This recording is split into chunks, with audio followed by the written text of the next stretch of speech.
Chapter 161. Nova. Absolutely qualitatively Nova. I've been so bored. Sasha whined at me, with a laugh, throwing her arm over my shoulders only to wince. It was her chrome arm she had used, and there were obviously some issues with it. Still getting used to it? It's nothing. I'm fine. She said a little too fast as she slipped her arm away from my shoulder and instead pulled a shower curtain away from what I was definitely not expecting to see. An ice bath? Yeah. I'm gonna jump on the net, obviously. Want to join me? Sasha asked, her eyebrows moving in a waggling wave. I mean, I could go to my netrunner den, I guess. I don't use a ice bath. I have a chair, I said as I walked over and crouched down by the bathtub. It was already full of half-melted ice cubes. I could tell it would be absolutely freezing. I really didn't like the idea of using this method. You have a net running chair? Sasha asked, surprised, and I nodded. Yeah, I had a gig from Wakako to kill this guy. He was a runner, good too. Had a bunch of equipment. Since I flatlined him, I took it for myself. Big server, chair, everything I needed. You have a server? How big? I shrugged and sent her the details on the server setup, and I looked up to see her choking on nothing. And not fair. Sasha doesn't have a server. How does her kohai have one? She whined childishly, which had me laugh at her. You really don't have a server? Why not? I'm not a data runner. The only data I grab is for a gig, or to immediately trade out. She answered calmly, the childish act disappearing. Then as suddenly as her calm answer appeared, it disappeared. Wha? Main. My kohai is bullying me. She whined loudly towards the stairs and then ran up the wooden steps. What? Then I blinked, realizing I could hear her foe crying up the stairs that she had taken two at a time. I hurried after her, mostly because I was so confused. Is this what it was like dealing with me when I was being a little shit? No. Everyone liked when I was a shit. Except June, of course, but he doesn't count. I made it up the stairs and blinked as Sasha was sitting on the couch beside Main, looking up at him with big crocodile tears in her eyes. Need a server? I can't be bullied by my cute little kohai. Just a little one is okay. She begged, and Main took a sip from his beer. Maybe when you're older. Main offered coolly. The look of outrage on Sasha's face at the absolute burn from Main had Rebecca start cackling, and Doria's chest started heaving as well. Main. She eventually squawked out in outrage, slapping the larger man's chromed-out arm, but that did less than nothing. Don't get upset when someone teases you back.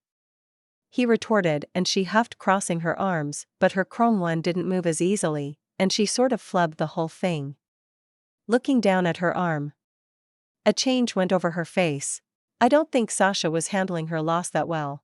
Next time I have to flatline a netrunner, I'll keep an eye out for another server for you?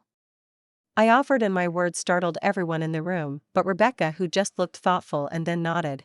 I gotta admit, kitten, clipping everything after wiping a place, even the stuff bolted down, certainly made for a nice payday. Rebecca agreed, and I nodded, throwing her a thumbs up. It's not clipping, Becca. Once you kill them, it's looting. She looked at me, I looked at her, and we both broke into cackles of laughter. Am I missing something here? Main asked, and Becca nodded. Yeah. Well, you guys have been out of touch. Kitten here called me up and asked if I wanted to join in on a gig. Let me tell you, Main. The payday took a few days, but when it came in, way more than I ever made working under you. Maybe I'll find myself a new crew. Rebecca said, but her tone showed she was teasing. Even so, Main and Dorio both looked shocked, while Sasha was just curious. You took a gig? Dorio managed to ask first, and Rebecca nodded. Wiping scavs. Honestly, the way Kitten here ran the gig, it was pretty smooth. I still want a chance to play with that Minotaur, she said, turning to me. All I could do was huff. So do I. Itchy basically stole it. I'm the one that had to fight it, while some Raffengonk was using it while trying not to damage it cause. I mean, it's awesome. Wait. A Militech Minotaur? Maine asked, his sunglasses instantly sliding down his nose to lock eyes on first Rebecca and then me. Yeah. The gig that got me into the afterlife? They shot down an Arasaka AV and captured a bunch of stuff, including an Arasaka brand Minotaur. It's mine now. When my chum isn't stealing it out from under me. It was Nova to have on that gig though. When you jumped on the back of it for mobile cover? Fuck, it was preem. Made me jealous that I didn't think of it. Rebecca offered and I smiled because it had been fucking cool. You just used a Minotaur against scavs? Maine asked, sounding a bit shell-shocked. It was a big base. They were a major group. Selling XBDs of the people they murdered out on the market. Lots of eddies involved. I answered. It was pretty effective in drawing attention, letting us wipe them out while they pissed themselves at the mech. And Becca, you went on this gig? Yep. Actually was one of the 4 solos. Right up front. Well, second line. The kitten's brother is the Oni. You know the Tiger Claw one with the rep. Kamikaze or something, right? Dorio asked, looking worried. Between Rebecca and me. It was okay? June isn't a cyber psycho. I butt in quickly. He had some problems, lost someone important to him and went a bit wild, but he's actually stabilizing really well. Becca kinda snorted. He seemed fine outside of the fight, but when shit got wild so did he. I get why they call him the Oni now. Yet June is still a moron. I agreed, and Becca just scoffed. He's an older brother, are they ever not morons? Nope. I said, and we both looked at each other with shared tooth-filled grins. Right. Maine muttered, seemingly a little lost. Well, it was nice to be treated as part of the team at least. Rebecca suddenly added, rather directly, and Maine stiffened. You are part of the team. Maine. You don't ever use me as a shooter. I can do it. Rebecca added, and Maine and her both stared at each other for a moment before Maine looked away. We'll talk about it for the next gig. He offered, and Rebecca didn't look like she was going to accept before shrugging. I'll hold you to that. Ah. My kohai is so skilled. She's even got Rebecca on her side. Sasha interrupted, rising up, and to my surprise, pulled me into a tight hug. Squeezed tightly, at least with one arm into her chest. I'm so proud. Wah. Then before I could even start struggling, I was pushed away. We should go on a dive together. I want to see how good you are. Sasha demanded, and I blinked. She smiled. I shrugged. Okay? Sure, sounds fun. Yay. You can use the extra ice bath. Unless you want to join me in mine. Sasha teased me with a big smile, but I scoffed and chuckled before remembering and stilling. I can't today. I just got this neural link chipped in, and my Ripper has me on a few days of rest before I can do anything heavy with it. So. Couple day rain check? I offered, and Sasha looked at me like I was crazy. You actually listen to that nonsense? Maine asked suddenly, his rumbling voice cutting off whatever Sasha was about to say. If you're tough, you can handle it. Never seen someone actually listen to that garbage. I instantly frowned. Deeply. I turned from Sasha and marched right up to Maine. Maine that even if he was sitting on a couch was still nearly twice my height. Taking care of your health isn't weak. And ignoring doctors' experience with medical matters doesn't make you tough, it makes you dumb. I chipped in a new neural link and a sandy and was told to give it a few days to make sure it settles into my nerve endings. Of course I'm going to wait. Otherwise I could burn out or injure myself, making myself weaker over time. I snapped at him, practically poking him. Maine didn't appreciate that though, and reached out, pushing my finger off him, which I let him do without complaint. Careful kid, don't go poking me like that. Maine rumbled out, but I had made my point and turned away from him. Hey Becca, I think I'm gonna head out. Sasha. Call me in a few days, and we can do that net dive, okay? Sure kitten. Sasha offered and Rebecca nodded, but didn't say anything, as my leaving was watched over by a silent grumpy Maine. I don't think I liked Maine very much. I got home and flopped onto the couch. June wasn't around, so I had the place to myself. I didn't really feel like doing much just yet. My neck had a weird tenseness that made me feel like I wanted to crack it, but couldn't. The larger neural link didn't diminish my range of movement, but it did make me feel all stiff. So I did what I always did when I felt a little annoyed. I grabbed my guitar. I had to go easy with my neural link, so direct programming with my cyberdeck was out, but I could still work on a new song.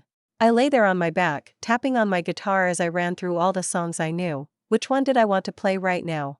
Strumming a few notes here and there as I considered. Before I could even figure it out, the door opened, and I sat up to see June and Alice, rocker boy girl herself. They walked in, although it was obvious to me that it hadn't been planned. June was looking a little awkward as Alice followed along behind him. Hey June, Alice.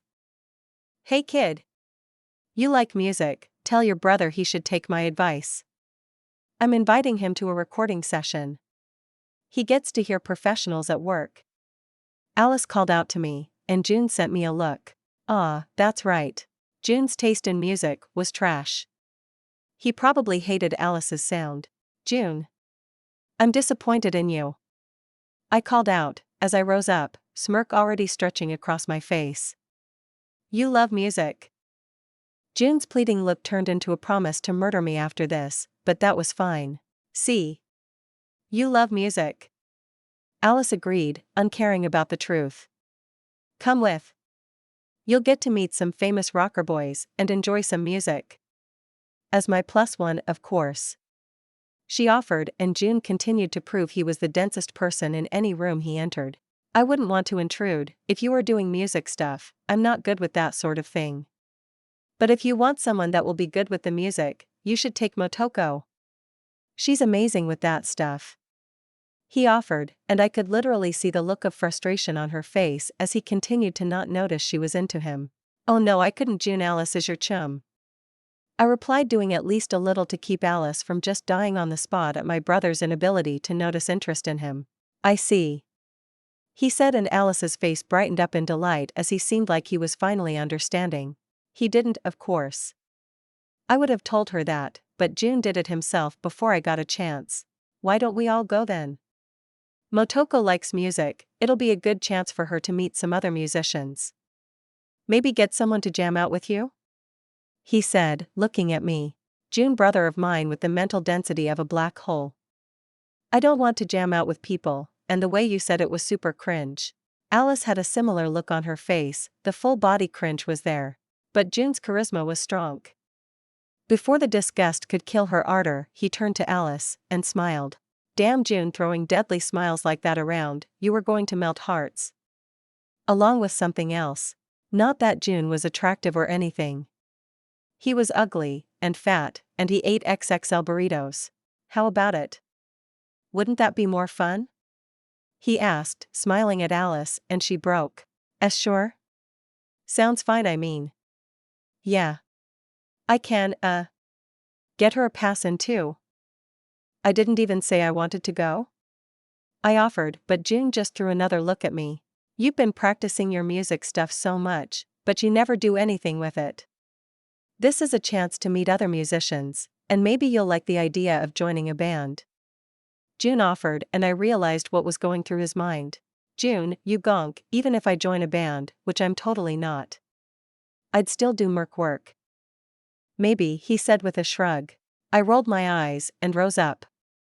Alright, fine. I'll go. Only because I knew if I refused, he wouldn't want to go, and I felt some distant sympathy for Alice right now. Which is how I ended up sitting in the back seat of Alice's run-down Mahir Supran. Practically riding on top of her band equipment. This is an interesting ride. I commented as we went over a bump, my head nearly slamming into the roof. It's cheap, and I spend most of my money on music stuff. She answered back a little hotly. It runs on hopes and dreams, and carries my shit. It's fine. June tempered her. It wasn't until recently that either of us had a car. We just used our bikes for the longest time. You'll have to give me a ride sometime. She shot back flirtatiously. Uncle always threw a fit when I said I might get one. Sure. They aren't the best bikes to start on, but I can dash. I rolled my eyes as I zoned out June's misunderstanding. He thought she wanted a lesson on driving a Kusanagi, instead of just wanting to ride one. Heh. A very specific Kusanagi, in fact. Alice drove us down into city center, and then into a small strip mall, but instead of going into a shop, she walked down an alley and towards a side door, up a small set of concrete steps. Don't tell people about this place, Alice suddenly said. A lot of big names come here, so they don't want fans and stuff to know about it. Then she opened the door and I relaxed. It really was a music studio. We just used a back door for some reason. White hallways dotted with doors.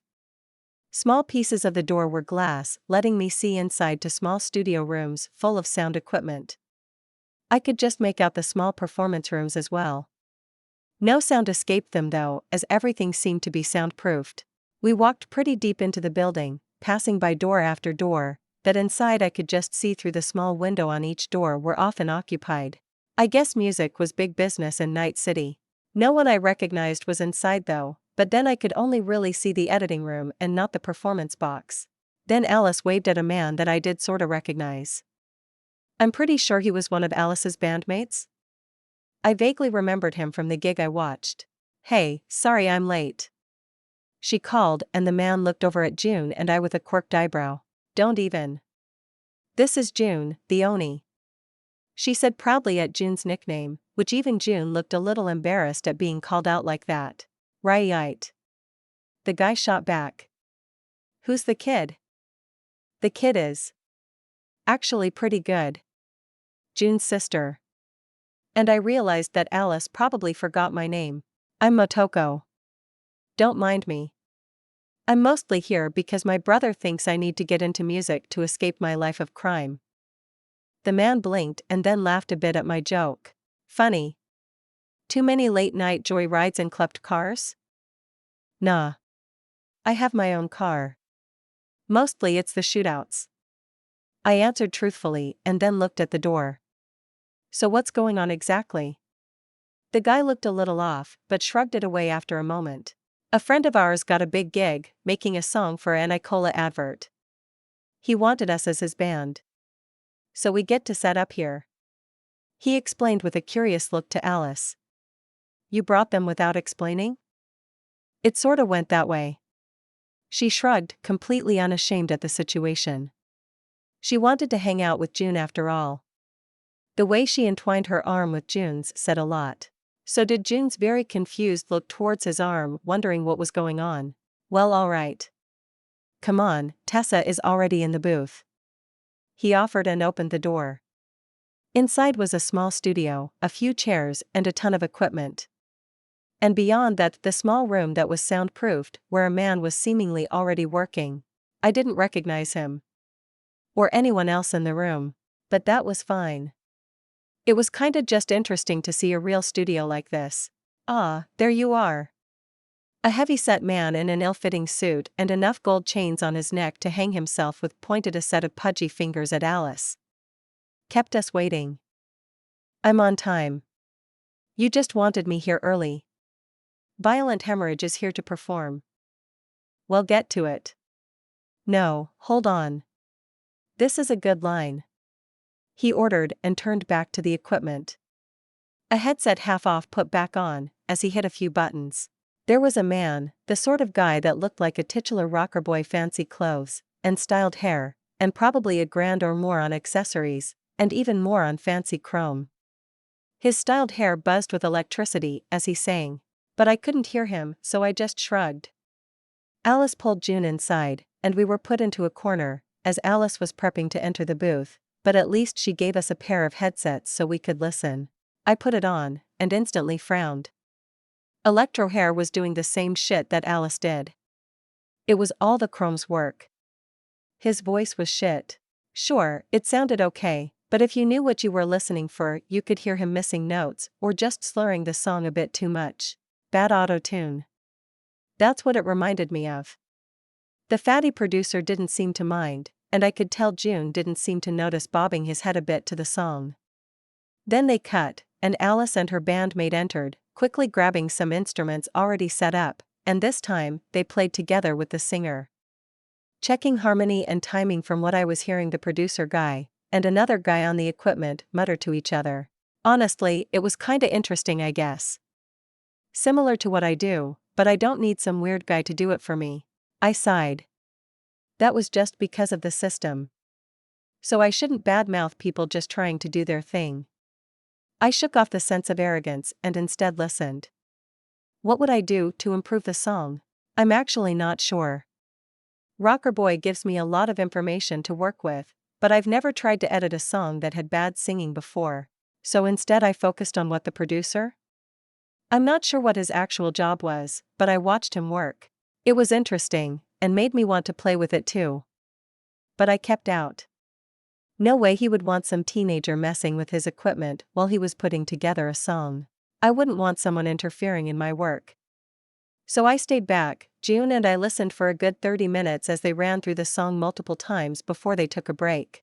Chapter 162. When they finally took a break, Alice came out of the sound stage and nearly bounced her way over to June. She was sweating a bit, but looked amped up, energized, and excited. Oh my. June, brother of mine, you might finally understand that Alice is interested in you tonight if you aren't careful. How does it sound, Simon? Sounds smooth, Carmen, my boy. I'll send this copy down in Icola and see what they think, ya? The producer offered up, pulling out a shard and throwing a heavy arm over the rocker boy, who looked excited. Great. Let me know what they say. We can definitely make some changes, and dash. Hey, no worries, kid. You let me handle that. He waved off, and then the two left along with most of Alice's band. Hey June. What do you think, huh? I mean, it was kinda cheesy stuff, but our music might be all over the city next week. Alice offered with a chirp in her voice. It was Nova. I liked it. June agreed, and Alice beamed, even if she didn't realize that June's bad taste in music meant he wasn't saying she did good, but that he did actually like the commercial music. I cringed down to my toes at the idea. But June's taste in music was well known to me. Thanks. Hey, listen, everyone is going to be going back and forth over and over. There's a bar upstairs we can use. So why don't we go relax for a little? She gestured for us to follow, and we headed out, back down the White Hall. Alice had June's arm in her grip as she tugged him along. For once June just seemed happy to go along with it, obviously picking up how happy she was at that moment. We went up an elevator and came out in a large bar. The cozy atmosphere was actually pretty nice.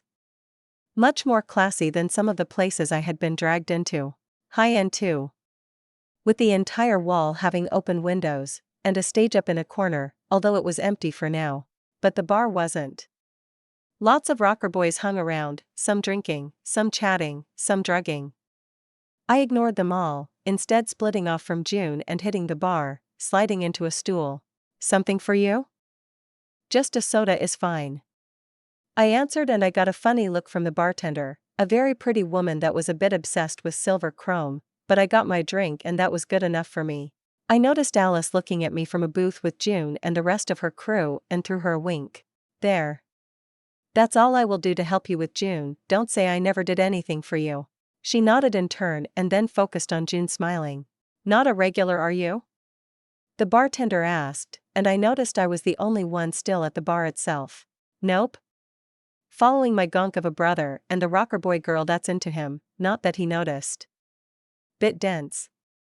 Place is kinda cool though. Wouldn't mind using a sound stage like that sometime. Hey. Well, the prices are crazy, but you get some perks. There's an instrument room downstairs you can use. Instrument room? I asked suddenly, because that sounded more fun than just sitting at a bar. Yeah, they got everything. Rental comes with the membership. I mumbled. I wasn't about to pay a membership, but if this place ran that sort of stuff off a computer. I got up. Thanks. I threw her a few dozen eddies and wandered back downstairs. I should be able to track down the instrument room without too much issue. I walked into the instrument room. The computer beeped, confirming my access. I smirked at the noise. Finding the control room and breaching in from inside was easy peasy. The place did have some pretty solid ICE. If I was attacking from outside the building, I might have been troubled by it. I felt the back of my neck. No overheating issues or problems from my neural link. I rolled my neck as best as I could, and while it still wasn't comfortable, the actual performance had been fine. The instrument room lights turned on, and I whistled. That was a lot of gear. Guitars, drum sets. Common rocker boy things were there, but that wasn't all. Pianos, a full brass section, and some other string instruments were all stored in the room. I understood why they had such high security for this room. It would be an expensive heist. Luckily, I didn't steal things. Only looted. So it was all safe from me. Instead, I was just perusing. Mostly just wasting time as June was flirted at. I popped open a case that had a trumpet, and just snorted. It wasn't a normal trumpet, but an electro trumpet. Something that seemed utterly silly to me, but I did have the instincts on how it worked as I thought about it. I put it away. I didn't need a trumpet that would do all the work for me. Instead, I opened another case, older, much older. It was worn, and probably needed a good polish, but it was a trumpet all right. I moved on, checking out different instruments. Trombone, saxophone, the list went on. Not that I was all that interested. I didn't have a lot of songs that I had any interest in that used a brass section. I started humming, an earworm in my mind as I checked on the piano, tinkering on the keys and shaking my head. Just an electric piano, pretending to be an antique. The earworm was digging at me. Something my brain was trying to remember, but not getting there. Right on the tip of my tongue. The door opened, and a man I didn't recognize entered, carrying a guitar. He didn't notice me, and I took 2 steps to the side, sliding in amongst the racks, and now he never would. Get everyone together, and the stuff. Don't leave anything behind this time, asshole. He yelled out as he popped the guitar into the case and then headed out. The brainwave connected. Get everybody and the stuff together. Okay, 3, 2, 1, let's jam. I repeated softly, the only lyrics from a song I remembered vividly. One that every ounce of my being wanted to recreate. I loved that song. Instantly, I went to work. I would need a space, and luckily, I was in the perfect place to get this done. I walked out of the room, and headed back into the empty control room that quickly opened at my approach. There I simply accessed the system, and checked which of the sound stages would be open. A small adjustment, and the one empty room was now reserved. Okay, let's blow this scene. I practically giggled as I hurried back to the instrument room and started gathering what I would need. Trumpet, trombone, sax, drums. That took a few trips back and forth. Cello, I had to grab an electric one, but it would do. Back and forth I hauled everything inside the soundproofed room, and then since I would be doing this solo, I walked over to the equipment in the production room and slipped my personal link in. Ah, good. I wasn't the only rocker boy that wanted to handle the editing in real time, or by themselves. I unplugged and headed inside, plugging into the internal connection, and then started setting everything up. I hummed the song as I prepped, going through every line, every note. I started on the cello. No bow, just plucking the strings. I activated the recording, and played the notes perfectly to what I knew they needed to be. I had heard this song before after all. I knew it as intimately as I did the palm of my hand, chrome or not. Drums were next, then trumpet, to really get going. All the while I was using my personal link to manage the song recording in real time. Recording, pausing, cutting all as I played through the song. Copying it all to a single track when I was sure it was right. Some tracks needed multiple copies, trumpets, and the like. It wouldn't sound right without multiple players, so I played just that slightly differently on another track, merging them together into a big band jazz sound. Over and over I played the song. Getting every track with real instruments, and just blasting out the noise of Yoko Kanno and the seatbelts, remade. I was doing another playthrough on the sax when I caught it out of the corner of my eye. I stopped. Someone was in the control room. I looked on, and they looked at me. That. Holy shit. I recognized her. She looked none too pleased either, and seeing me stop, she walked over and opened the door. Lot of chrome tits, to walk into my studio, clep my personal recording booth, and grab about half my equipment. The woman offered, arms crossed. You're Denny. From Samurai. I said, because that was honestly all I could say. She quirked up an eyebrow at me, under her massive afro, and then just rolled her eyes. Yes. How the hell some teenager recognizes me from Samurai, and not any of my other bands? Sure, whatever. Now focus gonk, 'cause I'm deciding whether to kick your ass out with a boot between the ass cheeks, or call security and let them escort you out the hard way. Let's not get your security killed for something this stupid. Sorry, I was just bored, and I did a bit of hacking, noticed this booth wasn't reserved, so I figured no one would mind. Honest, didn't mean to cause any trouble. Figured I would put everything back after, and no one would even know. Denny's eyes scanned me down. Literally, they glowed as she obviously checked me out, and I could see her notice my weapons, armored clothing. You're either a psycho little shit, or you aren't a little shit at all. Motoko Kusanagi, mercenary. Well, I guess technically I'm an afterlife merc. That didn't get a visual reaction, but Denny was thinking, and thinking hard. Was listening to you play. Weird shit. Then I saw you putting the track together. Finish it. I want to hear. If it's shit, I'm not taking calling security on your gonk ass off the table. She demanded, and then to my surprise she walked out of the room, and then I watched as she put on the headset and started messing with some settings. I was still plugged in, so I saw what she was doing. A few adjustments, that. Yeah, that probably would sound better, on the track. I nodded and then restarted the sax track.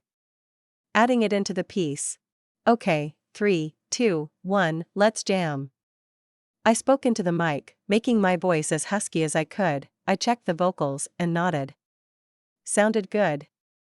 Different from the original, but good. I was finished. I took a moment to play the completed song, letting the sound of tank flow through my agent into my ears. It sounded good, not perfect. It lost something with only one instrument for the brass section, even repeated over and over, but it was tank. Unmistakably so. 100 Rockerboy XP gained. Rockerboy skill level up. Slowly I let out a breath as I checked my system. I did it. Another level. Level 9. There wasn't much left of Rockerboy for me to learn. I let the information flow into me. More and more on how to play to bring the best sound out. How to maximize my charisma on the stage. I shook it off. I looked up. Denny had been listening to it as well. She had done some work on the song as I worked, adjusting a few things to make the different repeats of the brace sound slightly different, understanding what I had intended. I slipped my personal link from the connection port in the room and then walked out. Denny was still listening, a headset slid into her afro. Then finally the song ended and she took it off her head. You got some real soul, kid. She offered, and I just shrugged. Hard to explain that jazz wasn't my usual preference, but everyone loved tank. Sorry again about the whole taking your space thing. Clean it up. She demanded suddenly. Put everything away, clean it up, and maybe I'll forgive you. Sure. I answered back without really minding. I had pulled the instruments, of course I should put them back. Afterlife merc, huh? You play with violent hemorrhage? Oh, no. Alice, the lead singer, is our neighbor. She likes my brother. June wants to get me out of merc work, so he tries to drag me into rocker boy stuff. It's my hobby. Playing music. I shrugged. Right. She offered, obviously not that interested in my life. Well, damn. I was expecting this to be another shitty teenager thing, but this isn't bad. It sounds old. Sort of jazz I'd have heard a century ago. Yeah, well. I just had it stuck in my head. Had to get it out? She asked back and I nodded. More like I had a chance to get it out. I only have a guitar and some equipment, hard to do brass with that. Yeah, electronic brass never sounds right. Especially for jazz. She agreed, but her foot was tapping and she was looking distracted. All right. Clean up, and don't let me catch you in here again. You want to use the equipment? Then sign up. Right. Sure. I answered, but it looked like she wasn't completely ready for the conversation to end. Her finger tapped on the equipment as she watched me. What's that song called? Tank. I answered back instantly without really thinking. Then I hurried to clean everything up. Hurrying back in and packing up a few instruments, and walking out, past Denny who was fiddling with the equipment, ignoring me as I entered the white hallway, which wasn't empty. Hey June. I said as I walked behind him to the instrument room. Motoko. There you are. Where've you been? Mostly getting in trouble. I called back and entered the equipment room and settled the cases into place, before hurrying back. Motoko, what did you do? Broke into a room that belonged to the owner. She wasn't happy, but she let me finish the song I was making. I said as I hurried past, but he followed, and so Alice did as well. I entered, and Denny was now inside the booth, tapping away at the drums. Weird. I looked at the track and realized she was playing to Tank.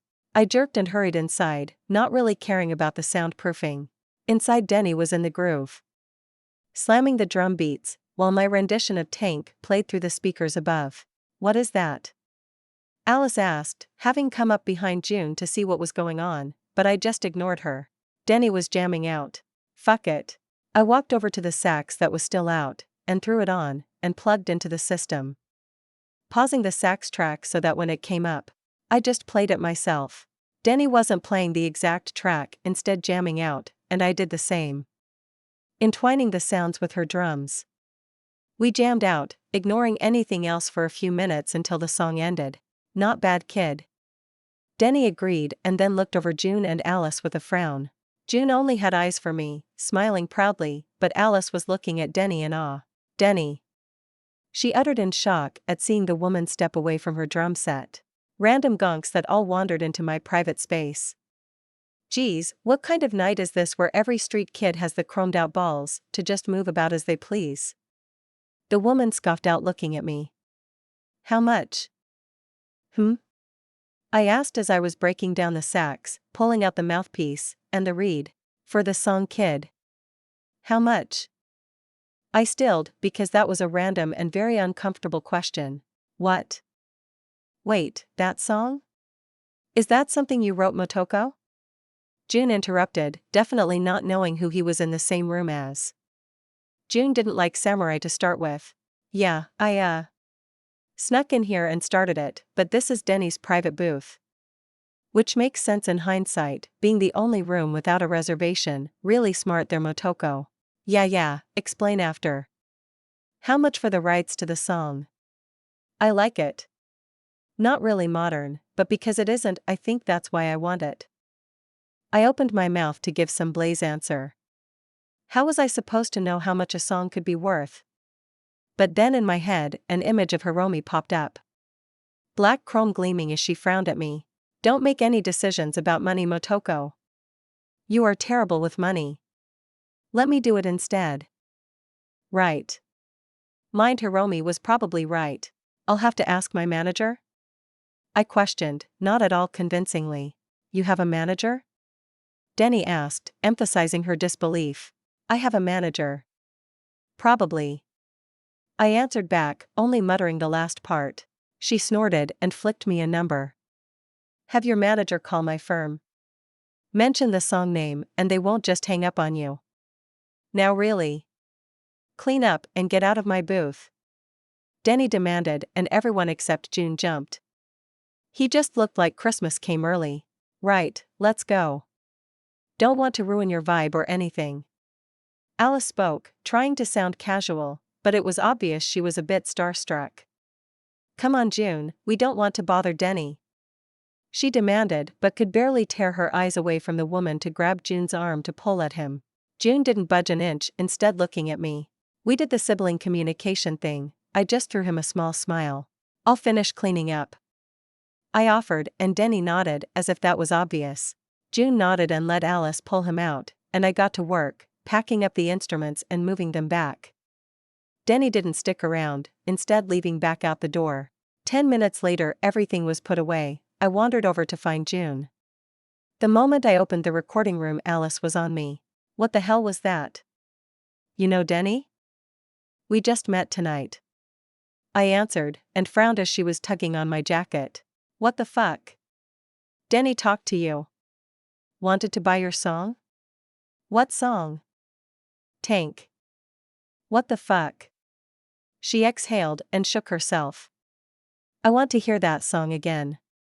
Pop it in. She demanded, pointing at the recording booth. I didn't move.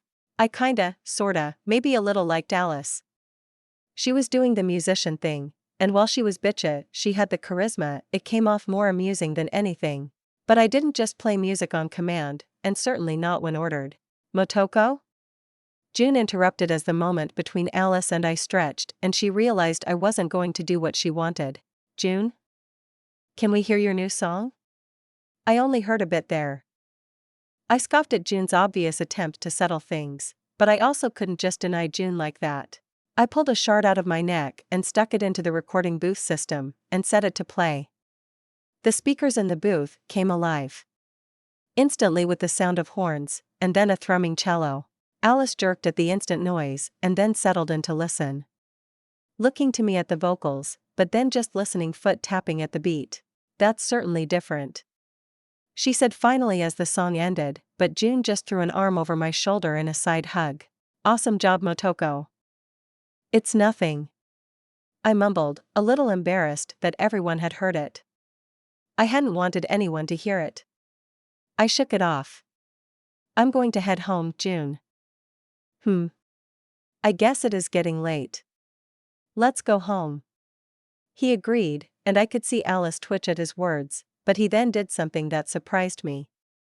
He turned to Alice and threw her a smile. Thanks, Alice, this was interesting. Yeah, sure. Anytime. She agreed, and June and I headed out. What a weird night. Chapter 163. I woke up and slowly stretched out. I had decided to sleep after we got home last night, and now I was ready to start the day. More importantly, I was ready to test out my new Chrome. Vic's time limit was over. I stood up and felt for the mental toggle for the Sandy. I flipped it on, and winced as I felt my body react. Nerves lit up on fire, adrenaline spiked. Biological and mechanical responses activated, and suddenly everything was slow. I moved, running towards my bedroom wall, but it felt like I was moving through molasses. Yet, I was still moving fast. Even faster than I could have before. My movement felt slow, and I knew that this Sandy wasn't as good at letting me cut through the sense of slowed down time. I nearly reached the wall and made to stop, only for my feet to slide a bit on the floor. I blinked stars out of my eyes. What the hell was that? June demanded as he burst into my room. Had I? I blinked again. Yep. I had slammed into the wall so hard I knocked myself silly. I'm okay. I called out, arm up in the air from where I was laying on my back. You don't look okay. Your nose is bleeding. Motoko, what the hell? I miscalculated my Sandy. I mentioned, and instantly June's worry vanished. Gonk. Don't practice new Chrome in the house. Look at the wall. I didn't want to look at the wall, thank you, June. If I can't see the hole in the wall where my head smashed into it, it doesn't exist. June looked down on me for a moment longer, before sighing and disappearing. I slowly rose up, and noticed my nose was bleeding. Groaning in annoyance, I was gonna go find something to clean it up, but June walked in with a towel, and a moment later he was gently holding my head and pressing the towel against my nose. Ow. I know it hurts, you might have broken your nose. I don't think so. I muttered, it didn't hurt like I broke it. Well, that's good. He said, and then glared at me. This was dumb. Sorry. He nodded at my apology, and that was that. I huffed a Max Stocks after June stopped fussing, and I was fully healed. But I had learned my lesson. Sandy are difficult to use. I considered dropping my one stat point into it, but my neck was also still super stiff, and I was tempted to drop a point into that for comfort. So instead, I didn't do either. I got dressed for the day and left the apartment before June could notice my sudden healing. I walked the streets for a bit, heading down towards Jig Jig Street. While I walked, I did some testing. I activated the Sandy and just tried walking. I could feel the hitch in my step as everything grew slow and my steps had to be forced to keep pumping through the thick air. I turned it off, and the feeling left my heart beating and a warmth in my neck. I walked on, just cataloging the feelings the Sandy left in its wake. I shivered a bit as the heat from its activation didn't really go away. A hand pressed onto the chrome on the back of my neck, right where the chip for the Sandy was, gave me a rather uncomfortable feeling in my stomach. There was no heat in the chrome left. The heat I was feeling was my nerves, probably inflamed from the forced acceleration the Sandy caused. Needing to find out how long the effect lasted, I finished my walk to the Sakura market and ordered breakfast, slurping down some nice ramen. Unfortunately, I didn't really feel any better after my meal. My neck still felt hot and it was making me a little nervous. Yet before I went running to Vic's to get checked out, I decided to pop another Macstock. Instantly, a sense of coolness ran down my spine and I stretched and adjusted myself. Throwing the used inhaler into a nearby trash can, I headed back home and once more cataloged the feeling. I felt okay. No further heat or pain. But that didn't mean I wasn't going to look into this issue. Motoko, hey Vic, not an emergency, but I activated my Sandy for the first time. Want to come in for a checkup? Victor Vector, if something is wrong, come in kid, I'm at my office now. It's a slow morning. Motoko, yeah, okay. I'm on my way over. I'm okay though, I just want to check up. And with that I had the first stop today. And you said a Macstock removed the feeling? Yeah. I thought the Sandy was just overheating at first, but after a few minutes, the feeling didn't go away and the Sandy cooled off. Not unusual. Probably just put a lot of unusual stress on your nervous system. He mumbled out as he set me up for a scan. A few minutes of him just mumbling to himself, he came back to himself. Everything looks good. He determined, looking to me. That's a relief. I exhaled, shoulders slumping. Well, it looks fine now, so your healing obviously helped, but I would like to get a scan of you while you activate that Sandy of yours. He said, and I threw him a thumbs up. Sure, just tell me when. Go for it. He answered instantly, turning to look at a screen, and I activated the Sandy. Instantly, everything slowed down. I blinked, my eyelids felt heavy and slow at the motion. I could basically feel the cooldown on the Sandy tick down. A sense of energy or time limit built into the chrome that fed information to me through the neural link.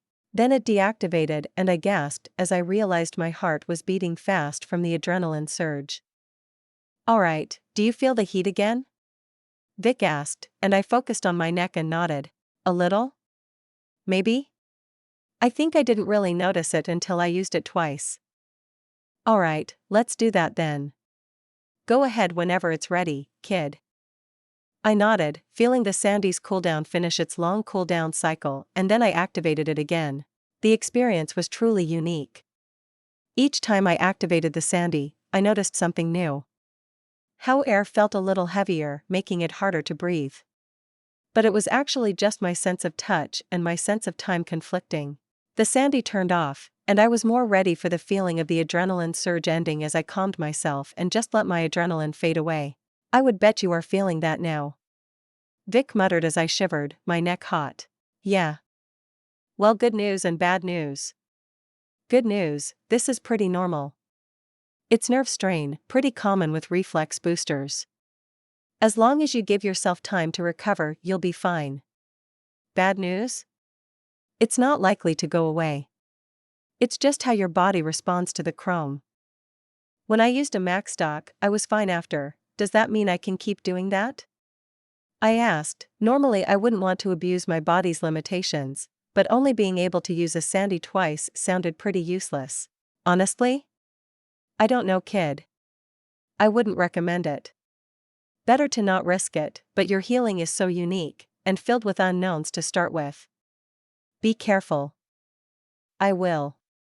Thanks, Vic. I appreciate the checkup. Honestly, it's a nice change of pace, having a customer come in before the problem spiraled out of control. He joked, but there was a twinge of seriousness in this comment. Well, I have the best ripper in Night City, checking my chrome. Seems silly not to ask him for help. Vic, to my delight, did a little scoff at my words, but his ears got a little red.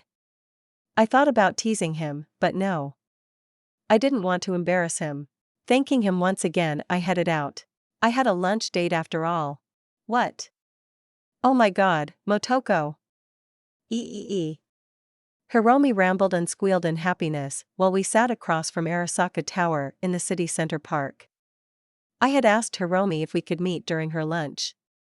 So we were enjoying a meal I had brought with. It was kinda awkward more than anything. But Denny liked Tank. I don't know if I want to sell it though. I mean, Tank is. I don't know, special I guess. So can you help? Act as my manager or summit dash. Yes. I am your manager now. She demanded, poking my chest with a finger. No music deals of any kind without going through me. I know how you are with deals. She ordered and I just laughed at her, because she was so serious about it. Okay. You win. I'm a bit of a gonk with eddies, I know. Good. Then I'll reach out after class, I'll need to do some research as well. She said before turning to her food and stuffing some noodles into her mouth with the energy of someone in a rush. I felt a little uncomfortable though. Hiromi already did a lot of work for me. Acting as a fixer for Section 9, even doing all the selling and buying for Section 9. And all of that on top of going to school. Taking classes, homework and schoolwork. I reached out and pulled Hiromi into a hug. Ignoring her surprised noise as I pulled her in while making sure she wasn't going to drop her food. Hiromi. Just don't overwork yourself, okay? Definitely not for me, and not for something this silly. I've been throwing a lot on your plate and I just want to make sure you don't get too stressed, okay? Wati, this is nothing. I can do all of this, and more. You can rely on me. She stuttered before nearly jumping to her feet in her eagerness to assure me, but I wasn't happy to hear that. I frowned at her, and then reached out before she could get away, chrome palms trapping her cheeks so she had to look into my eyes. Don't overwork yourself. I demanded, and she nodded slowly, looking almost embarrassed at my firm tone. At least she understood now. I would be really mad if she made herself sick or something over this. Okay. The music thing can wait, it's not really important. I said flippantly, but Hiromi whined in her throat. I'll deal with it tonight. Do you have any idea what that number means? She asked, and I shook my head and she sighed. It means that I now have a contact in the music industry.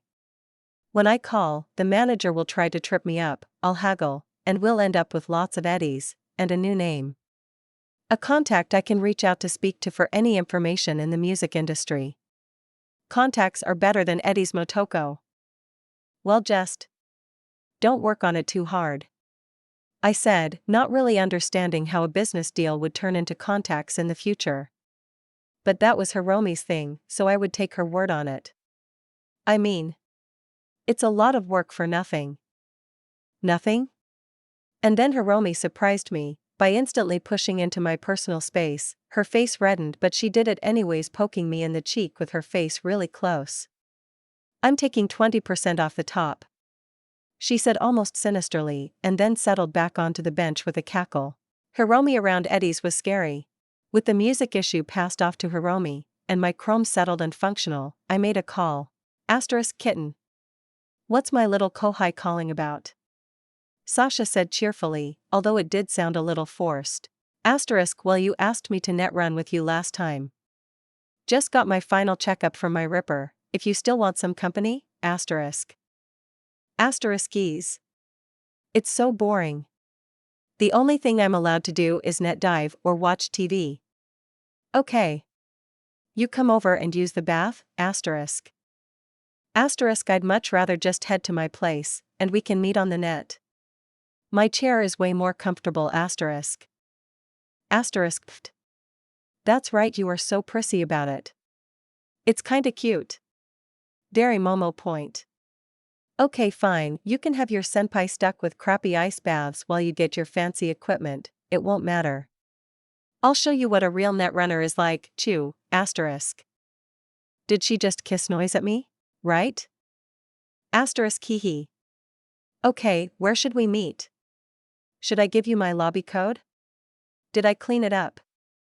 What if I left dirty laundry laying around? Asterisk she fake gasped at that, and I couldn't help but laugh. Asterisk how about we meet at the roundabout? Yoko is a chum of mine asterisk. Asterisk ugh. The Fox's Den? Payas. Here I know a fun net club. I'll send you the IP. Meet me at the bar yeah, asterisk. Sure. Asterisk preem. Now I gotta go get dressed up for our date. Bye, asterisk. What, it's not AD the call ended. That cat is going to be trouble. I whispered to myself, suddenly feeling like I had just invited a stray cat into my home. Plugged in, I dived into the net and landed in the casual atmosphere of my lobby, stretching my body. I took a moment to feel the slight differences that new Chrome brought with. Sure, my cyber deck was the same, but a new neural link did make a difference. My old one was a civilian model, something kids would get. My new one wasn't state-of-the-art, but it was vastly improved. But now wasn't the time to enjoy the slight difference in latency I could feel. I stepped out of my lobby and into a search engine, and then I was across the city in a blaze, connection after connection, until I appeared in a blink on a busy digital street. The server was somewhere in Charter Hill, and there was a ton of traffic through the streets. Mostly business traffic, large massive data streams that were more like trains to my senses than a normal user's connection demanded priority in the air above. But I wasn't going up there. No, the IP that Sasha had given me tugged my attention down. I was at the top of a set of stairs that led down into darkness. The IP matched, so I took a step, and then another. Deeper into the darkness. I came out upside down, which was an irritating fact, stepping up out of what had been down a moment before until I was level, and then I stepped off the last step that ended in empty air. I felt the world flip around, and I was right side up, landing on digital concrete. I was in an alley now. Faux trash cans and dumpsters lined the sides, with fire escapes leading to nothing looming overhead. But it was a single difference that caught my eye. A warm yellow light, like from a light bulb, streaked across the alley from a small round window in a door, indented into the side of the alley. I walked over, and even as I approached, I could hear laughter, and noises like you would expect before walking into a bar. Someone went to a lot of work to get that track right. Digital as it was. I opened the door, and the noise changed, soft strobing electronic music, and another set of stairs. This server Sasha invited me to was seriously deep in the net. Down again, this time into a warm burgundy carpeted entrance. Welcome to Elysium. A woman greeted me, sitting behind the counter. Her eyes hidden behind a magazine. Like an actual paper magazine. A glance closer showed it was just a file she was reading, made to look like that, but it was still weird. Thanks. I'm here to dash. Ah.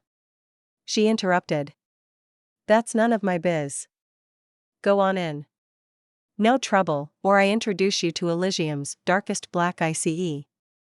All the other rules should be self-evident if you found the server. I nodded in exchange and walked through the door. Instantly I was blasted by heavy music, the entire server set up so the music felt like it was right there. It was actually kind of overbearing, but I powered through it and looked around. The club actually looked less techno than what I would expect from a runner's club. Instead, everything was more old school.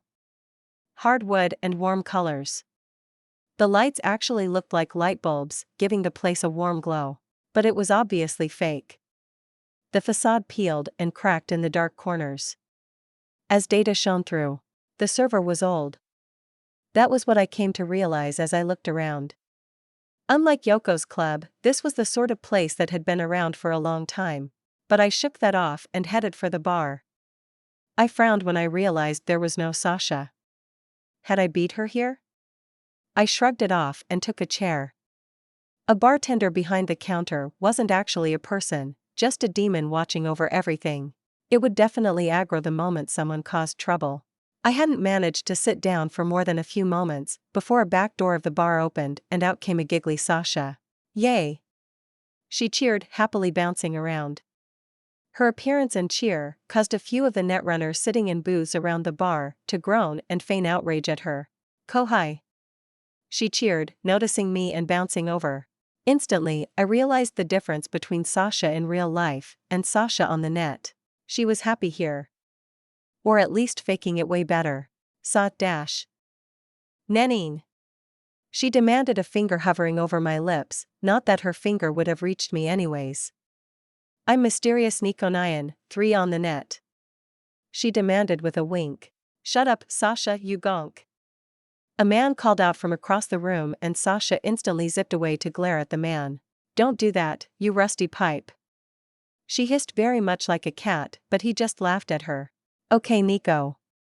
WH dash. Nikonayan 3. She demanded and I glared.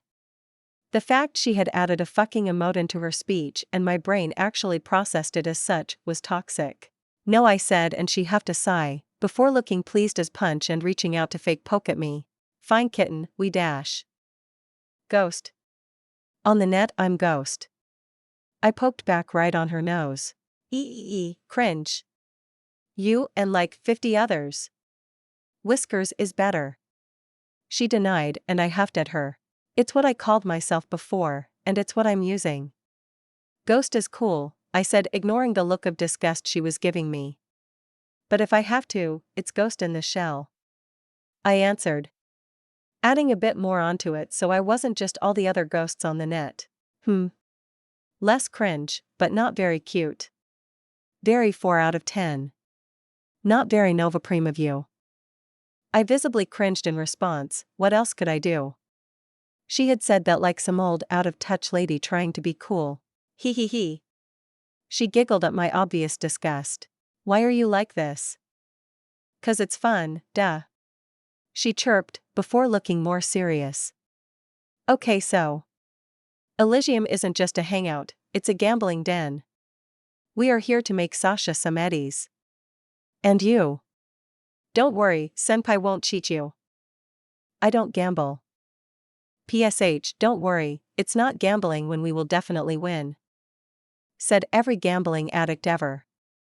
I mumbled, a little annoyed. What was up with this? Sasha hadn't mentioned gambling. You are such a cute little kid. Don't worry so much. You don't have to do anything.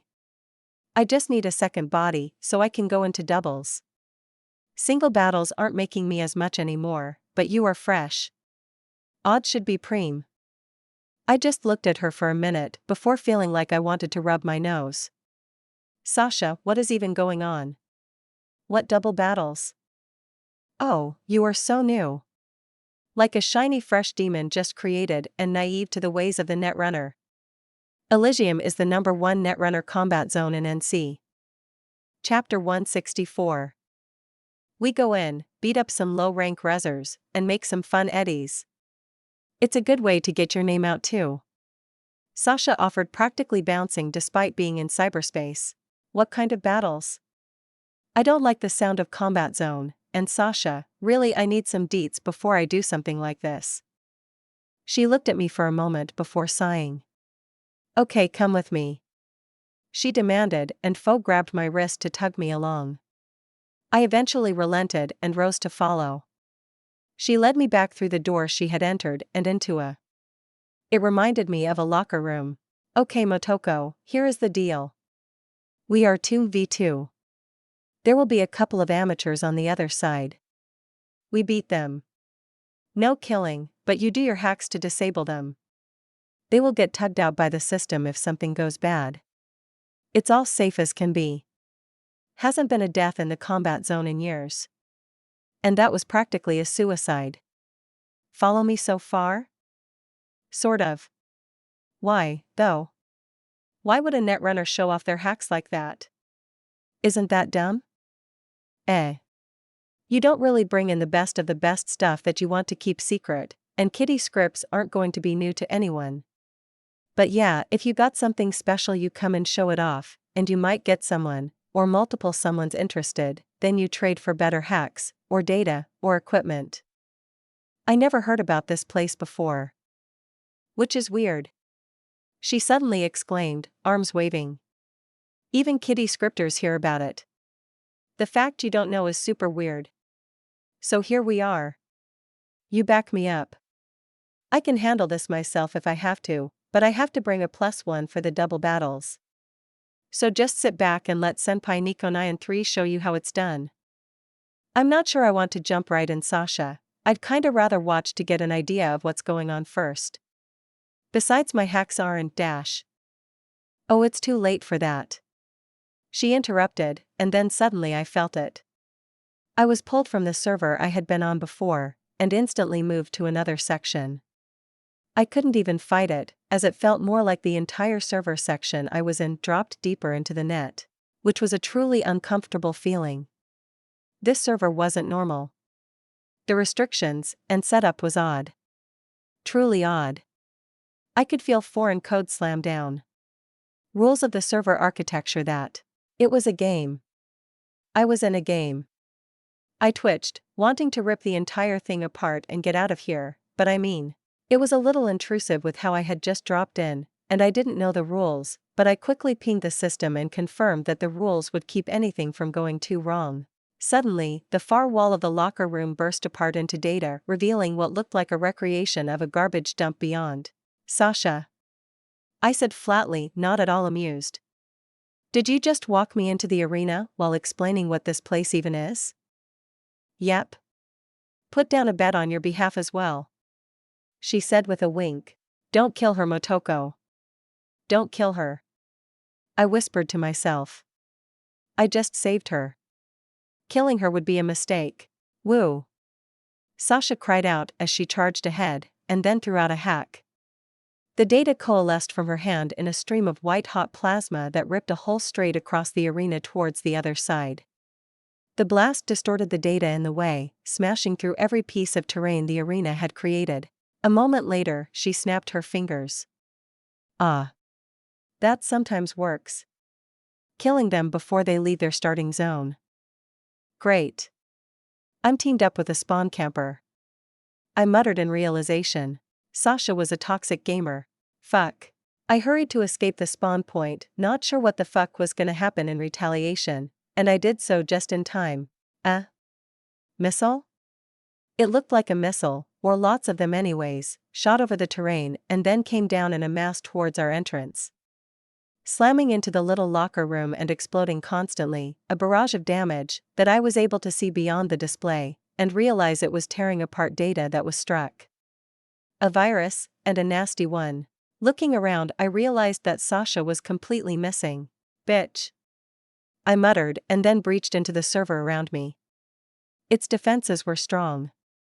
Probably to stop people from doing just what I was up to, but I hadn't been seen, and I wasn't going to. I could hear explosions and sounds of fire, and wind, and even the noise of many footsteps all rushing around, but I remained hidden. Using everything I knew about staying invisible to keep me out of this mess as I started breaching. Whoever we were against wouldn't have access to the server, right? They would have to breach in too, so they shouldn't notice? Fuck if I know. Fuck if Sasha had given me a chance to figure out what the fuck was happening. Finally, I broke through. The entire server architecture displayed before my eyes. Then it reconfigured, and those fucking gonks. I was looking at a minimap. Whoever designed this arena planned for a breach of access and set it up so that if you slipped through the defenses you could get a minimap, which meant someone might know where I was. I quickly removed my information from the system, my stealth demon activating as I had access now. It appeared beside me since the breach was complete. The face hugger burst away from me, going invisible as it did, and it spread. Each demon it would find it would help blind me in their eyes. That left Sasha and two were still there, 2 big red dots that were net runners. Dozens of smaller ones that were demons, and 1 green one. Sasha was fighting them. I could see her green dot running around blasting massive server-breaking attacks at them, but together they seemed to be defending. I considered it. I could just fucking leave. Let Sasha take the loss. But I was also pretty competitive, and while this was a mess I had walked into, it was also Sasha. For the girl I had watched die so many times. Yeah, fine. I would deal with this. But I didn't have the programs for this. What Sasha and the enemy netrunners were throwing around was way beyond what I had. The programs I had picked up from V3L0 City way back had been on his server storage. They weren't his best, but hacks he didn't use anymore, or just found and thought they were interesting. I wasn't throwing Kamehameha waves around like Sasha had just done. My hacks were mostly anti-demon tools. Sure, Hellflame wasn't something a netrunner wanted to touch, but it was easily defended against by anyone competent. So I would just have to be sneaky. I couldn't program something fast enough to matter here, but I could at least act as support, and maybe an assassin. So I got up and started moving. As I did, I walked around a corner and had to duck backwards. A demon. The netrunners we were fighting must have activated it. It was a pretty common grunt demon, but it was designed to look like a soldier, and came in a squad of 5. Their faces were already covered by my facehugger demon, so they didn't notice me. That gave me a chance. I breached one of them. If I had a cyberpsychosis hack, I could probably cause them some trouble, but I didn't have anything like that installed. Considering what I did have installed, I walked up behind them, made a quick modification of the upload rate of my hack and activated it, feeling the heat of the flame almost echo the heat of my cyber deck heating up. I cast the hack 5 times, each of them only barely moving. Just a flame sort of hanging in the air, before I released them all at once. The fire shot forward towards the 5 demons that were walking away from me, and had no clue I was around. Instantly, all 4 took the hit and burned into nothing. 250 XP gained. 250 XP gained. 250 XP gained. 250 XP gained. 250 XP gained. I blinked at the little menu pop up. That's right. Demons killed meant XP for me. Okay, maybe after bitching out Sasha after this I might think about forgiving her. I took off, moving through the server as fast as I could. I wasn't so much walking, as forcing my position to change on the digital landscape. It was an aspect of breaching. Basically, instead of using my normal virtual movement, I was just force moving myself through the architecture. Then I landed on top of the highest point, giving me not just a mini-map view, but also an actual view of the arena. It was a giant circle. Trash piles meant to block sight and movement. With paths in between. And I could see the battle. Sasha was zipping around sending out massive attacks that disrupted the terrain every time. While the 2 netrunners worked together on defense, assisting each other. One was constantly activating more demons. The soldiers I saw before, a search program shaped like a dog, and a mass amount of flying IMPs. The demons weren't doing much as most of them searched the arena, probably for me. But the rest focused on Sasha, disrupting her mass AoE hacks, forcing her to stop attacking the runners and protect herself. I should probably go help. On the other hand, she wanted to handle it on her own and got herself into this situation. And that was a lot of demons wandering around. I turned and leapt, disappearing as I breached close to another group of soldiers. A few moments later, they burned into digital slag. 250 XP gained. 250 XP gained. 250 XP gained. 250 XP gained. 250 XP gained. And that was worth it all. XP. Easy XP. Non-murder focused XP. I didn't have the equipment for this really. I was only able to ambush the demons, because of my own. But I couldn't really mass kill them as fast as I would like. And it seems I couldn't do it stealthily. Before I even moved away from the latest kills, I heard it. Scrambling claws. The demons had reacted to the loss of each other and was coming to investigate. I moved, hiding away and throwing up some garbage data to conceal myself, as 3 of the scout dogs arrived. They sniffed at the melted still on fire remains of the demons I had hit and then started their search subroutine. They were actually pretty low tier. I could tell that just from one look at them. Their bodies were slim, but had bulky sections where inefficient code left them awkward. And their search function was literally to just go in circles from the start point. They were circling around in ever-expanding circles, trying to find me. Fortunately, they were also already infested with my demon, which made these weak demons completely incapable of being a threat to me, as I threw out my ICE hack. Instantly, the one I targeted was coated in digital ice, slowing it down to a crawl as I charged in. I pulled up a modification of my Hell Flame hack I had once made in a rush so long ago, and a longsword made of flame arced out of my hand as I cut through the demon. Its data deleted in a massive arc caused the digital program to collapse. 250 XP gained. The two dogs left both turned to me. My demon might keep myself out of sight, make it harder to see me, but something like this would still break the stealth. Both dogs howled, alerting the net runners that they had discovered me, and then charged. One slammed into a shield, its form distorting a bit as it was bogged down by junk data. While I focused on the other one, I sent off another hell flame, blasting the demon as it jumped at me. And it landed in a heap half burned away already. Then I walked over and cut down the last dog that was too bogged down. 250 XP gained. 250 XP gained. Everything went quiet for a moment, which was good, because I also had another alert that was taking up all my attention. 100 Quick Hack XP gained. Quick Hack skill level up. Quick Hack 9. I had been using so many hacks on the net I must have finally clicked over. I luxuriated in the moment of knowledge slipping through. But I refocused, I wasn't safe here. I checked the update from my net chair, showing me my internal temperature was raised, but nothing terrible. I was okay still. Ah, there you are. A voice called out, and I looked up to see another netrunner standing on top of the pile of garbage. Have fun derezzing my search programs? Honestly, it's kind of fun. Nice to meet you. I offered a friendly greeting. Just because this was a weird betting arena, didn't mean we shouldn't be civil. Ah. Aren't you a cute one? Some one-bite runner that the stray cat dragged along? Yeah, I looked you up already. You don't have a record in the arena. Sorry about that one. The cat has a rep. Listen, we can't be gentle about this as long as you don't quit, just how the game is played, you know?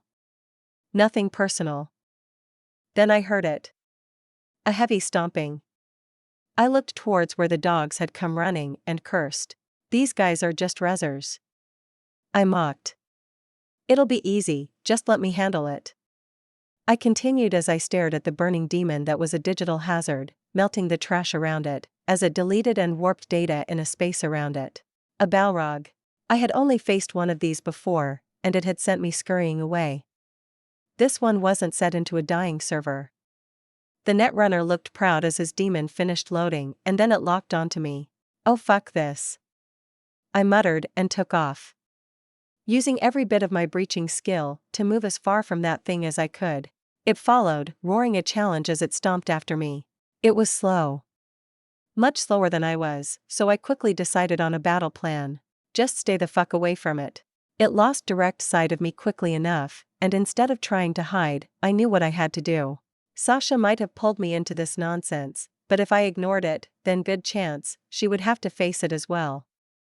That demon is not something she could handle along with both netrunners at the same time. So I would be the bait keeping it busy.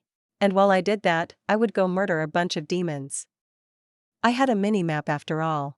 I turned and ran up some garbage, leaping over it and then right into an array of 5 of the soldier demons. One was blasted from a full-strength hell flame. Another was cut in half and it distorted its form, glitching, unable to stay coherent. I continued on and turned, slamming up an ICE shield, letting it absorb the array of lights the 3 remaining demons fired at me. 250 XP gained. 250 XP gained. The 3 couldn't reach me though. Despite their shared attacks, my ICE wall absorbed attack after attack. I used that moment to cool down. I could feel my cyber deck cycling, and only once I was cooled off did I prep another 3 attacks, melting the demons down. 250 XP gained. 250 XP gained. 250 XP gained. I checked the minimap. Sasha was still fighting, and the 2 netrunners were back together. I guess they didn't expect me to be able to handle their demon. The demon I noticed was catching up to me. I moved at a normal speed, trying to give my cyberdeck cooldown time. As I considered what I could do, Sure, I could run around and clear up the groups of small demons they had sent out. And it would benefit me, but it wouldn't do much for Sasha. Ugh. I groaned, aloud, because despite my own greed at having XP bags just wandering around, Sasha was on her own, and whether people died or not, Sasha was still my chum. Even if she didn't know me well, and I didn't know her well. Even if she had put herself into this situation, even if she didn't understand why I was so connected to her, the image of her falling, of glass glittering around her, ran through my mind. An image of her smile. The smile she carried into death. It was stupid. I barely knew her, and she barely knew me, but damn it, I respected her even if she was a pain in the ass. I couldn't handle this demon, but I bet Sasha could. I shifted where I was going. I arrived as another of the missile barrages slammed into the area Sasha had just been standing.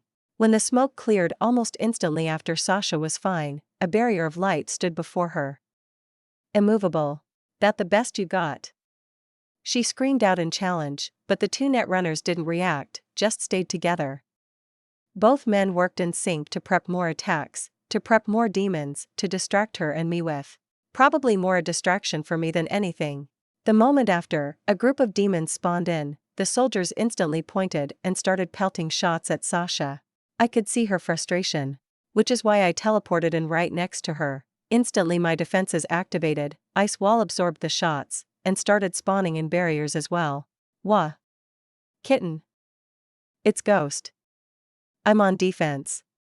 Also, a big demon is coming. I don't have anything that can handle it.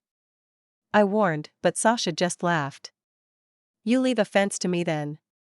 Maybe breach the server if you can. I could use some info. What? Oh, I breached the server already. I called in response, as I started throwing up ICE and barriers wherever I could as another missile barrage arced in, and those were nasty. My barriers slowed them, but I had to remake the ICE each time a missile struck them. Playing defense was already starting to overwhelm me, but it gave Sasha the moment she needed.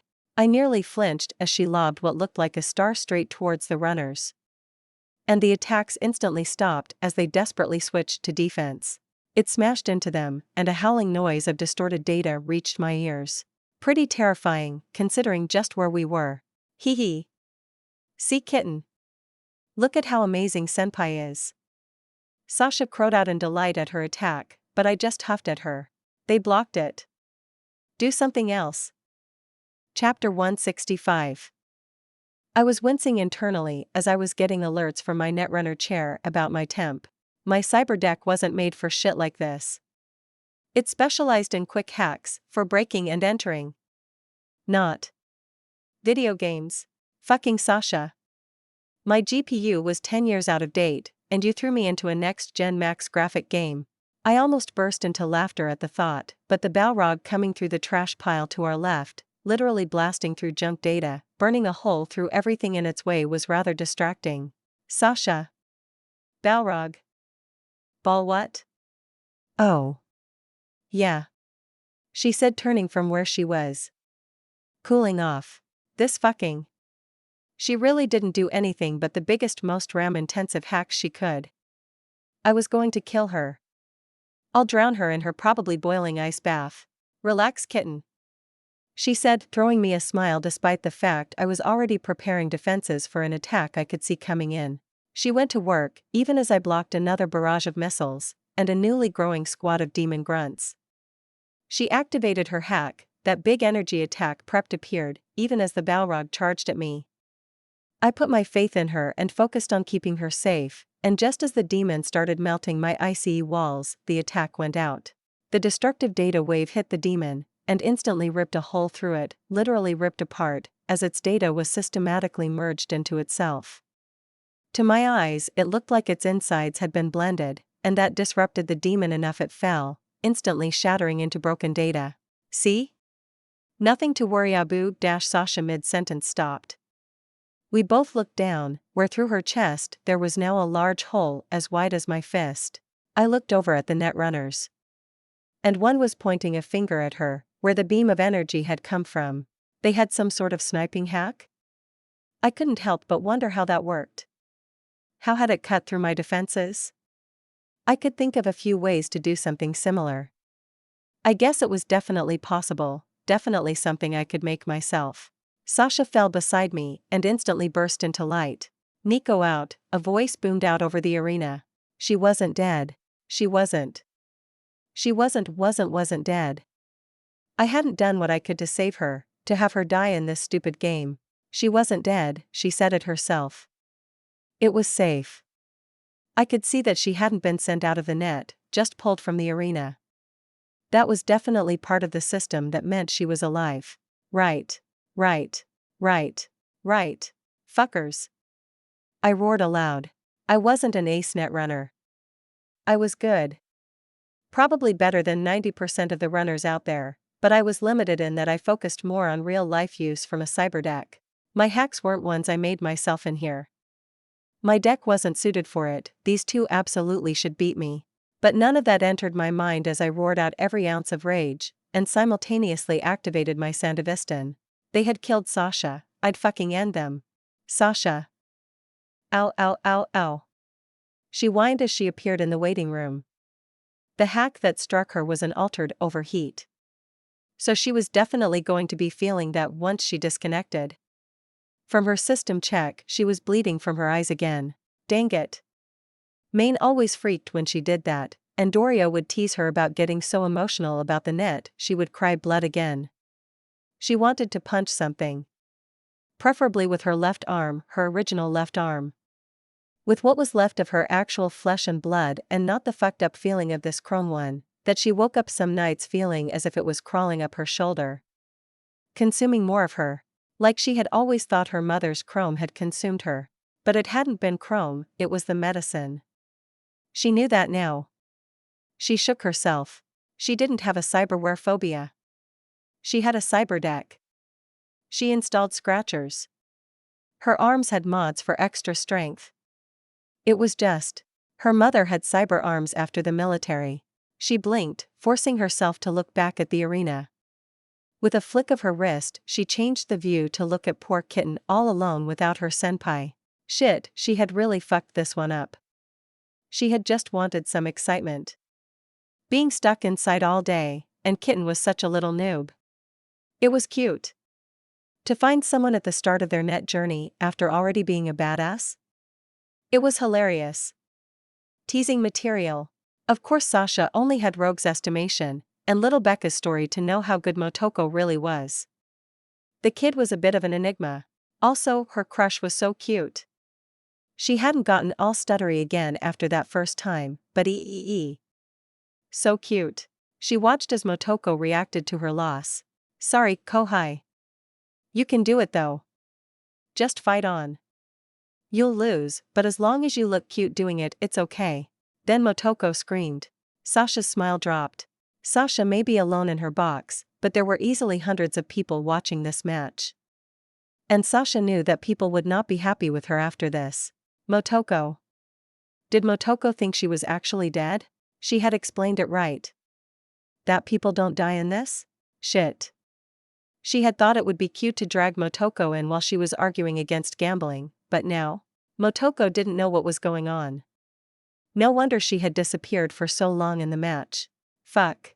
The atmosphere in the arena shifted, as Motoko turned her eyes, once so full of life and delight, and now. Now they were a glare of pure hatred. Becca had told her that Motoko was a killer.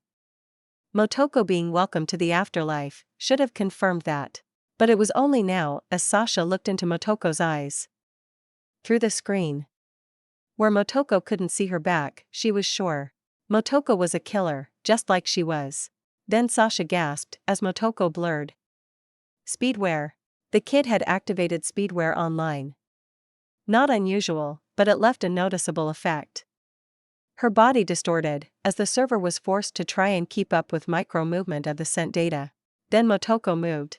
Sasha blinked in shock and then gasped, because in just a split moment, she had appeared behind the other netrunners. That was high-end breaching. Good shit. Right, Motoko had even breached the server on her own. Not something she would have expected.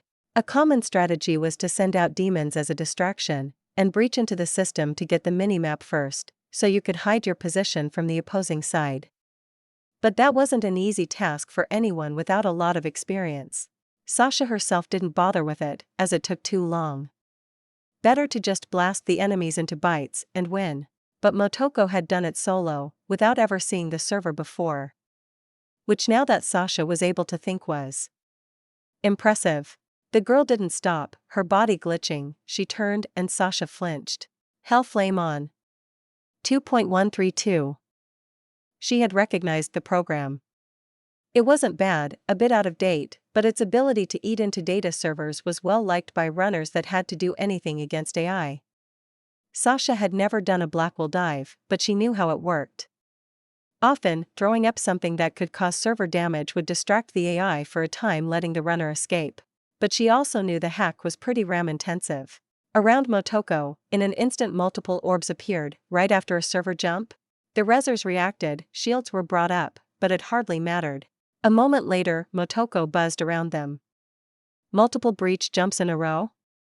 That was a high-end trick, and it left Sasha burned out when she had to do it. Doing that while also summoning in hacks, as fireballs slammed into each side of the runner's shield. Then before it was even done, she summoned more. Hell flame was already eating away at their shields, causing the runners to realize they were in trouble, but the kid wasn't done. More and more of the hell flame built up.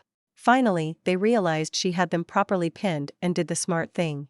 They vanished, breach jumping themselves to escape the flame-filled zone. Well, at least Motoko had gotten them to split up. Maybe she could, and Sasha gasped, as suddenly Motoko was just there. Both of them split up when they jumped. One ended up on the other side of the jumped data terrain, while the other split farther off. But it didn't matter. Before the poor kid had a chance to breathe, Motoko was already there.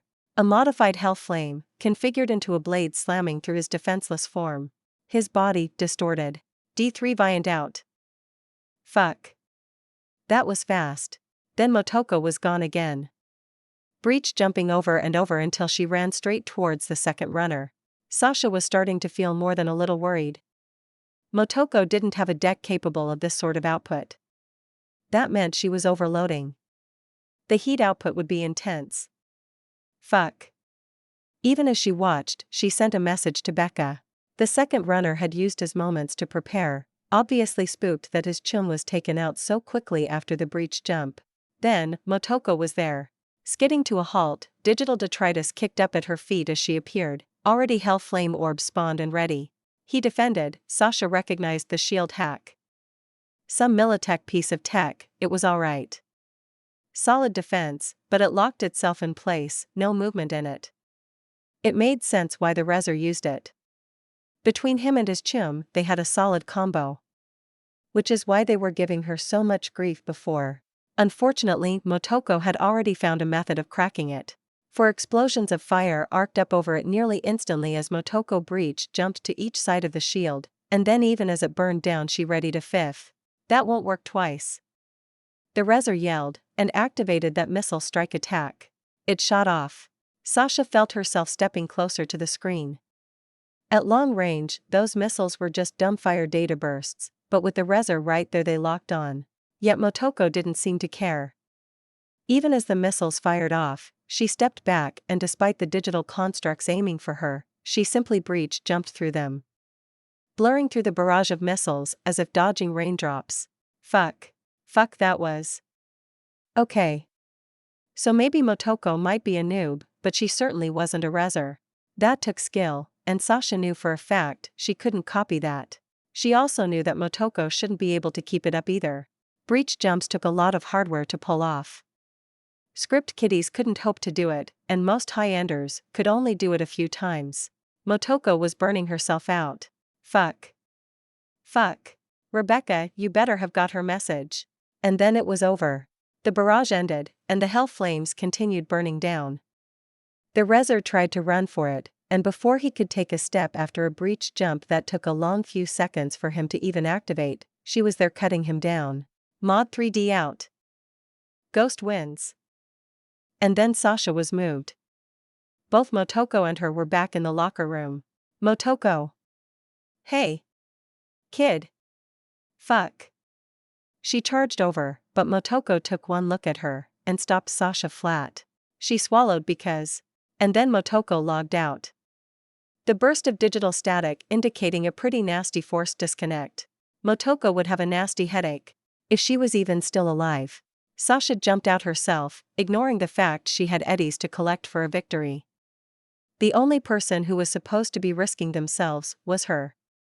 She had to make sure her kohai hadn't just burned herself alive. Fugal. I cursed as I finally jumped out. I felt melted, and I could smell burning pork, and I felt bad. Like heat stroke, but worse. I fumbled up my pockets, fingers feeling dumb and useless until I managed to get one into my mouth and huffed it down. Instantly I felt better. Despite wincing at the heat coming off my neck. Flinching as the heat seemed to surge, but it was actually just my nerves coming back alive. Weakly I flopped down. The coolant running through my suit was helping, but it was barely enough. I could feel myself still practically sizzling. Damn it. I had probably damaged my cyberdeck and my new neural link.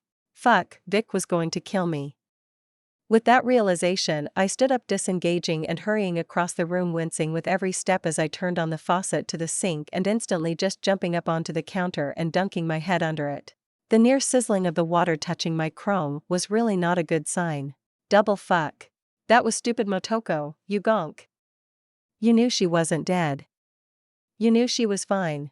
I sighed, just pressing my head against the cool metal, almost wincing at how cold it felt to my definitely overheated brain. Thinking was hard. Just cool down. I grabbed another Mac stock, the last one I had on me, and only once I was sure the chrome had cooled off did I pop it. The brain fog cleared and I sighed in relief. I needed to make a call. Ringing. Ringing. Ringing. Asterisk kid? You alright? Asterisk. Asterisk Vic, I'm okay-ish. But I need a checkup. I definitely overdid it with my cyberdeck. I overheated. It's bad, asterisk. Asterisk shit. Where are you? Do you need a ride, asterisk? Asterisk no, I'm feeling better now. And I cooled down already, but I'm worried about my chrome. You in the shop, asterisk. Asterisk I will be, meet me there, as soon as you can. Damn it kid, asterisk Vic suddenly hung up, and I sighed partly in relief, and partly for knowing the Vic was going to chew my ass out. Poking at the back of my neck I could feel the heat still there in my chrome, but it had cooled, now it just felt like I was using it too much. Damn it. Now my neck felt stiff too. I tried to pop it and got nowhere, which only made the whole situation worse. Rising up, I nearly broke the sink with how quickly I slammed it off. Stupid. Fucking stupid. I cursed myself. I should have just given up. What fucking gonk does that sort of stupid shit? I rose up and realized I didn't have a towel here. Sighing at how wet I now was, I just walked out. This day literally couldn't get any worse. Ringing. June? Ringing. Asterisk June? What's up, asterisk I asked as the elevator closed in front of me with a clatter. Asterisk are you alive?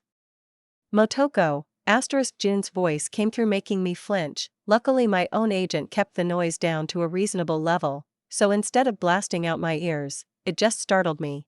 Asterisk what? June, what's going on, asterisk?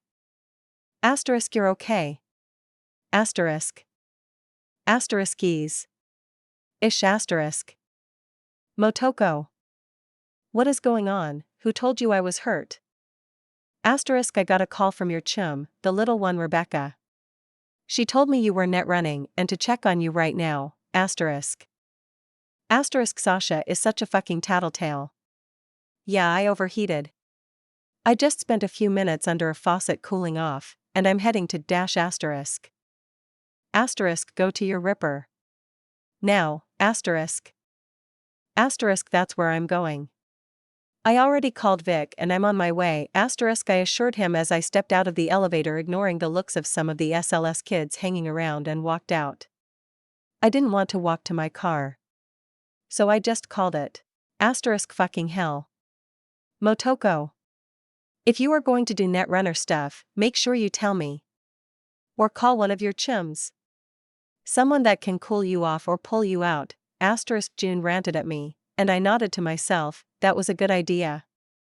If someone had been around to dunk water over my head or something, I would have felt a lot better. I didn't respond, instead just letting June rant as I waited for my quadra to drive over from the parking space down the street. It arrived and beeped before June had finished ranting at me. Asterisk this, you could just think a little before dash. June, I said loudly, cutting him off. Asterisk I'm climbing into my car to drive to Vic's. If Rebecca calls again, just let her know I'm with my ripper. Don't say anything else for me, okay? Lot of stuff is going on, and I'll talk to her soon to calm everything down, asterisk. The line was quiet before June sighed. Asterisk okay fine. But I want to see you once you finish up with your ripper, asterisk.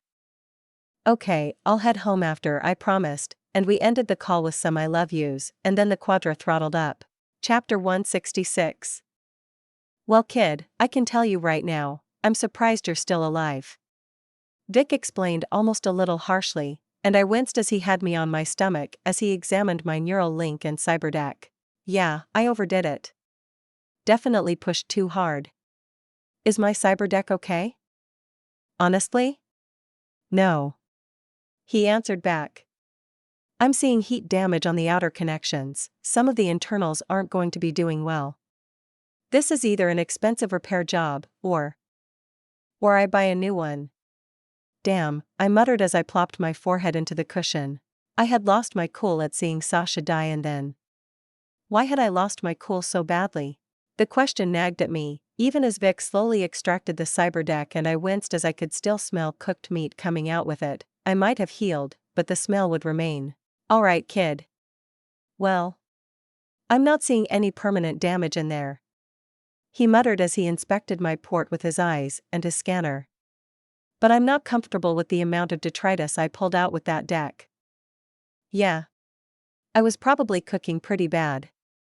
I had to use a max stock before I could even get off the net chair. Shit. He muttered as he settled down and rolled around until I could see him. Fuck, he was giving the maximum dad glare. I know already. I messed up. I thought my chum died. Even though I know she didn't, it was just. I freaked out. I admitted, and I looked away, unable to handle the shift from disappointed face to worried. Why, though? Why had I acted like that? I wanted to growl at myself. I had destroyed myself just to fight, and the whole thing was dumb. What was the point? I hadn't gained anything. Okay, so I had gained something. 500 XP gained. 100 Breach Protocol XP gained. Breach Protocol skill level up. 1 perk point gained. 500 XP gained. Breach Protocol level 10. I had maxed it. As I realized it, the data drop activated and I gained an understanding of system architecture in a way I had never thought of before. There was more to the net than just the ones and zeros. More than just the level the net ran on. More than even the deep dives hit. It was like there was an underlayer, a metaphysical layer. One that I now had. Not an understanding, or a surety of, but I knew it existed. I knew there was more to the net than most netrunners ever realized. I blinked away the information. I wasn't going to be exploring the underside of the net anytime soon. And again, it came back to why. Why had I acted like that? My cool stat gave me self-control bordering on the superhuman. Well, almost anyways. Yet, I had absolutely lost myself in the feelings from seeing Sasha die. I shuddered out a breath and tried to shift my neck only to grumble as once again the stiffness made my upper shoulder muscles ache. Kid? It's okay, Vic. I'm glad I'm alive, and I did something stupid. Really stupid. I'll need some time, that's all. Just some time and a new cyberdeck. Well. Alright. Listen kid, normally if someone came in with this much damage, I wouldn't even think of helping them get another deck, especially not so soon. But I also know you'll go get one regardless, and I'd rather help out. He sighed, rubbing a hand through his hair. That, and you are usually good about following my instructions, which is admittedly pretty nice. Heh. Glad I can help. I teased, before just slapping my face back into the padding. I'm guessing you are going to want something a bit higher spec than this poor Sicho. Yeah. Well, that'll be harder. I'll ask around my contacts, but if you want something truly high-end, that's gonna take some legwork. Got anything short-term? I asked, looking up from the cushion, and he nodded. Yeah, I got some older Paralines somewhere. Gross. Huh. That's what every runner I offer that old thing to says. Relax for now, kid. Then he leaned in and whispered. Miracle healing or not, you aren't at 100%. Then he rose up. Should I call your brother to pick you up? Ugh. No, he drives like shit, and he doesn't have an actual car yet. I can drive. It's even soothing. Thanks, Vic. Yeah. Thank me by not showing up to my shop with your brain half melted or something next time. I nodded, grabbed my jacket and threw it on, and then. Home. Motoko. Hey June. I greeted, and then, because he was looking a little frantic, I walked over to him as he was getting up off the couch to see me, and instead pushed into him for a hug, pushing him back against the couch. There, see. I'm fine. The fact June held me tight probably meant he didn't agree, but it was still nice, regardless. You alright? I'll be okay. But I used a trick I don't want getting out, so if anyone asks, I'm okay, but not up to chatting with anyone. I need a new cyberdeck. What happened to your old one? He asked, pointedly, as his gorilla arms held me tight. It was damaged. Too much heat. Jesus, Motoko. I'm not a runner, but I know what that sort of thing does to someone. I'm alright. Vic agrees. Like I said, I used a trick I'm keeping on the down low. So just play along? Please? Of course. He agreed, then sighed. You need help getting a new one? I can reach out to Fujimura. Heh. No thanks. Vic is going to look for me, and after a few days, I think I'll put the word out to some contacts I have. Heh. It still seems funny to me that you have contacts. Going to ask Wakako? Maybe? Probably should. She'll probably make me do a gig first, but she might be able to get me in contact with someone with the good stuff. Or I could ask Sasha. It's sort of her fault this happened. What? Who is Sasha? Oh. I muttered, looking up from where I was burying my head into June's jacket. It was all fluffy at the collar, and it was nice. Sasha is a net runner, and edge runner actually. She's cool, but kinda a gonk. I was with her, she dragged me into a netrunner arena thing. She lost, and I don't know June, I thought she was dead, but I knew she wasn't, and I just couldn't get over that. Sounds like she dragged you into a mess, he rumbled, and I laughed as it made his chest practically hum. Yeah, a little, but it was my fault that I got hurt. I overreacted. I still don't even know why. I was just so mad, and angry, and sure she had died, after everything, and I knew she was alive, but I couldn't get my brain to realize it. Sounds like me. When I was struggling. That's how I felt. I knew I was going to punch you, and I couldn't do that, but I tried anyway. June offered bluntly, and I flinched. I sat up and locked eyes with June because I was seriously shaken by his words. It made sense. A quick check of my system later, I confirmed. I had 10 points of open adaptation right now. The last time I had even gotten close to that much was when I first got my arms, and I hadn't been doing well then either.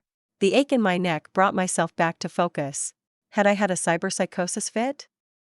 Was that how the effect manifested in me? Random bursts of surety of something that I also knew was false?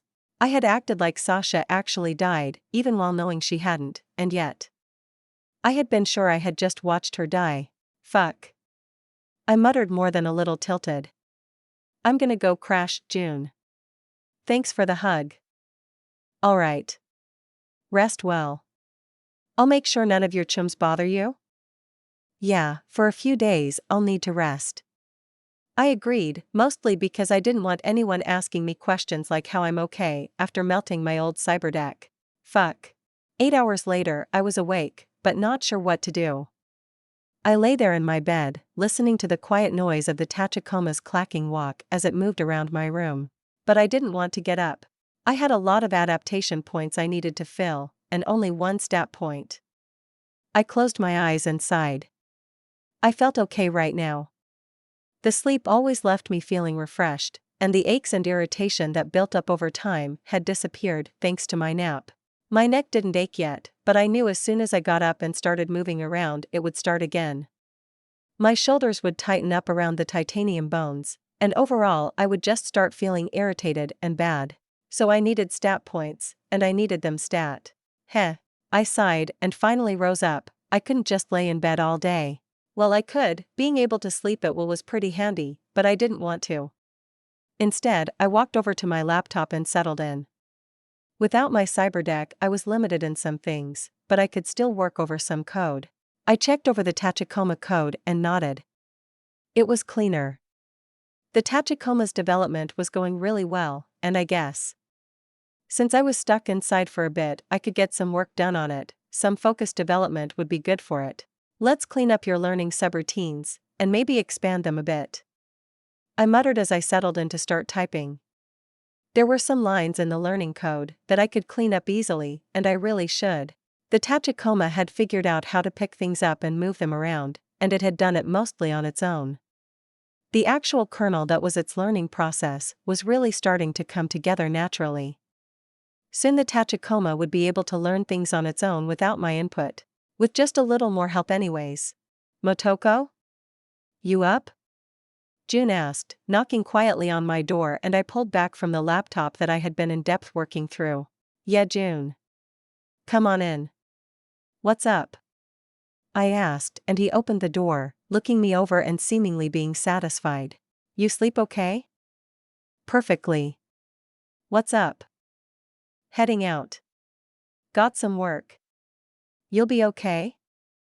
Yeah, I probably won't go anywhere, unless Vic gets back to me. Alright. Rest. Oh, and your chum Rebecca called a few times. She's worried. Send her a message or something soon? Oh, yeah, I can do that. Thanks, June. He nodded and then disappeared, and I needed to do some damage control. I stepped away from the laptop to flop on my bed. Bypassing the Tachikoma that was putting blocks of steel on top of each other into a pyramid. Good job. I told it, despite it not really being able to understand verbal commands yet. Sighing into my pillow, I sent out a text. Motoko, hey Becca. I waited and I was relieved that Becca responded back nearly instantly. Rebecca, Motoko. You okay, chum? Sasha was freaking worried you melted your brains out of your skull. Motoko, yeah, I went overboard for sure. My cyberdeck was damaged, which, yeah, not great. I was alright though.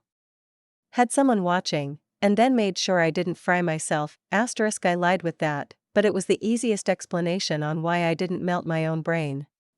Rebecca, well good. I'll tell Sasha. She was freaking out.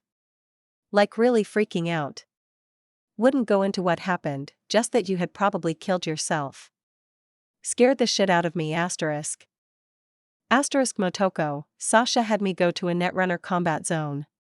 Then while I was saying I'm not that interested in trying that out, especially since I've never seen it before, she tricked me into walking into the access lobby, which threw me into the battle arena. Sasha isn't my favorite person right now. Rebecca, fuck. Sasha pulls shit like this sometimes, tricks people into shit. I'm sorry. Shit. Motoko, not your fault, chum. And not Sasha's entirely either. I saw her get beaten, in the arena, and I reacted badly. I thought she was dead, but I knew she wasn't. It's stupid I reacted bad, burned myself because of it. Tell her, it's not entirely her fault. Rebecca, you should, maybe tell her yourself? She's really upset. I sighed, my face buried into my pillow. I brought my hand up and rubbed at my hair. The cool chrome felt nice. I wasn't sure if I wanted to talk to Sasha. The feeling of betrayal wasn't entirely accurate. But I still felt it. After trying to save her life, and succeeding, she had pulled that shit on me. It was a fact that I was going to have to decide if Sasha was still going to be someone I wanted to be around after this. The fact she threw me into a combat zone like that without warning wasn't okay. Motoko, I'll think about it. Tell her I'm okay for now. I just can't go on the net until I get a new cyberdeck. Rebecca, shit, that's serious damage for a cyberdeck. Feel better, okay, chum? You need anything? I don't have a ride, but I can get around if I need to. Motoko, I appreciate it, Rebecca, but I have June around if I need something. And I'll probably call up Hiromi and the gang and let them know what's up. So I'll be flooded with people soon. Rebecca, okay. Okay, I'll talk to Sasha, and bitch her out too. That shit's not cool. See you, Motoko, for sure. We'll hang out soon. I pulled away from the pillow. Sasha was bothered by what she had done? Good. She should be, but... Damn it. Motoko, I'm alive, and okay. Cyberdeck is wrecked. That's not your fault. Not entirely anyways. I'm not really in the mood to chat, so... We'll talk another time. There. I ignored if I would get a response to that and instead sent some messages to my chums. I was sitting on my couch mostly just vegging out, when my front door opened. Motoko. Hiromi's war cry echoed through the apartment and I sat up so she could see me. Then she rushed me. Hey, easy. I said as she nearly leapt over the couch to pull me into a hug. You're okay? Not dead? No brain damage? Promise. I'm okay. Vic checked me over, and other than trashing my cyberdeck, I'll be okay with some rest. Lucky. Lucky. Idiot. To get your cyberdeck hot enough to damage it means it was hot enough to cause heatstroke, if not worse. You are so lucky you are. Not drooling mindlessly. I know. I agreed, and Hiromi looked me over, checking to make sure before seemingly calming down when she didn't see anything wrong. Then she reached for my neck and I let her examine my cyberdeck port. It's fine, Hiromi. I took a class on overusing netrunners and the damage it causes. Considering how valuable a trained netrunner can be, it's something we are warned not to let them burn out unless necessary. I saw video, Motoko. Heads catching on fire was one of the least horrible things. And I'm okay. Finally satisfied, she nodded firmly. Lucky. I'll be even luckier if I can rely on my chums as spotters in the future whenever I go into the net.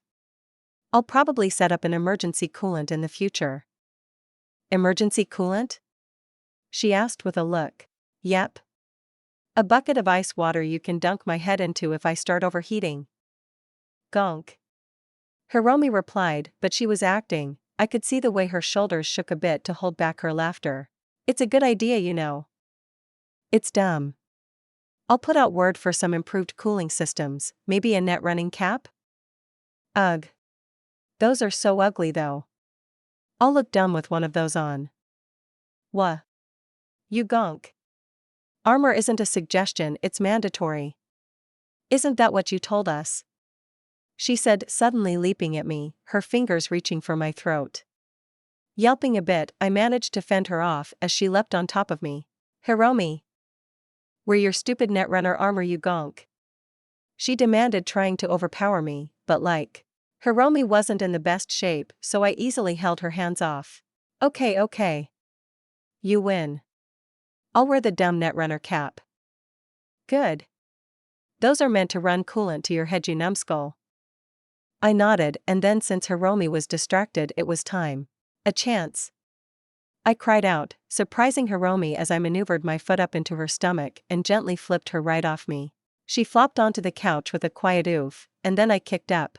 I landed softly, making sure not to land on Hiromi directly as I had flipped our position, pinning her to the couch. Heh. You are 1,000 years too early to out-wrestle me, I told her firmly, and then winked as I stood up. You want a drink? I'm not really planning on going out or anything today, so if you want to hang out, that's cool. Hiromi was quiet. Sorry Hiromi. Gotta work on that body if you want to defeat me. Chapter 167. Sasha. She paced. What else could she do? She had taken a total noob, one that had some serious talent, but was still just a kid and nearly got her killed. Chill Whiskers, Motoko is fine. I know more about net running and what a cyberdeck overheating does to someone than you do, Becca. Motoko might be okay, but she isn't okay. She responded back, almost snapping as she continued to pace. All because she had wanted to fight, to feel alive. Her arm twitched and she wanted nothing more than to smash it to pieces. She hated the way it made her feel. Her mother had always told her how her arm was out to get her, that it was why. Sasha shook it off. She didn't want to think like that. It was Securison that had caused all of that. Her mother had always been so kinda before the war, and even when she came back. It had been the slow after effect that had left her. Sasha reached up to touch her nose. It wasn't bleeding. There was no blood. Her mother hadn't had another rage and hit her. But her arm, it terrified her. What if? What if she was like her mother? What if it wasn't Securison that had caused her mother's fits? What if it made her blank out and beat Rebecca to a pulp? What if it made her drag a perfectly nice kid, that had a so obvious crush on her it was the most adorable thing ever, and drag her into a mess that almost got her killed? Fuck. She hissed, wanting to smash something, but that was odd too. Sasha wasn't the physical destruction type. She hadn't wanted to be like how her mother was at the end. Smashing things, because she couldn't control herself in her anger. Hey. A voice, deep in baritone and a strong hand on her shoulder made her stop. Ease up, Sasha. Ain't nothing wrong that can't be fixed. I almost got the kid killed, Maine. Sounds like she almost got herself killed to me. She wouldn't have been there if I hadn't literally tricked her into it. She was even telling me that she wasn't interested. I just didn't care. I was so selfish, I just wanted a fight. Something to do. Sounds like an apology then. Nothing to get this worked up over. He rumbled, but he also didn't understand. Maine's entire perspective on net running was action movie bullshit. Where the sexy femme fatale sidekick opened doors for the slick solo. Sasha loved those movies, even if they were complete scop. I agree with Maine, Whiskers. Becca cut in. I've only known Motoko for a bit, so I can't guarantee nothing, but she's pretty chill, and she's not bothered by fuck-ups. Sasha shook her head. It wasn't just what she had done. Noobs were everywhere on the net, and when you took one under your wing, you're supposed to watch out for them. You don't kick them into a combat zone without even knowing their actual skill level. That fucking fox was going to kill her. I can't apologize when she won't pick up. She admitted, and Whiskers nodded. It might take a bit, chum. You betrayed her trust. Massive gonk move. I know. She flopped onto the couch and just stared up at the ceiling. What a fucking mess. My arm itches. She whispered aloud, one of the first times she had admitted to the problems with her chrome. Maine didn't get it. Even now he looked at her like he wanted to just tell her to scratch it then. But Becca was smart. Surprisingly empathetic when she wanted to. She understood. Just a little longer, chum. Then Biotechnica will be off your tail, and we can swap you for some meat. Ease back on the chrome. Rebecca offered, trying to be the mature young woman she was on the inside. I know. Just a little longer. Just a little longer. Just a little longer. Itchy and Malcolm both reached out to check on me after letting my chums know what happened, but I hadn't needed to have everyone over to look at how not injured I was. Instead, Hiromi and I hung out until she finally relaxed, realizing I was okay, and then when she left that night I fell asleep early. A day passed with me mostly tinkering with Tachikoma, lazing around, and avoiding going out. Giving myself a faux time to heal from any damage. I slept again, mostly just to skip time. The next morning I woke up, stretched, and forced myself up. I still could do more work on the Tachikoma, but what I really needed was to start searching for a new cyberdeck. As I hit the shower and got dressed, I sent a message to Vic. Unfortunately, when he got back, it wasn't good news. Asterisk Vic, I have some decks, and managed to source a Sicho MK.1. Not as good as what you had, but it's workable. But I have a feeling that's not what you want. Suggest asking around and putting your ear to the ground. I'll keep checking for you. Asterisk. Not what I wanted, but Vic was only a miracle worker with one of his skills. Asterisk Motoko, thanks Vic. I'm going to look around. Asterisk. With that I sent a text to another source. Asterisk Motoko, hey Wakako. I had a thing, and I need a new cyberdeck. Do you have any leads? Asterisk. I was just putting on my boots when I got a response. Asterisk Wakako, you are more useful to me with all your tricks, so I will help with this. Stop by. Asterisk. Well, that sounded good. I hurried out of the apartment, noticing that June was home, but sleeping. A few minutes later, I pulled up to the entrance of Jig Jig Street and headed inside.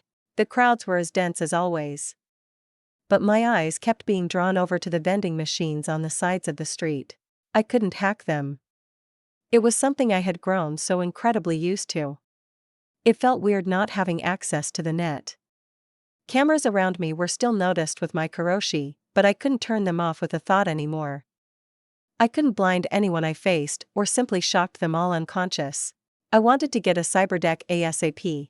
Wakako's parlor was the same as always, and I walked right in. This time she wasn't on a call, or even pretending to ignore me. She pointed at the chair across from her and I sat. So you burned yourself out? Surprising you aren't dead. She said, and I sighed as I realized she was going to grill me first. Dang it. I had some plans in place in case I ever overheated. They saved me from any permanent damage. Although my head still hurts. I lied to her, and she watched me with her sharp eyes for a moment before nodding. At least you were wise enough not to get your fool self killed. Truly, what a waste that would have been. She said, and it took me a second to realize that was actually a compliment. Thanks. Hardly a compliment. Keeping yourself alive is the first step, fool girl. But you need a new cyberdeck. Yep. I'm offline at the moment. She responded, but didn't actually say anything more as she took a drag on her cigarette. I don't have anything I can offer. Dr. Vector's request for information on a new high-end deck has already been passed on. There are those that are happy to work with the doctor, to find what he requests, but it's quiet currently. Oh. You will likely need to source one directly.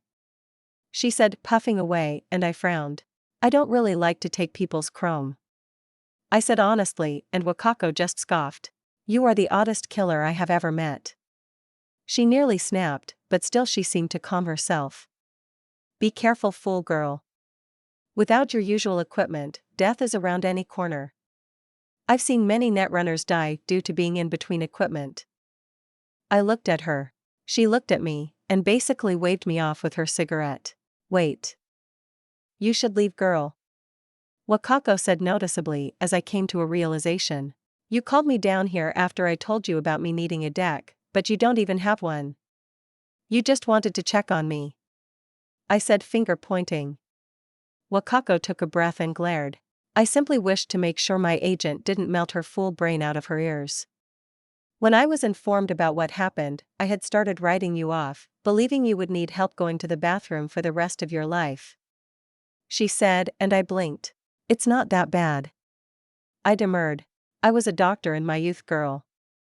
I know exactly how bad an overheated cyberdeck is. Especially in some fool's tiny head. Perhaps your lack of brains kept you alive? Okay. I get it. You are grumpy. I'll leave. I said, standing up with my hands raised. Wakako was getting nasty, but I stopped at the door. Thanks for worrying. I told her and smirked as I walked out, because her answering scoff was great. Okay, in that case. I needed to go see Yoko. The resurrection of the dead was true. Yoko said to me bluntly as I walked into her shop. I didn't die. No, you didn't. Good. I was cross when I saw what happened. Your battle strategy needs more work. She told me, but despite her monotone tone, there was a hint of teasing from the older woman. I'll work on it, especially when I was thrown in without any idea what was going on. Yes. I heard. Yoko's usual monotone was gone, and she nearly scowled, which was unusual to see on her real face. Sasha Yakovleva is not my favorite person at the moment. I considered defending her, but honestly? Yeah, me neither. I would have loved to take part in a cool netrunner battle if she hadn't thrown me in without any idea what was going on. Yoko nodded. I had considered introducing you to it myself, but you are like a cat that only dips its toes in the waters of the net when you must. I go into the net. She simply stared at me past her tiny dark sunglasses. Okay, sure, I don't like hang out in it. I mumbled. She smirked at me, a faint thing, but it was there. You have been a unique apprentice to the net. I often have to shoot overly dedicated, but unskilled runners to take time to improve their skills. Not wait for far too long before a stray cat struts back into my temple. I scoffed. Don't you start either. I've already had to tell Sasha to stop calling me kitten. I'm not a cat. Much less a stray one. We'll see, I suppose. She offered, but then frowned, her hand rose up and beckoned me over. Curious, I stepped close, and she gently placed a hand on the nape of my neck, feeling and confirming the obvious. You lost your cyberdeck. Damaged, more expensive to fix it than just find an upgrade. The damage you did to yourself is worse than I thought then. How did you survive? I have good chums, and I got lucky. She watched me from behind her dark glasses, before pulling her hand away. Good medicine, and a skilled ripper too. Good. A netrunner needs all of these things. You need a new deck. Yeah. Vic couldn't find one, and I talked to Wakako already. I'm aware. I do keep my ear to the Ripper Information Network. Vic is a pleasing Ripper to work with. He is already well aware we are in the network and often throws out requests through it for cyberware. She said with a faint smile. But what you are asking for isn't easy to find. I figured. Well, considering your performance, you certainly have the skills to use a higher-end deck. She said, and I felt a surge of hope, because Yoko was looking like she was playing a trick. You know of one? I have my ear to the pulse of the whole city. I know where many high-end decks are that you could collect. Normally, I would tell you one of the more difficult locations. Maybe put you through a gig collecting something for me. She offered, teasing, in that monotone way of hers. But then she leaned in. But you are my apprentice, and I won't let that stray cat with more ardor than brains stake a claim on you. I'll send you the deets. It'll cost you though, the owner isn't a runner, so it'll be in eddies. Eddies, I can do. Good. Go on then, Motoko, go become the ghost in the shell again. She offered, and I almost jerked. How did you know that? I only told Sasha that. You think people weren't watching? It's a cute name. A good one. She assured me, and then waved her hand for me to get going. Embarrassed despite myself, I nodded as I got the text and headed out. Time to make a deal. Then I realized that was a bad idea, and made a call. Hiromi, I can use your help once your class is over. I need to buy a new deck and **. Don't say another word. I'm in. Come pick me up, I'll be out of class in a few minutes. What? Hiromi, you should finish your classes, it's not that big a rush. Nope. This is definitely important. You without a cyberdeck is a weakness I'm not comfortable with. Come pick me up. Bye, and the call ended without me being able to argue further. I just sighed and shrugged. Fine. When I picked up Hiromi, she had instantly asked for the message I sent, and had then gone on to make a call to the contact, to set up the meeting. Something I hadn't thought about. I was just going to go there and meet them. The details are set, and we got a location. Your netrunner chum seems to have come through. Hiromi added, and I just shook my head at her antics. I mean, you saw what it was.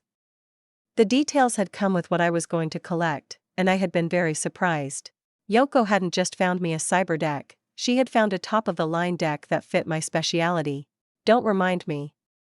I don't even want to know how a MK.4 Shadow got out of the company. Hiromi muttered. The Arasaka Shadow.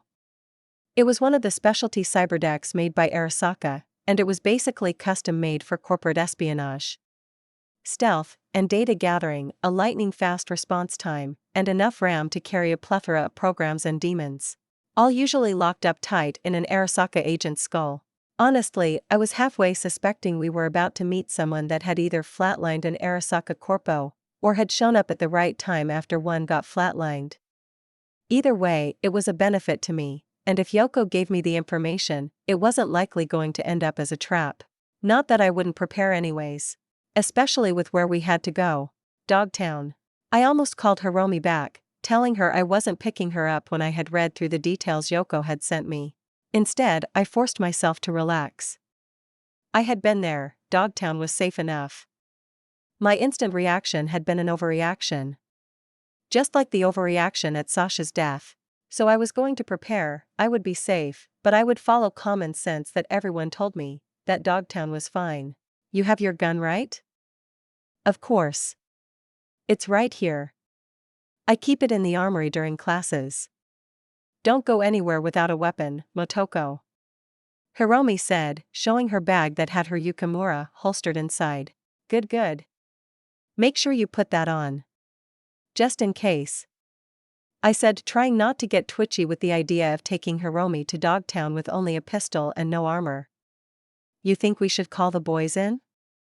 Motoko, it's just a trade deal. I'll be fine with you watching my back. She assured me, and that settled it. Even if the idea of calling in Jackie, June, the rest of Section 9, and even Rebecca sounded like a good idea to me. My neck hurt. I rubbed it lightly, feeling that crick in my back again. I did have a stat point left over still. As I drove, I considered it. I was planning on putting points into my adaptation anyways. So I might as well do it now. My own stat point disappeared and was dropped into my ODA neural link. Arasaka ODA neural link MK3 adaptation ODA MK.31/2. Yeah, that looked better. I played with my neck as I drove and frowned.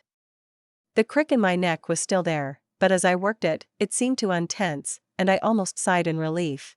At least if it came back, I could relax my neck without needing to sleep to make myself feel normal. Motoko? Hiromi asked, having been looking over at me, as I seemed to be rolling my neck around. Just a crick in my neck that finally let go. I admitted with a smile. Then as we drove down the roads, we finally reached the Dogtown entrance. Your pass still works, right? Yeah, it should. Hiromi said, and then as we pulled up, we were scanned, checked, and allowed through without any issue. And then once more, I was on the roads of Dogtown. Heavy Hearts is over there. Hiromi added, reminding me of something I already knew, but I just nodded and turned left down the road from the entrance. Hiromi often repeated things like that while nervous. So it seems despite her confidence in Dogtown, she got nervous about coming here too. I pulled up to a parking spot out front, and stepped out, eyes narrowed as I scanned everything around me, wishing once again I had my cyberdeck already installed. Hiromi stepped out and adjusted herself. She had slipped out of her Arasaka Academy jacket, and was wearing one of her usual ones. Even if the slacks and dress shirt underneath hinted at her corpo origins. I quickly joined her and we both walked towards the entrance. The concrete stairs were surprisingly empty of trash, as we walked up and into a small entrance area, with a Barghest man leaning against the side of the door. There were a few people idling around, some seemed to be waiting, some looked irritated, glancing at the guard over and over. Beat it, kids. He offered as we approached, and I could see the way Hiromi's back stiffened at the insult. We have business in the club. I cut off, before Hiromi could give him a talking to. You, and half of the Night City brats that come by wanting an easy drink. The guard replied back, barely even paying attention to us. We are not dash. Hiromi, chill. I pulled back my chum who was getting heated up at treatment. We have a number for our contact. I'll send them a heads up. Nothing to stress about.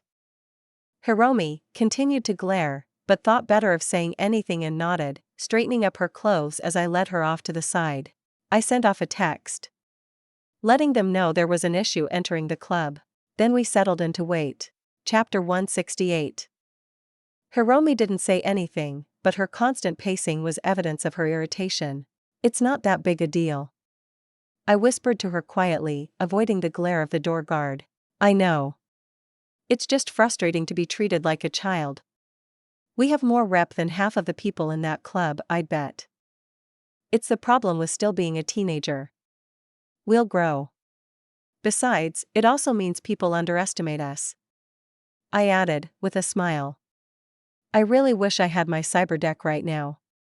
I'd have been able to blind the guard, or distract him or something, giving us a path inside. I suppose I could go check around for a rear entrance as well, but I wasn't here to kill someone, so I didn't want to treat it like that. The door to the club opened and a man stepped out, suit and dark glasses. He looked like every guard I had ever seen. He was even carrying a pistol in the small of his back. I watched him carefully as the music flowed out behind him as he looked around. A few moments later, he frowned, which I caught out of the corner of my eye, before I suddenly got a text. Ellis, I'm at the entrance, where are you? I blinked looking at the man, before shrugging and pulling Hiromi out of her pacing. Right here, I called out, looking at the man. The obvious guard looked at us, and I could see the confusion in his eyes. I'm assuming it's your boss that has the item? Shall we? I asked, and he stared for a while longer before nodding slowly. Hiromi shot me a smile and a nod, obviously proud at how I had handled it. This time, the Barghest guard didn't say anything as we were led inside. And I tugged Hiromi fast, before she could do more than glare at him. The club was large, a dance floor, a bar, and lots of seating. This was definitely the largest of all the clubs I had gone into, not even touching on the higher floors. This place was massive. We followed the guard as he led us to a door on the left side of the building, and then up a set of stairs. We were led into a private room just off the stairs. It opened and he stepped inside, holding the door open behind him. Well, I think we found our contact, I told Hiromi as I stepped inside. The man inside wasn't someone I recognized. It was just a rich kid. Well, he was in his 20s, but he wore enough high-end chrome and clothes that it felt like he was trying to shove his wealth into my face. The fuck? He asked, and I instantly felt myself die inside. This wasn't going to be fun. Who are the kids? The ones that responded to the message, boss. The guard offered simply, and he kept staring at us. I was pretty sure I could take him if I had to. Yoko put us in contact. You have something we are interested in purchasing, and we have the eddies you want. Hiromi cut in, smoothly stepping forward towards the little club couches the kid was sitting on. I decided to put myself into position as well. Across the door from the guard, I took position, casually standing there, with everyone in the room in my sights. Hiromi settled down casually, throwing her jacket over the back of the couch she settled on as she crossed her legs and settled herself comfortably. She looked every inch the corporate woman she was. While Hiromi settled in, I did the same, and caught the way the guard in glasses was side-eyeing me. The man was suddenly much more tense with the awareness of what I was doing. I wasn't just some kid, but Hiromi's guard. I didn't bother to hide that my hands were close to my weapons. The guard shifted similarly, and we both continued to side-eye each other. Fucking hell. Yoko said she had a buyer for this shit. You got any eddies, kid? Yoko wouldn't have put us in touch if there was an issue with that. Now, do you have the item? Hiromi said instead. I could practically see the way her mind was working, following a script in her head about how to handle business deals. She was acting overly casual, despite the tenseness of her shoulder I could see, as she struggled to make her movements sleek and confident. Course I do. 1 Arasaka Mk.4 Cyberdeck. The Arasaka Shadow. Heh, can't even tell you how I got the thing, you understand. He offered smugly, as he reached into his jacket and pulled out a cyberdeck canister. At least he was carrying it safely. I'll need to check it. I'll need to make sure you have eddies. The man cut off, seemingly going stubborn. Let's talk potential price then. Hiromi agreed, and I watched as the two started haggling out a price, depending on quality, and if the cyberdeck had any damage. It was fascinating to watch. I tensed as I heard it, the door opening to my side. My hand was instantly on my barrier, and the other guard had shifted as well, whether because he noticed it, or because he had noticed me. The door opened. The bottle that was requested. A chipper voice called out as a woman in a uniform stepped in and then stopped as she noticed me and the guard. I scanned her, checking everything over, but before I could finish, the kid called out. Finally! Gimme that, been waiting 10 minutes. He grumbled and the guard and I both stared at each other. I let go of my gun first and relaxed back, and a moment later the guard did the same. We watched on as the bottle of champagne was dropped off, and then the deal continued while the man got his glass filled up. Alright, fine. Scan the damn thing. He grumbled, as Hiromi finally locked him into a price as long as the quality of the cyberware was good. I watched as she popped open the container, pulling out the black and red cyberdeck, giving it a thorough look over before closing it back down. It looks good. A little wear and tear, but nothing that can't be cleaned up. I'll accept the price, Hiromi said, and the man looked her over before scoffing out and shaking his head. Brats with too many eddies to their name. Alright, pass it over and the deck is yours. How'd some corpo brat get in with Yoko anyways? He asked, suddenly, and Hiromi took a moment to consider before speaking. My chum is a very skilled netrunner. Hiromi added, simply glancing at me, and I just nodded in turn. Huh. So the deck is for you then? Guess that fits. Can't say I'm not happy to see that thing go. Can't tell you how I got it, but it's good that it's out of my hands. Seriously, Yoko, sending a couple brats at me like this? Whatever, your eddies are good, and that means I can go party. Get out of here. He demanded, waving us off, and Hiromi nodded, carrying the cyberdeck and walking out. I let her out first and then made sure to keep an eye on the guard, but nothing happened, and we were out. Let's get out of here, I said, and Hiromi nodded, as we walked back out to the car, and then out of Dogtown. Phew, kid.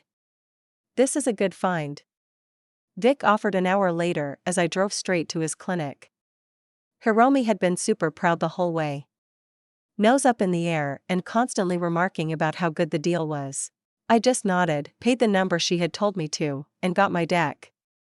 Eddies were just eddies, and I could make a bunch of eddies just by taking a job to flatline someone, so it wasn't really a big deal. But a new cyberdeck? That was a big deal. So of course I knew what Hiromi wanted. Hiromi did a great job on haggling for it. Got it for a steal, I told Vic, who looked up from the cyberdeck to me, before smiling. Did she? Well, excellent job, kid, Vic offered, looking to Hiromi, who sat up straight at the attention. It was nothing, she assured us, but the way she was practically preening told us both a different story. I smirked at Vic and he winked back. Well, let me go over this thing. I'll want to clean it up and give it a scan. You never know what malware someone might have gotten stuck on used Chrome.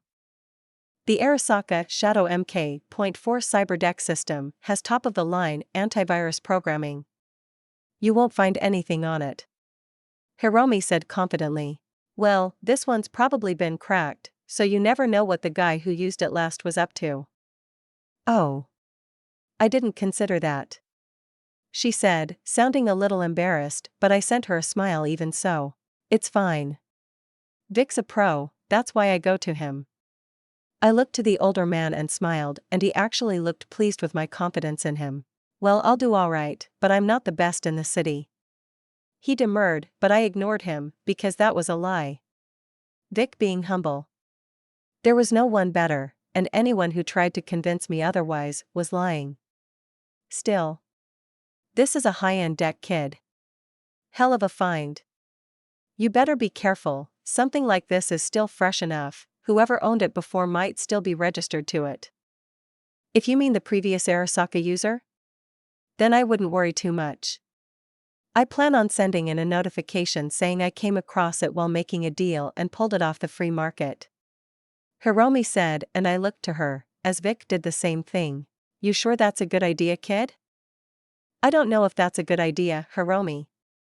Vic and I both spoke, but she just waved me off. Relax, I'm not going to tell them who has it now, because it'll just be registered to me, and I can just say I sold it off after. Nothing weird. It happens all the time. I'll talk to my dad about it just to make sure it's all done correctly. I'll put in a statement about how I came across it, but Dogtown Dealer is a standard drop-down on the form. Just don't put anything that can lead back to the dealer. I don't want to piss off Yoko. I won't, don't worry. I know to keep contacts safe. She assured me, and eventually I nodded. Can't say I'm used to having someone with so many Arasaka connections around. Bit of a weird feeling. Vic offered, and I nodded to him as well. It was weird. Alright, let me look into this. Should take me a bit, kid, I'm going to want to do a deep dive on it. That's fine, I'm not in a rush. Thanks, Vic. Sure, kid. He smiled at me, as he continued to go over the cyberdeck with his scanner. I would have happily sat there for a while, but Hiromi was getting anxious just sitting around. Her knee was tapping, so I rose up. I think I'll go for a bit of a walk, maybe get some food. Let me know when you're ready, Vic. Sure, kid.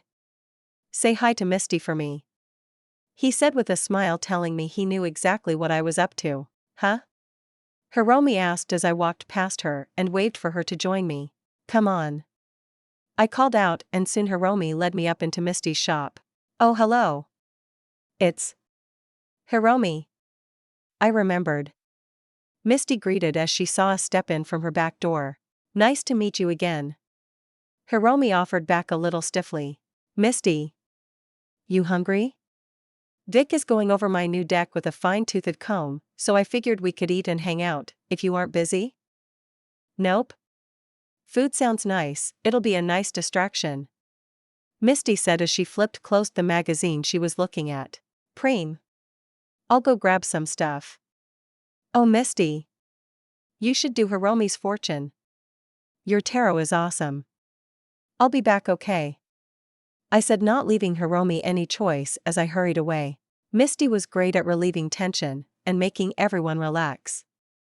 Hiromi was a little tense, so some spirit time would do her good.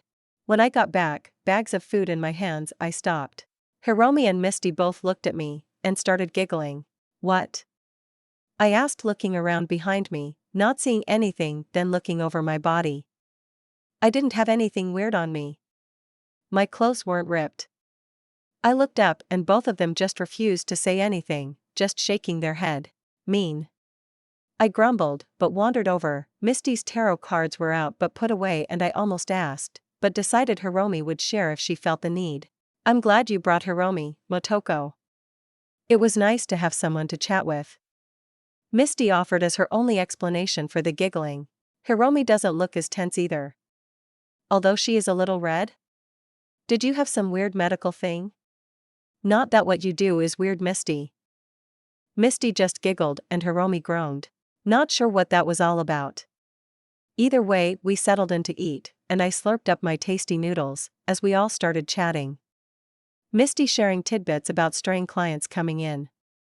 Although she did run out of those quickly enough, we settled in for a good veg session, and it was pretty nice. Misty had awesome big sister energy, and Hiromi, to my surprise, was responding to it really well. I guess she was an only child. It would make Misty's gentle teasing pretty new. Eventually, though, it was time. Vic sent a text, and I rose up instantly. Gotta go. I'll be back. I called out as I hurried out the back of Misty's shop. Cyberdeck. New cyberdeck. I skipped down the stairs, bouncing to a stop. It's ready? It's ready. Vic confirmed. I cleaned up some connections and checked the OS. It was definitely cracked. Someone used it after they took it from its original owner. I cleared up the scum and put in my own program. Mine isn't full of malware, but I suggest you check things over. You are the best, Vic. I said as I took a deep breath and then moved forward. It was time to get a limb back. I settled in, and Vic got to work. I didn't need to sleep for the install, and my port was already empty. Vic popped open my cyberdeck port in my head, and then slipped the chip inside. It felt like nothing except strange pressure moving my head around until it locked in place and connected to the chip. My agent flashed with the confirmed connection, and a blast of data scrolled across my eyes as it connected and installed, and then the chip activated. I sighed in relief, because it really did feel like a lost limb restored. I looked around and the radio was mine. Instantly. Far, far faster than I could have before. Looks good. I muttered, and Vic just chuckled. You should really wait for me to do a few checks before starting it up, he said half-jokingly, as he continued to press scanners to my head, connecting to my neural link and checking everything. Looks good. Install complete. I nodded, checking my status. The old status had been replaced. Seicho Electronics MK.2 Adaptation, Seicho MK.20 OT, warning damaged. I wouldn't be seeing that anymore. Now it looked like this. Arasaka Corporation Cyberdeck Shadow MK.4 Adaptation Shadow MK.40 OT. There it was. Everything was good. It's great, Vic. I only installed it, kid, you're the one who found it. He waved off, not realizing how big having Vic there to fix me up meant to me. I threw him a smile, and then, because fuck it, I jumped off the chair and threw my arms around the old ripper. Thank you, I told him, hugging him tightly, not letting him get away. Hey, come on, kid. Vic stuttered, sounding a little strangled, so I let go, and got to see Vic's face blushing at my affection. You're awesome, Vic. I owe you one. You pay me, kid, don't make it that big a deal. He tried to downplay, but I just smiled, and he looked defeated. Alright, get out of here, someone sees you turning me into a big softie, gonna ruin my rep, he said with a wink at the end. I just cackled and ran off, so much more room in my cyberdeck. I would have to install some new hacks first thing, but the whole world was my oyster. Chapter 169, nice. I ended up hanging out with Misty and Hiromi for a couple of hours. The three of us just all hanging out. Misty sometimes looked a little embarrassed about hanging out with a couple of girls much younger than her, but in the end Hiromi and I were cool, and Misty relaxed and enjoyed sending out her big sister energy. Hiromi definitely liked it. I guess being an only child meant you didn't normally get to experience some things. Afterwards I dropped Hiromi off at home. She still had school tomorrow, and I headed to my Netrunner cave. Pulling a fresh batch of hacks off my server when I got there, I spent a little bit installing all of my normal hacks, so I was back in action. Yet even with all the hacks installed, I still had a lot more space in my new deck. I made a mental note that I should buy some new hacks and fill it out. In fact, I should do that right now. I jumped onto my net chair and started hooking myself up, before wincing at the smell. I had sweat like a pig while overheating. Grabbing a scrubby brush I found under the sink and a bucket, I got to work, cleaning out the pads and making the chair not smell like a locker room. When I was done, bucket emptied, I looked over the chair. It would take a bit to dry, which sort of stymied my plan. I sighed, and grabbed a roller chair, then another, and with a bit of work was able to plug myself in while laying across the roller chairs and leaving the pads on the Netrunner chair to dry. Then I closed my eyes and opened them in the net. I sighed in relief at returning here. Walking over to the window, I looked out over the digital cityscape for a while. The streaming lights of digital information flowing through this world was as always an interesting sight. So, here I was, back in the net again, with an upgraded cyberdeck, hacks installed, but was I better than I was? Sure, my cyberdeck was better, I would be able to send out far more hacks before overheating, but I had basically been killed if not for my fast healing. Again. I'll admit I hadn't really worked overly hard to improve my net running recently. I enjoyed casually playing around, making eddies, doing some grinds from time to time, but I was kind of sick of nearly getting killed. I looked at my stats. Level 17. Body 8, 16, due to cyberization, maximum value has increased by 8. Athletics 7. Street Brawler 8. Annihilation 5. Reflex 8, 14, due to cyberization, maximum value has increased by 6. Blade 7. Handgun 7. Assault 8. Driving 7. Intelligence 11, 14. Due to cyberization, maximum value has increased by 4. Breach protocol 10. Quick hacks 9. Programming 11.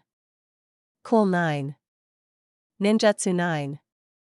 Cold blood 8. Rocker boy 9. Technical ability 7, 11. Due to cyberization, maximum value has increased by 4. Crafting 6. Engineering 6. 0 stat point. 6 skill point. Perks. Ambidextrous blades 2. Quick draw handguns 2. Gun nut assault 2. Parkour athletics 2. Grappling street brawler 2. Drive by driving 2. Cat-like athletics 5. Cool nerves cold blood 2. Danger sense ninjutsu 2. Wall breaking breach protocol 2. Cyber security quick hack 2. Recoil reduction annihilation 2. Cyber ninja ninjutsu 5. Fearless chill cold blood 5. Improvised weapons street brawler 5. Parry blades 5. Robotics wizard crafting 2. Drifting driving 5. Rapid reload handguns 5. Design wizard engineering 2. Rifle ace assault 5. Ghost touch breach 5. Perfect musical memory rocker boy 2. Debug programming 2. Siren song rocker boy 5. Hacking wizard quick hacks 5. Inspired programmer programming 5. AI whisperer programming 10. Slam fire annihilation 5. Enduring builds crafting 5. Robotics engineering 5. Unselected breach 10. Cyberware. Arasaka Corporation Cyberdeck Shadow MK.4 Adaptation Shadow MK.40 Aught. Kuroshi MK1 Adaptation Kuroshi MK11/2. Militech Condor Adaptation Militech Condor 6/6. Arasaka Smart Link System. Adaptation Smart Link 0 divided by 0. Arasaka X-Disc Adaptation X-Disc 0 Aught. Militech Armalite Ballistic Guard Adaptation Ballistic Guard 1/2.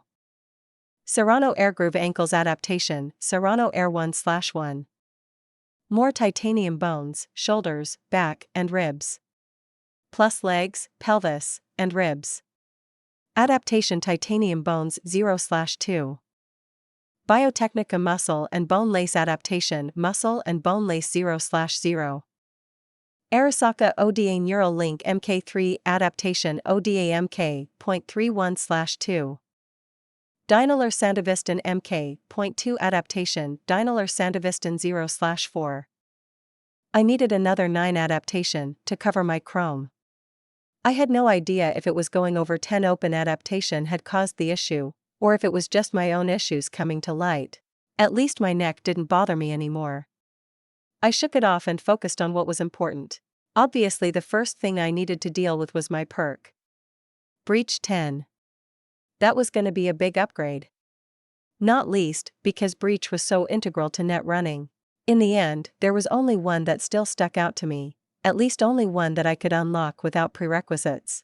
Strong Breach, a door is only as strong as the wall. Damage code, break data, make your own path.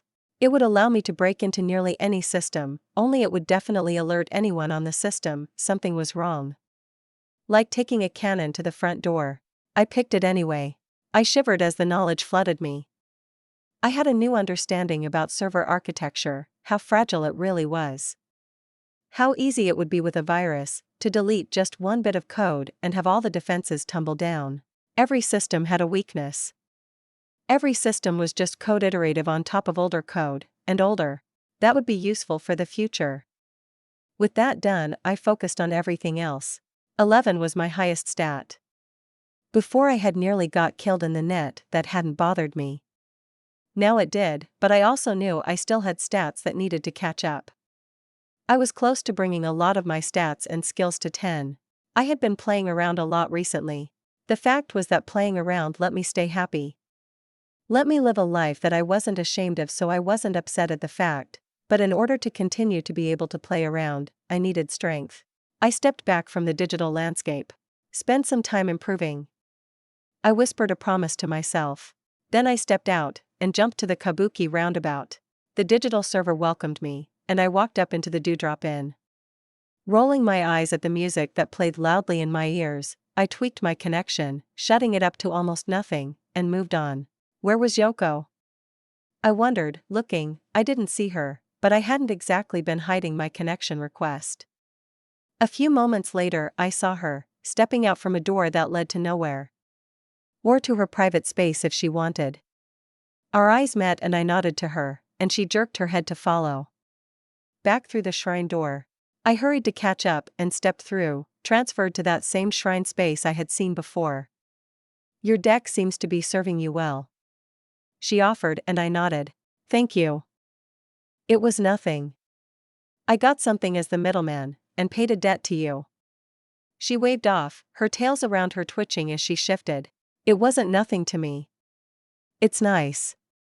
To be on the net again, to have a cyber deck again. Feels like I just got an arm back. Heh. It's been so long since I've disconnected completely, I don't think I could properly contemplate it. She agreed and I moved to settle beside her on the stone bench she was resting on, right inside her little shrine space. I was hoping to get some, well, information, but more advice than anything. I said and she looked at me, her eyes twisting in rainbow colors. Oh? I don't want to nearly get killed like that again. I've spent enough time playing around. I need better weapons. I need information on how netrunners fight, both normally and in the combat zone, and hacks that you'd suggest that I can rewrite for myself. Well, well. This is unexpected. But not unwelcome. I'll give you all of it for a cheap price. I have a hack I am putting together I could use some debugging on. A new set of eyes to clean it up. I wanted to groan but nodded. Deal. Well then, Ghost in the Shell. Let's get started. Let's talk about your own performance. She said, and with a wave of her hand the space between the torii gates shifted into a screen. And I was there. Just my digital avatar, but it was the battle with Sasha. I settled in, despite not getting tired by standing, to watch. But as it went on, it wasn't fun. It was really not fun. I watched it all the way through, from the outsider's perspective. There was a lot I could have done differently, but mostly it was preparing things. I wasn't set up to face netrunners in that sort of battle. But to my surprise, Yoko didn't share the same thoughts. Explain your movement here. She asked, and I looked as I saw myself run from the Balrog. I moved myself through breaching the server to a new position. Yes, but why? Why run? I don't think I can take that thing. Why? Because it is fearsome? Because you have no defenses? Why did you run? I blinked. That demon would have beaten me. You believe so? She asked, and I was almost wondering if I was wrong, but no. I was sure. My instincts and knowledge all knew that facing the Balrog was a bad idea. Yeah. You are correct. Hell flame on. 2.132 would not have beaten the Balron in any length of time. She said, and I blinked as her speech had shifted from her to a sort of digital statement of what the hack's name was. It was kinda silly, but okay, sure, I wouldn't want to remember the version for something either. But more interesting was that the Balrog was called a Balron? Okay, sure. Yeah, the Balron had a defensive hack, the fire. The hell flame would have just eaten at that, leaving the demon plenty of time to do whatever it wanted. I explained, the knowledge I had followed instinctively coming out. Indeed. You were able to notice that, that's good. You have good eyes. But why breach jump? You could have likely outran the Balron normally. Your speed was greater than the demon. I blinked, thinking back to what I had been thinking at the time. I think I just wanted to lead it around back to Sasha. Your first instinct was the breach jump? She questioned, but it was quiet more to herself. I guess? Breach jumping is a skill. An advanced skill. You used it before, when I let you access the damaged server. She reminded me. But the use of it then, and the way you used it now are two very different things. She muttered, staring, but then she waved and shifted the screen again. This time, to when I hacked into the server at the start. You breached the server quickly. Your opponents hadn't even gotten ready to try, and you were already in. Can you do this while defending yourself? I don't know, maybe? Depends on how much defenses I put up, and how much this new deck speeds me up. Little to moderately depending. She answered back. With your skill, likely little. The Sicho was already good at that. She answered before shrugging again. My suggestion to you, Motoko? Gaining knowledge of the net is the best thing you can do. Breach whatever server you are on first. Cracking the server means you crack the world itself. You can alter the battlefield, or at least see the battlefield for what it truly is if the defenses are too great. I nodded, taking that information in. Slowly Yoko ran me through the battle, questioning different things I did, mostly to see what I thought about them, and offering her own advice after. It was surprisingly useful. In the end, Yoko dumped a lot of data onto me, which took a moment to save it to my server. Then I narrowed my eyes and glared at her, which she noticed and smiled happily. I was wondering if you would catch that. She admitted shamelessly as I cut the demon she had sent through, to spy on me. Well, it's squished now. Good. If you only ever listen to one thing from me, then listen to this ghost in the shell. Never trust any data you are given by anyone, even someone you trust. Check, double check, and then assume you missed something. Always. She told me, and then suddenly I was forcefully moved outside the shrine back at the entrance to the roundabout. I nodded. Good advice. I jumped back home. Time to get some work done. I had worked through the night debugging the program Yoko had needed work done on, and I wasn't even going to point out to her that it wasn't her work.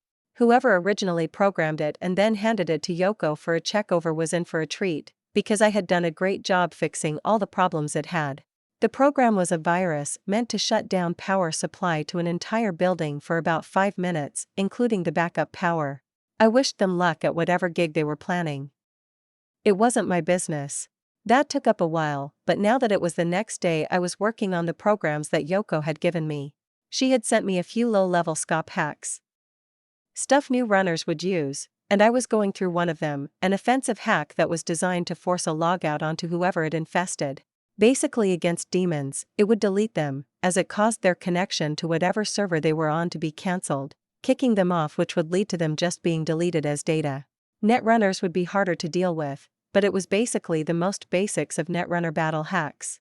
Hack the runner, boot them from the server. Of course, against a runner it would be a fight to see who was the most skilled to get it to work. As any netrunner beyond a complete beginner would be able to try and cancel the forced boot. I had already considered ways to mitigate it outright. A good breach jump would put me in a different section of the server, and so break the server's ability to try and force me out. Once again, breach showed itself as an incredibly powerful skill while on the net. Anyway, I was working on making it faster, more compact, and more likely to work when I decided it was probably a good idea to get some food and get away from the net. Standing up and stretching, I took a second to look at my Tachikoma. Its block pyramid was finished, and it had moved on to exploring different things in my room. Picking things up and examining them. Its system was full of queries about what each object was. I might actually need to connect it to an encyclopedia soon. Or maybe start adding the system to develop a personality?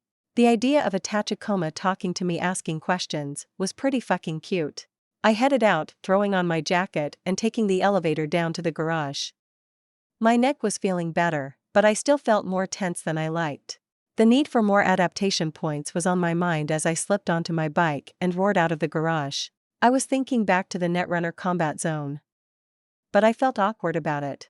Maybe if Sasha hadn't been so Sasha, I would have asked her to show me it. But that was rather burned at the moment. I don't really feel like talking to her. I thought about a few other contacts I had, but none were someone I would really trust like that. I sighed as I pulled up outside the Sakura market and found a spot to park before heading in for a meal. I was on the stairs when I got a call from someone that I couldn't just leave hanging. especially since she probably knew exactly where I was. Hi Wakako. Asterisk stop in. Now, I have a job for you on a time limit asterisk. The call clicked off and I turned and bounded back up the stairs and across the street. Jig Jig was the same as always, and I jogged to Wakako's parlor, but for once Wakako didn't keep me waiting. She was actually standing outside, smoking a cigarette and making everyone extremely nervous with her glare. Say nothing. Take this. Complete the task, I will make it worth your while. She said, simply handing me a shard, and I nodded, slotting it. Oh. Well, that explains the rush. I'm on it, I said, turning and jogging off. I almost felt like whistling, because this was going to be fun. Chapter 170. Susan Shinama.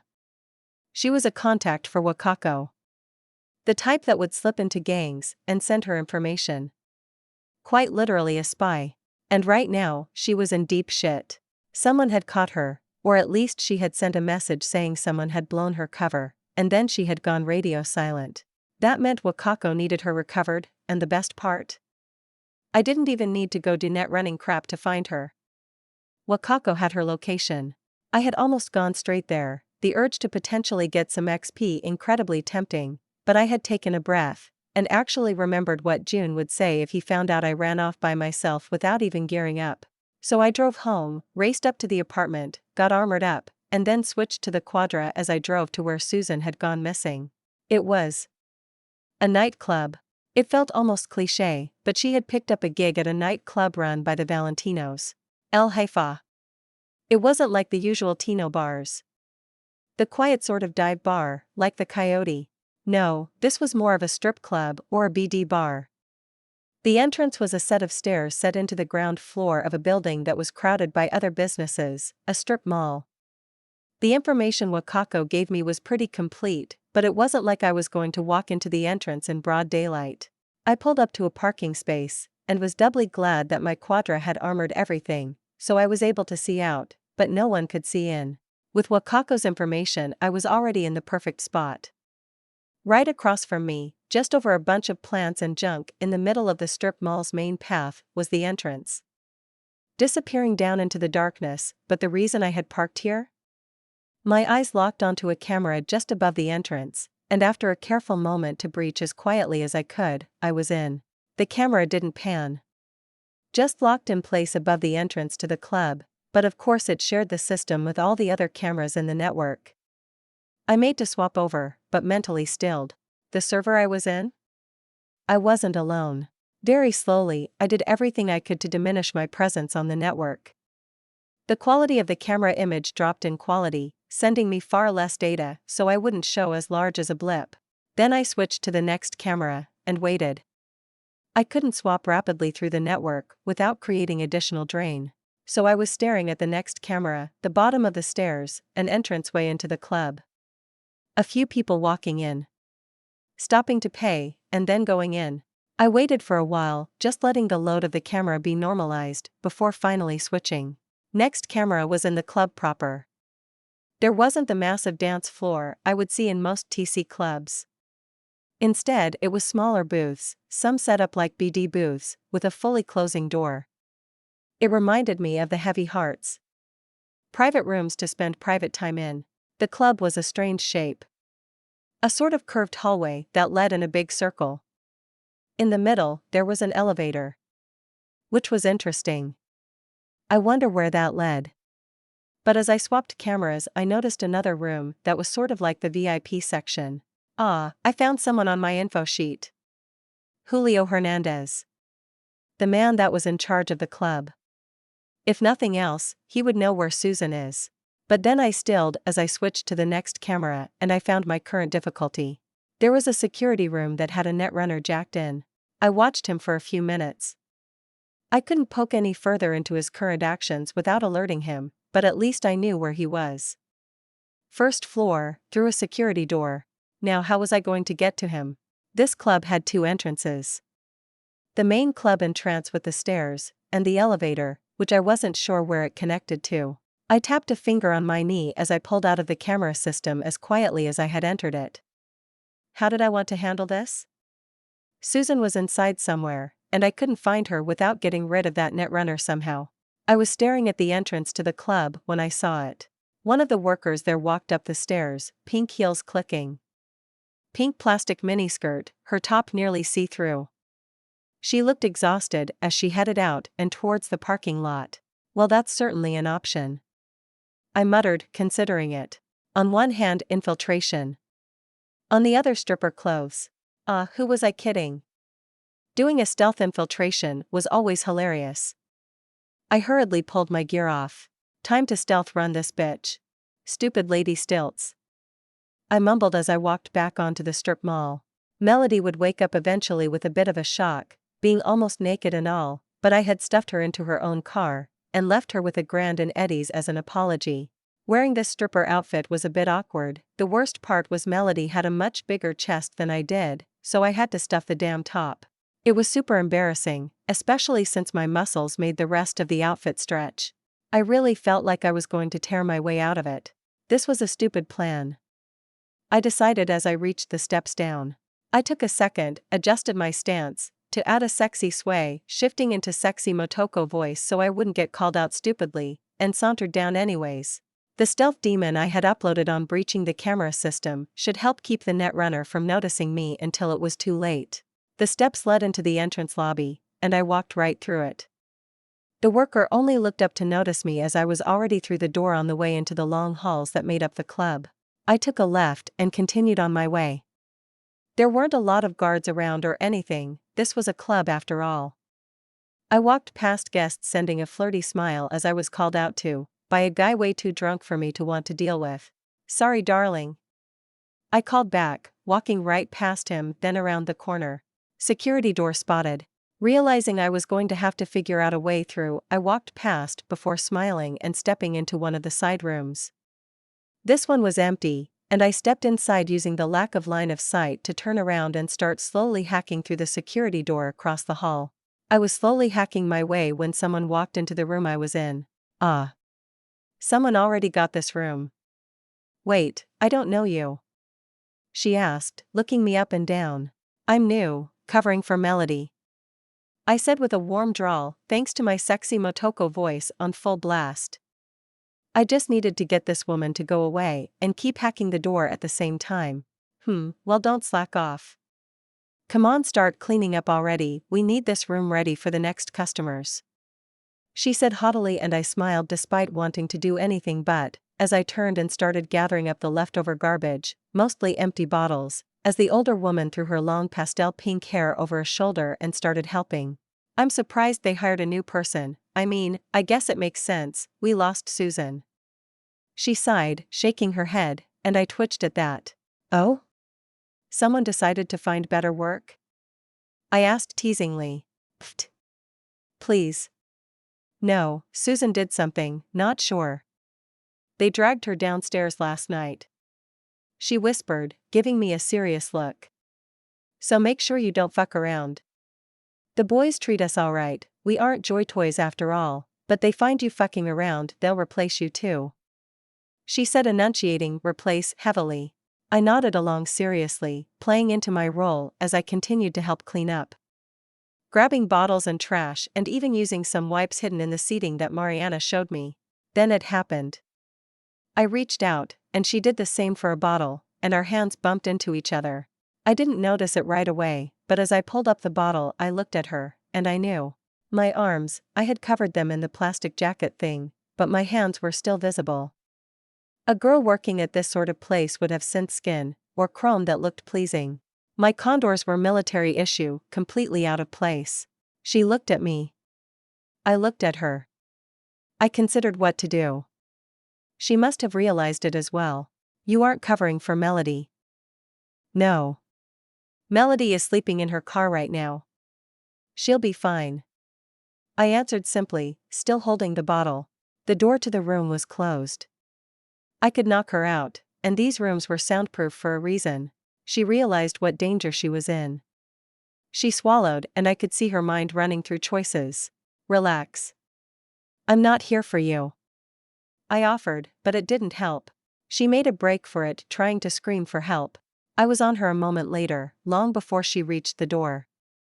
Her hands reached out at empty air, scrambling to open the door as I locked my arm around her throat. She gasped and then twitched as I pressed just the right way. Huh.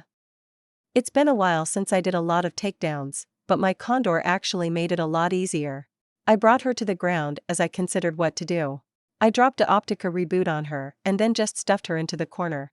That should keep her out of trouble for a while. Especially since these booths were soundproofed. Now that I had some time to actually work, I refocused on the door across the way. 40 uninterrupted seconds later I was through. Taking a moment, I casually walked out of the room. No one was looking down the hall, and I walked across. The security door opened as I approached and closed behind me. Hello. I whispered to the netrunner.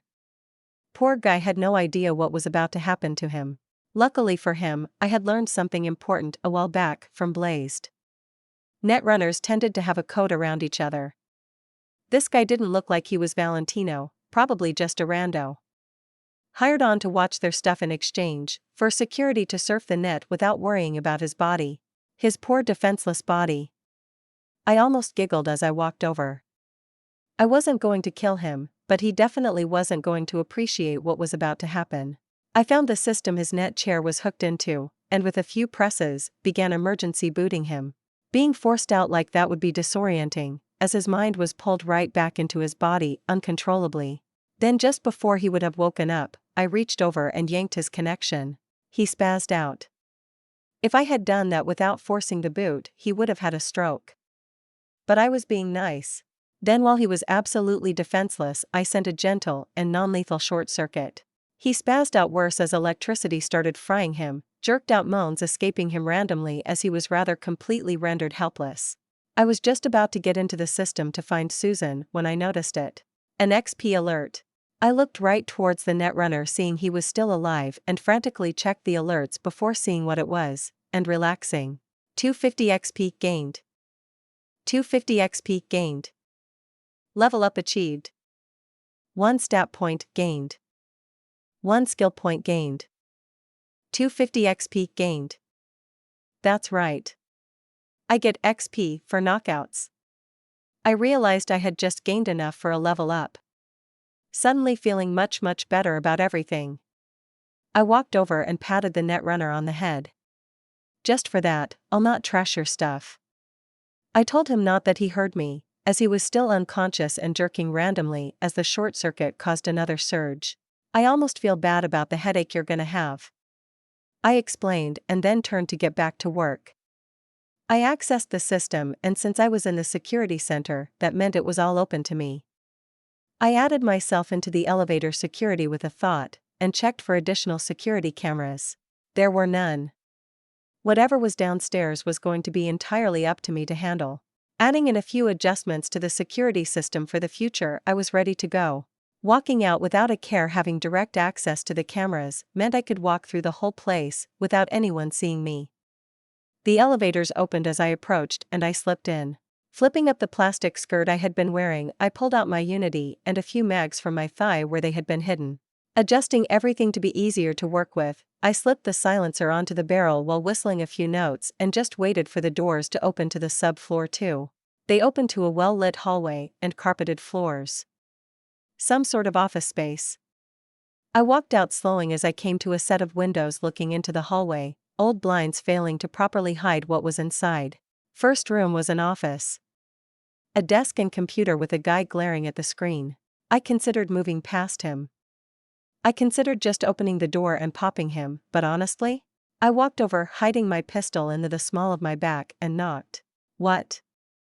It's Melody from upstairs? She called out, waiting. She could hear the man get up and stomp to the door. Dumb bitch. What part of "don't come down here" was too hard to understand? He demanded as he slammed the door open. Sorry, sir. I was told to, by Mr. Hernandez? He's been trying to reach you? What? My agent is fine. What shit is this? He demanded and turned around to head to his desk. The door closed behind me with a click as I was already on him. Slipping out of the heels, I slammed a foot into the back of his knee at the same time as I wrapped my arms around his throat. He struggled for a few seconds, but he didn't have the chrome to protect his throat, and with my chrome arms, there was no chance of really resisting. A few seconds was all it took. The blood interrupted to his brain and he passed out.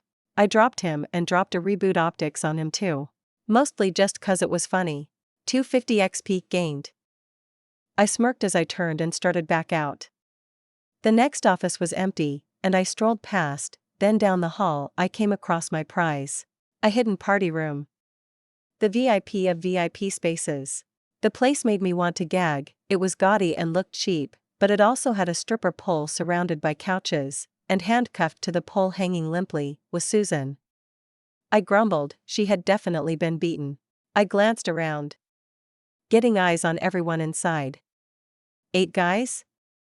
That's a lot for just watching a kidnapped girl, but I realized after a moment of watching, no. It was 2 guys watching Susan, and the other 6 partying. But any threat these people might have been was already gone. I had eyes on them. Weapon glitch was activated, disabling weapons in the room as I sauntered over to the door. Stopping just before entering, how did I want to handle this? I considered guns blazing. Extra XP would be nice, but this wasn't an assassination. I sighed and nodded, entering the door, and striding in. I was noticed as the door opened, but I walked in casually straight towards the 2 hanging around Susan, like a working girl just coming in with a message. I leaned in behind one of them like I was going to whisper in his ear. The man even tilted his head to hear what I was going to say, and instead got a pistol against his throat. "Evening, gentlemen. You have something of mine." I whispered to him, and I could see the way his eyes flicked from me to Susan. "You're crazy. You can't just wander in here like this," he said, voice level, but incredibly tense. I could see his buddy realizing what was happening, going for his gun. That of course caused the other guys that were just here having fun to go for their weapons, but I had confirmed all of their weapons were glitched out already. "You boys are all very, very lucky," I explained, keeping the gun right into the man's trachea. "I'm not here to kill you all," I offered out with a smile and a sultry tone. "What do you want?" The man I had at gunpoint asked after a moment. I could see the boys start moving surrounding me. "Susan here is a package, I'm here to collect. She comes with me, we both part happy and with all of our blood on the inside." "Sounds good?" I offered cheerfully, almost hoping they refused. "Fuck no. You aren't going anywhere," one of the boys called out confidently. "Look around, bitch." "Yeah, I know. That's why I walked in here without any fear. You're missing at least a dozen guys to make it a more fair fight," I offered haughtily, practically daring these gangsters to come at me. Wait. No, that was exactly what I was doing. I should have walked in, dropped a short circuit on them and moved on. Why was I talking to them? Because a part of me wanted to punch someone. I rolled the thought around in my head for a second and sighed. Damn it. Get the bitch. Too late to fix my situation.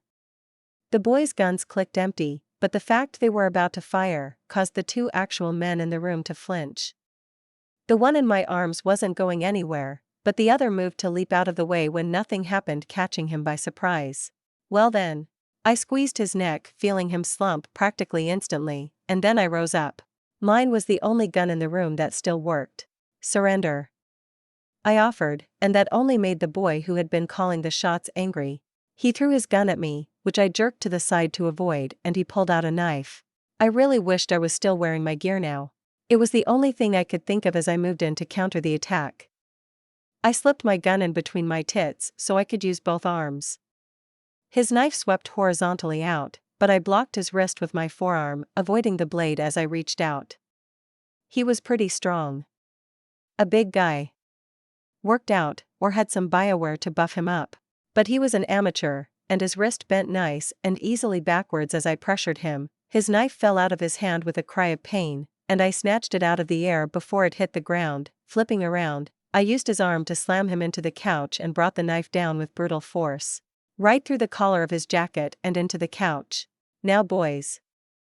As much as I enjoy a good dance, you aren't nearly ready to be my dance partner," I offered, slapping the boy on his ass as I turned towards the others. Most had hesitated when their chum started swiping a knife around. The others had been ready to jump on me to help, but when I had the knife, they had also hesitated. Boys playing gangster. Sure, I had no doubt they would kill me given a chance, but risk to them? They were cowards. Here for the fun, not the danger. They milled around me, not sure what to do without their leader. So I made the decision for them, pulling the gun out and leveling it right at the back of the dumbass head. Unless you want to let this dance continue to play out? I asked, and the room stilled. This guy? I wasn't sure who he was. Not important to me, but the other guys around his age had all been following his lead. He was definitely the leader of this little group. Other than the other guard. The one watching Susan. He was on his feet, still clutching his pistol, but he was watching me with a controlled glare. All right. One of the boys said, arms raising up. Chill, chum. No need to get worked up, yeah? Carlos? Tell her to take the girl and get out of here. He called out, but Carlos wasn't listening. Practically snapping as he was trying to get the knife out of the couch, with little success. He had almost no leverage from his bent-over angle. Carlos? I called and pushed the barrel against the back of his head. Your chum asked you a question. Fuck off. Take the bitch. Excellent. See how easy that was? I offered cheerfully as I stepped away, gun still at the ready, and moved over towards Susan. Where are the keys for the cuffs?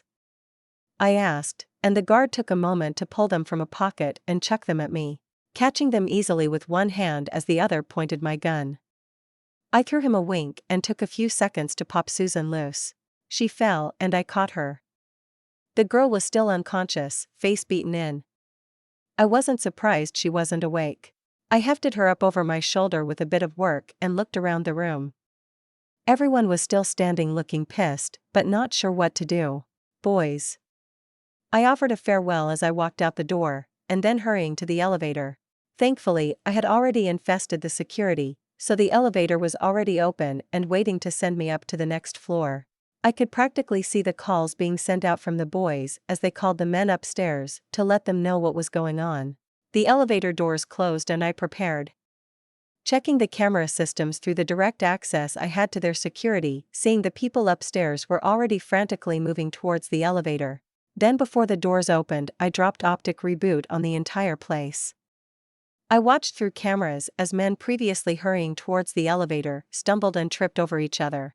The doors opened and I sauntered out, glad I wasn't wearing those stupid lady stilts anymore. I should have just kept my damn boots on. Going barefoot was so weird in Night City, I was constantly worried I was gonna step on something gross. I walked out, only slowed a little by the stairs that took me out of the club. Then I hurried over to my car, ignoring the looks people sent me. Packing Susan into the passenger seat, I was off not long after. Wakako. Package retrieved. I spoke as soon as Wakako picked up. Chapter 171. You handled that without killing anyone, Wakako spoke the not quite question, as I was sitting across from her, not at our usual spot. Wakako had sent me a drop-off that ended up being an old apartment complex. A few men, obviously TC, or at least with their looks, helped carry Susan out of my car and into an apartment that had two other people. One was a ripper, and the other was Wakako. I thought about it honestly. I could have killed them all, almost did. But they weren't scavs, even if they tortured your contact. I figured it was cleaner this way. You did well, she said after a while, taking a puff on her cigarette. Padre is already annoyed with the discovery of my agent. The lack of bodies to clean up will make our next communication more civil than it would have been. She explained casually. Those guys were Padres? They were Valentino. She responded as if that answered the question, and I guess it did. Every tiger claw was probably under Wakako's thumb in a similar way, at least to her mind. Should I call him and apologize for roughing up the guys? No, she answered back simply, and I nodded. Motoko. Wakako said suddenly as I was looking over at the Ripper taking care of Susan, making sure she wouldn't die. Yeah?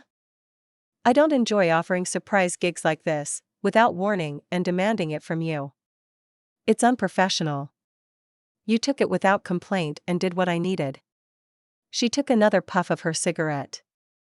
You've grown from the fool who walked into my office earlier this year. Oh, thanks, I said, a little happy despite myself. Wakako was like my strict Asian grandma. Well, my Yakuza grandma. You haven't done any work at the afterlife yet, she said suddenly, and I perked up and looked over. No. Rogue gave me the invite, but I haven't really needed to do much work recently. I've been doing other things. I suppose you wouldn't, with Ms. Mitsunashi's jobs keeping you busy, she said, and I smiled as Hiromi was acknowledged. The last one was pretty fun. I heard about it. 6th Street were quite unhappy with your interference. Although none of them wanted to interrupt, considering the armament you brought along. The Minotaur is so cool, I replied back, smiling because it fucking was. Wakako? The patient is waking up, the Ripper called, and Wakako turned her attention away. Motoko. Payment will come through soon, just give me a few hours. Hey, don't worry about it. You got something else to do first, I assured her, and got up, stretching a bit, and accidentally hearing a tearing noise. Dang it, this stripper gear is shit, I cursed, earning an actual scoff from the older lady. That isn't stripper apparel, dear. You are far too dressed for that, she snarked at me, and I couldn't help but laugh at the older woman's words, but I also really didn't want to ask how she knew that in case I would be subjected to mental trauma, so I headed out with a wave. Wakako seemed pretty gentle with Susan. She wasn't a relative or something, right? Please don't ask any questions, I sighed. I had decided to change once I was back in the apartment. Changing in the car hadn't been very comfortable the first time, but even with my normal jacket over my shoulders, and carrying my gear in my arms, I still looked like I'd just left my job as a stripper. And June was not just home, but had been walking back to the couch with a burrito in his hand when I opened the door. No chance for me to sneak in. I have so many questions, he said, going directly against what I had asked as he turned away from the couch towards me. Let's start with Dash. Nope. No, questions. I need to get changed and throw this away. It's not mine, and doesn't fit. Well, yeah, of course it doesn't fit, you had to stuff the shit out of that top, June snarked back, and I felt my jaw drop as I brought my holsters and leotard up to my chest to hide it. No, I didn't. Motoko, June said in a monotone, and then added nothing else, as if saying my name would make me realize how silly I was. But joke's on June. I'm capable of bringing up his weakness. The nuclear option in this situation. We are not talking about my tits right now, I demanded, and June flinched, deciding that the better part of valor was to run away. Which I also did, hurrying to my room to take off the stripper wear and get dressed in comfortable leotard, definitely covering more skin. I looked down. Actually, when I didn't wear the jeans with it, I think I actually showed more skin. Nope. That thought was going to be shoved into a dark corner and never thought of again. Stepping out fully dressed, I noticed June was still waiting for me, with a look on his face, demanding answers. Ugh. Okay, I'll say this once, and we never talk about it again. Wakako called for an emergency gig. Had to pick up a contact that got ratted out. They were holding her in a club, like a BD bar. I had to sneak in. They had a netrunner watching the cams, so I couldn't just walk in normally. I saw one of the girls leaving and acquired her uniform. That's it. We are never speaking of this again. Motoko. What? You looked like a stripper. June. Yeah? You look like a 2-bit Yakuza, I offered back, and June actually flinched, looking down at his clothes. What part of me is 2-bit? Motoko. Hey, don't walk away, what part of me is 2-bit? Tachikoma was doing well. I had spent the night after the gig working on building a personality kernel. The small seed wasn't anything big yet, still far too early to really do much, but of course I wanted my Tachikoma to be cute when it was done. I couldn't run it yet. I didn't have the processing power on my hardware on hand. But I had a plan for that. Long before the sun was rising, I was heading out. Driving across the city, to the Netrunner cave. There I plugged not just my laptop into the server, but the Tachikoma as well. The server synced in just a moment, and I edited my lobby to allow the Tachikoma access. With a bit of work, it was ready, and I went and plugged into my Netrunner chair, making sure to fully hook in. I wasn't doing a deep dive, but I was going to do a lot of work. A moment later, I was in a digital landscape. There was well, it was more like a mess of squiggles than any specific shape. The Tachikoma didn't have a sense of self, or even a digital avatar. It wasn't even at the level of a demon yet. It was probably about 70% on its way to having enough data to be considered an IMP. Of course, unlike an IMP, it would be capable of improving. I was going to speed that up. First thing I did was bring in the dimensions for the Tachikoma and sync up the digital connection. The digital mess buzzed for a second as it shifted into the form of a Tachikoma. It took a second, but the learning module activated as it took a step. And then another, and then it was walking around. It wasn't quite right to call it exploring, there was no impetus in the motion yet. That was what I was here for. Personality was actually really easy. Anything digital had some personality now after all. The thought made me think of Brendan, the SCSM capable of so accurately pretending to be alive, people thought it was a full AI. There were even personality systems for agents, to let them talk to their users. I didn't have one, myself, or at least I had never activated one. I didn't need a second voice in my head.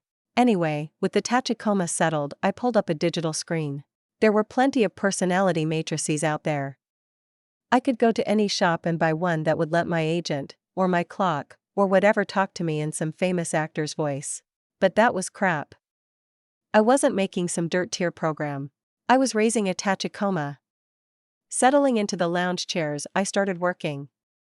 Mentally running multiple keyboards as I used my new cyberdeck to modify the personality kernel. It was actually pretty easy. It was just a seed. The beginnings of how the Tachikoma would develop its personality. It was easy to start, but it would take a long time to grow. But I stopped as I was just starting to get going. A long time. I don't think I wanted to wait a long time. The longer it took, the longer I would be without my backup Tachikoma squad. I looked at the little digital avatar wandering around. Completely without awareness, completely without a ghost.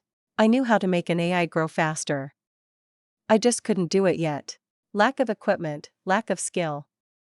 The fact was, I couldn't think like a digital entity. I had started moving towards that with intelligence over 10. That was basically what intelligence did once it went past the human limit. It let me act as if the digital was my native space. It's how I was able to run multiple keyboards at once, despite how difficult that was. I pulled up my stat screen. 1 stat point. Sighing, I shook it off. Decisions. Make myself stronger, or make myself mentally safer? I didn't exactly want another episode. Burning my cyberdeck out for nothing wasn't a fun experience. I hummed as I settled back, letting myself just think. My neck didn't get tense on the web. My body was far enough away that sort of thing wouldn't be noticed. It hadn't been as bad since I dropped a stat point into my neural link, but I really wanted to get stronger too. Cyberware, or advancement? It was a choice I was coming across more and more, and once all my stats were over 10, yeah, that was going to be tough to choose. I really needed to figure this out. So I decided, like all important choices. One for you. One for me. I said.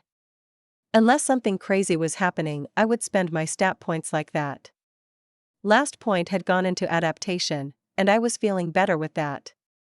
So the next point was for stats. Nodding, I dropped the point into intelligence, bringing that up to 12, but that was only the stat. It was time to level the skills. I was about to dump points into stuff before stopping. Dumbass, remember what happened last time? I cursed myself. No more leveling stats more than one at a time with long rests in between. 1 point went into breach protocol, bringing me up to 11, and another in programming, keeping me at my max of 12. The influx was intense, and I felt the way I programmed change irrevocably. It was one thing to still use a physical system as preference. It was another to know that you didn't need them. I had programming on my mind. Motoko Hiromi cheered as I opened the door, earning an arm full of my bestie as she hugged me. I'm free, she cried out, and I nodded. Friday afternoon. No more school. I have good news as well, she offered as she raced over to the couch and leapt onto it, flopping down and sighing in relief. Hello to you, Hiromi. I'm glad you had a good day at school. Oh, you had that for lunch? That's nice, I teased as I joined Hiromi, who just grumbled at me. Business, Motoko. Business. We have a meeting tomorrow to finalize the sale of your song, she explained, and I nodded, remembering that was a thing. Yes. Okay. You need me? You have to sign it over. We haven't entered any official paperwork on the books to make me your manager, she explained, and then rolled over to look at me with a firm look. So I have to go? So you have to go, she demanded, pointing at me. And to make sure you do, I'm spending the night and hanging out with you all day. Hiromi time, she demanded, and I acquiesced easily. Hiromi had it hard with school and all the responsibilities that I heaped on her. Hiromi time, I agreed, and the bright smile told me I had made the right call. So, shall we go out, get a bunch of food, hang out on the couch? Oh, that does sound nice, she sighed, raising her hands. Help me up? I grabbed her upraised arms and easily hauled her to her feet. Hiromi was so light. Come on, I'll drive, I offered, and Hiromi whined. But you drive slow. I drive safe, instantly replied back. So you need better data storage? At least for the Tachikoma, I admitted. Hiromi was playing with my Tachikoma as it walked around in her lap, interested in my drone experiment. That's tough, not as easy to get off the back of a truck as weapons, she explained, and I nodded. It's not a rush, but I can't really make them smart and autonomous at the moment. I can basically just do one or the other. Can't you do a remote connection and control them that way? Yees? I offered. Technically, that was the Militech solution to their flathead. Just remote connect it, and don't worry about needing an onboard AI. But I didn't want a flathead, I wanted a Tachikoma. I can do that for a stopgap, might even be a good idea to do it, so I can help teach it what I need it to do, but I'm looking for an autonomous system. I'll keep an eye out. Maybe we'll hit a storage yard, or just knock over a transport. Pfft. I giggled at Hiromi's words. Just knock over stuff, huh? Steal it? You're so bad. What? That's literally what we do. I know. But it sounds funny coming from you and saying it like that. I giggled as I turned to my noodles and kept eating. The TV show currently playing was honestly being ignored by both of us. Me because I didn't like it, and Hiromi because she was showing that corpo personality. Always wanting to push more. Maybe I will make sure when I find the chips you need, the gig requires a transport truck heist. Just to show you.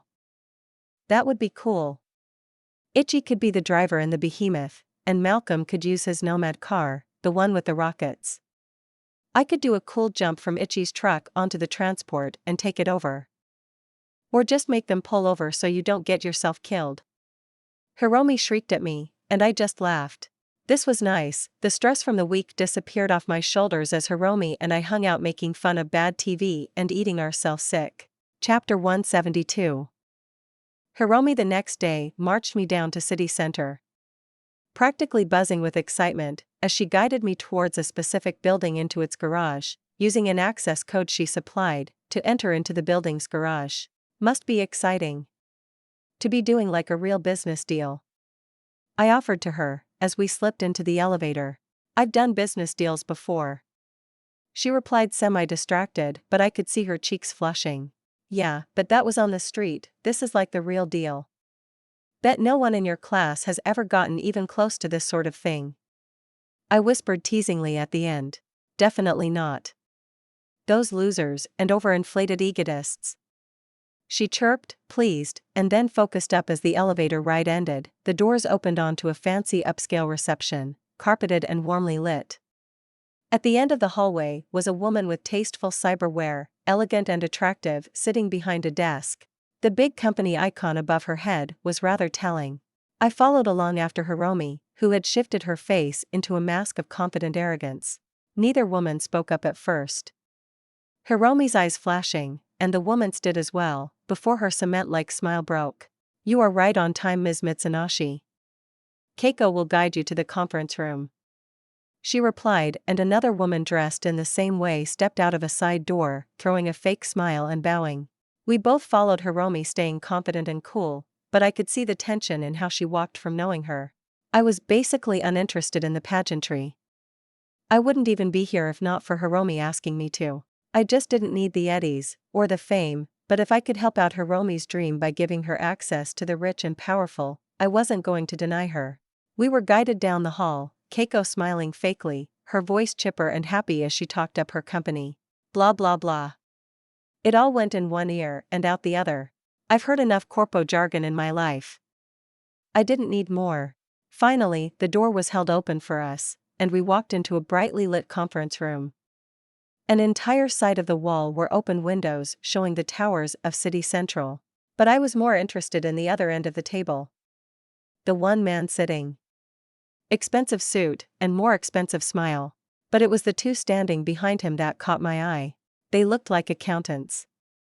Standing behind him with tablets, and even some actual papers in their arms. But I recognized the stance, the way they held their arms. They were armed. Bodyguards? I stopped behind Hiromi as she took a seat across from the man, earning a confused look from her as there was a chair beside her for me, but I was fully in bodyguard mode myself now. "Ms. Mitsunashi. I am Sam Henson. It is a pleasure to see you face to face. Rarely do I get such riveting back and forth for something so simple as a small music deal. Small or large, hardly matters. Not when it comes to who is asking for this deal." Hiromi seemingly riposted, bringing up Denny in her first line. If Hiromi had been getting back and forth, then likely the company was trying to screw me? Heh. Our contract is welcomed by many up-and-coming artists. He replied back, but Hiromi laughed fakely. Artists, am I right? They never know what they want. Or what they need. She shrugged, and I actually almost looked at her myself, because that almost sounded like a bit of a dig towards me. "I'm sorry, Hiromi, I just don't like all the attention." "Well, we've run your contract edits through legal, and they were denied, of course," he offered casually. "I've taken the liberty of going through the edits you desired and altering them into something that will work for us." Hiromi didn't frown, she didn't smile either. Simply waited, as the man's eyes went blue as he sent over a file to Hiromi. I could practically see the file transfer over, but before Hiromi could open it, I attacked. Slipping into the network transfer to Hiromi, I popped up a small text file on her agent into her site. Motoko, give me a second. Checking the file *. Hiromi, okay. A moment then to look it over. She replied verbally, and I checked over the file, searching through it before deciding it was clean. Yoko was right, checking file transfers first was a good idea. Hiromi nodded, popping it open, and I pulled out of her system, leaving her to check it over. The room was quiet as Hiromi's eyes continued to glow, telling everyone she was reading through a document. I kept an eye on the other guards, but neither seemed to register me as an actual threat. Which was kinda hilarious, but I just took it as a good thing and continued to stand guard as Hiromi browsed. Finally she slapped a hand onto the table. "Ridiculous," she said instantly. "We are selling a song to Masterspace Records. Not selling the musician's rights. You want to be able to sell the song without giving attention to its songwriter. That doesn't work for my client. It's a standard part of our contracts, Ms. Mitsunashi. We need to be able to sell the song without any issues from a musician's public stunts. The contract will make Tank a full and complete ownership to Masterspace. You want to have someone else create the song and sell it as theirs." Hiromi argued, and I was just following along, not really seeing the issue. Wasn't that what selling the song to them meant? "Hiromi, stop getting fiery." "Correct. That is a standard in our business, Ms. Mitsunashi. We understand that you are new to the music industry, and not properly licensed to deal in contract law, so we are being understanding of your limitations." Wow, what a great way to belittle someone. I was really starting to not like this guy. I have enough experience to see when my client is being taken advantage of. We are here at the request of your company, as you wish to purchase my client's work. If this is the best you can offer, I can reach out to other agencies. It honestly isn't an issue for us. Hiromi states plainly. But Sam wasn't seemingly intimidated. The door is behind you, Ms. Mitsunashi. Then I'll leave explaining the situation to Denny to you. Hiromi added, rising up, and there was a tension in the room. The two guards behind Sam shifted. I didn't move. Better to let them think I'm nothing in case I needed to move. If either of them reached for a weapon, they would be dead before their hand touched it. Hold on, Ms. Mitsunashi, Sam demanded, and Hiromi calmly finished rising to her feet. Do we have any further business, Mr. Henson? Allow me a few moments to make a call. It would be a shame to lose your client out of such a profitable enterprise. He explained with a smile that was as fake as his attempted kindness. I can wait a few minutes. Hiromi replied back drily, confidence in every inch of her. She had definitely won that exchange. Enjoy some snacks while we wait, Sam offered, pointing to a table that had, I guess they were snacks? I don't really get it. Hiromi nodded, and actually walked over, grabbing a soda out of a mini fridge I hadn't even realized was a fridge, and then taking some of the weird wafers? Rich people food was fucking weird. She grabbed one and bit into it, and looked to me, but I just shook my head and remained standing in place. I still didn't like the look of the guards. Time stretched on, and eventually, Hiromi got sick of standing, so she retook her seat. And then Mr. Henson's eyes finished glowing. We will acquiesce on the matter of copyright. Ms. Kusanagi's name will be attached to the song. In regards to your second alteration, which I know you will harp on, we will allow a royalty payment into the contract, although the gross will drop significantly. He replied with an unhappy smile. I will be happy to look over the contract again. Sam nodded, and instantly Hiromi received another file. After checking it again, I allowed Hiromi access to it. She looked it over for a good 5 minutes. Much longer than she had the first time. One minor alteration, to line 140B. She demanded, and the two played back and forth file sharing for a minute before Sam nodded. Masterspace Records agrees to the alteration. And then to my surprise, an actual paper document was put forward by one of the guards onto the table, and Hiromi took it, looked it over and nodded. Sign here, she told me, and I hesitated, looking it over for myself.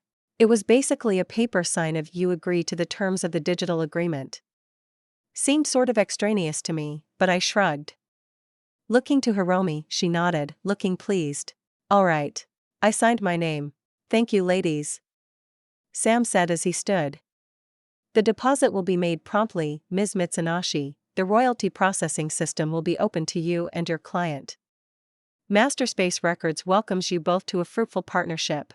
There was a lot of back and forth between Hiromi and Sam after. They both made snide remarks hidden in flattery thing, but Hiromi was happy, and I didn't think Denny was trying to play me. And really in the end? If they did play me, I would either shrug and go on with my life because who cares, or decide to bomb their offices or something. It's kind of funny how little things like being stabbed in the back hardly mattered when you knew without a doubt you could murder everyone in the room without breaking a sweat. In the end, Hiromi accepted the lack of a congratulatory party as was the norm for these types of meetings. And we left the tower the same way we came in. Hiromi was quiet all the way down the elevator and then into the car. Only when the doors shut did she instantly start squealing and bouncing around. I did it. I did it. Motoko. We just made a huge deal. Oh my god. I have to tell my parents. I have to tell the school. I did it. She cried out, bouncing around, all the tension in her, leaving her a mess of overexcited feelings. I grinned and gunned it. Time to get out of here, and party. Section 9 style. Whoa. Malcolm offered, looking surprised. We were all at my apartment. Having called the boys on the way home, they were surprised at the sudden party until Hiromi had shyly explained what she had done. Damn. Ichi exclaimed. That's big times for sure. Was it a lot of eddies? It wasn't as much as it could have been. Hiromi responded. But I got a royalty agreement, and they have to acknowledge Motoko as the original creator. She looked pleased at this. Honestly, I didn't care much. I still wasn't sure if I even wanted to have my name out in the music sphere. Seemed like a good way to get the wrong sort of attention, but I shrugged. It was good for Hiromi. Damn. Ichi repeated, and I laughed at his shocked look. Here, Chim, have a drink. This is a party for Hiromi after all. Doing such a great job with her business deal. What? No, Motoko, you gonk, this is your party. You made a song and sold it to a major label. You. She said, poking me in the cheek with an outstretched finger. I responded with a shrug. I think going through a contract and forcing a major label to accept the changes is more impressive. I said, meeting her eyes and smiling. So proud of you. Hiromi flushed at the praise and looked away. That's crazy. I mean, I know Motoko picked up the whole music thing. She's played her songs for us a few times, but wow. Malcolm added, looking at me, and this time it was my turn to be a little shy. Guess I know a future rocker boy. Not. I denied, crossing my arms in an X. I just do songs sometimes. Being all famous and stuff would be awful. It would be so hard to go around and kill people for a living like that. I offered, and Ichi instantly broke into a laugh, and then louder. Jesus, Motoko, only you would turn down a nice gig making music, being famous and everything, so you can keep being a merc. You know some rocker boys still act as mercs and stuff, right? Rarely, and that's not what I mean. I just don't like the idea of being famous. Ichi just shrugged. You do you. But it's preem regardless. Thanks. I said, happy that Ichi at least wasn't going to keep poking. We ended up partying all afternoon, and then Jun walked in. He came inside to the sight of us laughing hilariously at the stupid show that was on. While the others were laughing, I was mostly just groaning in horror at how terrible the jokes were. Jun. What's going on? You guys have another gig? He asked as he pulled himself slowly out of his jacket and threw it on a table. We are celebrating. Tired? Just a bit. Sensei called me in for slacking. He replied, and I nodded at that. Good. Jun needed the exercise. He said you should go in soon. Jun said, and I slumped. I guess I can go in tomorrow. So what are you celebrating? Oh, pass me those? Jun asked as he slumped onto the couch, and Malcolm handed over the carton of fried rice to Jun. Well, they called it fried rice anyways. Motoko sold a song to a record label today. What? Jun asked, looking up from the food, rice falling from his chin in surprise. It's not that big. Jun, remember when I met Denny at the recording place? You already knew I sold her the song, we just finalized it today. Hiromi helped me deal with all the contracts and corpo stuff. So we are celebrating her work. You had to do like a contract and stuff? Why didn't you just get the eddies? He asked, and Hiromi groaned. Jun. Business is more than just eddies swapping hands. He just shrugged. I guess. Don't bother trying to argue with him, Hiromi. Jun is a dummy. I offered, knowing that I would get a reaction as Jun glared at me. Motoko. Yes, Jun and I chirped, teasing, and he glared before scoffing. Well, it's good. You going to try and write more songs to sell, or play? You should. Hiromi, get Motoko to put on a show or something. Jun. Stop trying to make me a rocker boy. I'm a mercenary. Got it, Hiromi? Jun asked, ignoring me. I threw a pillow at him, but he just grinned, ignoring my refusal. I'll do my best, Jun. Hiromi. The next morning as the sun rose, I changed into workout clothes and headed out for a jog. I had enjoyed the party with my chums, but it was nice to have the whole selling the song thing not hanging over my head anymore, even if Hiromi refused to stop bugging me about it. I jogged all the way down to the Sakura Market, enjoying the early morning sounds of Night City. Once there I stopped for some breakfast and then jogged back. Warm-up complete. I hit the gym area. Haven't seen you in a while. John found me an hour in, as I was using some free weights and squats. Been busy. I see that. New chrome. Yeah. Got. Sandy. I told him in between squats. Heh. The kid'll be happy to see that. Or she'll be annoyed. You talked to Hayato recently? Not. For. A bit. You should call her up and set up another spar or something. She'd appreciate it. I heard what the real words were behind John's offer. I'll text her. Now. I offered and John smiled, nodding and moving away, letting me refocus. A spar did sound nice. Motoko, you want to meet up for a spar? I sent out, and nearly instantly got a response back. Hayato, that would be acceptable. I chuffed out a laugh. Hayato and her Karen were kind of funny to deal with. Motoko, working out now, but I can head to the dojo anytime. Asterisk Hayato, I'm already here for my morning workout. Do not keep me waiting. Asterisk. Nodding at that, I racked the weights, rose up and stretched. Time to go play. Chapter 173. Late. Hayato snapped at me, her voice coming out too fast, in a rush. She was obviously getting antsy. I nodded. Traffic was slow. I offered, as an explanation, although it didn't satisfy her. Hayato, like me, already had a layer of sweat on her forehead. A shurnai in one hand that she was still going through a slow set of motions for. Sensei has you practicing super slow? Yes. She snapped out, and I could see her face shift between irritation, before blanking. I would enjoy a spar. Sure, want to do brawling, or shurnai? I offered, pointing at her blade. She reddened and reacted instantly. Do not speak with such disrespect to the art of swordsmanship. So you want to fight me with the shurnai? I repeated, and she pointed the blade at me. I nodded, walking over and grabbing one off the rack. As I walked back, I noticed Sensei watching us both. Only once I stood across from Hayato did I shift into an actual stance.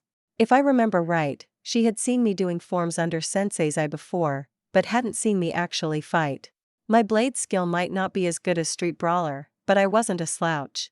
Especially since parry, my second blade's perk, was perfect for this sort of thing. Nodding, we both understood the spar was on, and she charged. Once more, relying on her Karen to be able to adjust to any incoming change, I just breathed in and out, and started parrying. Swing after swing, I guided Hayato's blade away from me. It wasn't easy. I think I was actually better skilled when it came to pure blade work, but she was so damn fast. Still, I kept her back. The clack of shurnai that she continued to hammer against me never reached its target. I was really good at deflecting blades. Parry coming in clutch, completely negating Hayato's speed and skill. And she wasn't happy. Stop that. She yelled, speaking so fast her words blended in together. So I did. Pushing her back after another parry, I activated my Sandavistan. Time stopped. The warmth spread from my neck, and I moved. I could see the moment Hayato realized what had happened, her eyes widening, but her Karen only gave her the chance to realize what was happening before it was over. With a flick of my wrists, her shurnai was launched out of her hands, and mine was thrust just past her head. I turned off my Sandy, feeling everything go back to normal, even as the uncomfortable warmth continued to hold across my neck. Why you got a Sandavistan? You should have told me. She broke out of her surprise, quickly slapping my shurnai away and poking me. If I had known, I would have held back less. So you chose a Sandavistan in the end? I needed to get used to it. And the sooner I started, the more experience I would have. I offered, and she nodded. Good. Excellent. You have just become a useful sparring partner then. I need more practice against another using boosterware. She nodded, hands on her hip and nodding with an imperious look. Honestly, it just made me want to pat her on the head and give her a cookie or something. Yeah. I could use more practice with the same. More shurnai work, or switch to fists? Oomph. I will strike you before I allow this spar to end. She decided, turning and stomping over to her shurnai. I nodded, and we got back to it. I don't want to talk to you. she argued as I offered her a drink. Come on, don't be like that. Defense is something I'm really good at with a blade. I offered, but she refused to talk to me. So I pressed the cold can against the side of her neck. Ee. She shrieked loud enough everyone in the hall jerked, and a man I noticed along the edges reached for a gun in his suit before calming as Hayato turned to glare at me. Don't do that. I don't know. That was kinda cute. I'll have to do that more now. I decided and settled in beside her, popping the can of my soda as well. You. Utterly outrageous.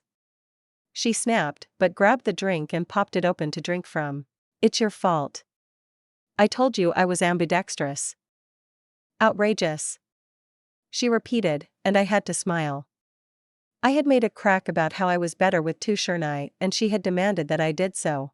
Hayato hadn't done well after that. How is your Sandavistan? You didn't use it again? She asked, and I felt my fingers reach up to my neck. Chrome digits touching against the chrome. I felt a bit of the heat still there. I'm not really used to it yet. I feel like I burn myself each time. Humph. That is normal. She offered and I nodded. I know, my ripper said the same, but it makes me uncomfortable. Especially since when I used a max stock it went away, which meant it was some sort of injury. You will adapt, and I have to leave. She said, her speech cutting off for only a millisecond as she changed what she was saying. Her guard along the walls was already moving over as well. Sure. Chat with you later, Hayato. Motoko. She agreed and then hurried away. I rested for another minute just to cool off before rising up. Time to head home. When I got home I made a meal and was humming a song, all while I was programming. Hiromi had mentioned why I didn't just remote control the Tachikoma, and I couldn't deny it was a good idea. While I wouldn't always be as confident in controlling their bodies as they would eventually become, I could show them how to do things that might take a while to develop naturally. So I was working on the control interface. It wasn't simple tech, but I had the copy of the Minotaur system, and was basically copying Militeka's homework while changing it enough the teacher wouldn't mind. Progress was going pretty fast, as I was going through the code and setting it up. I finished eating, and even went and took a shower while I was working on it, just tapping away in my mental digital space as code flowed over my eyes. Then, as I was drying off, it was finished. I looked over at the Tachikoma, and slipped the update for the control access, and then took it over.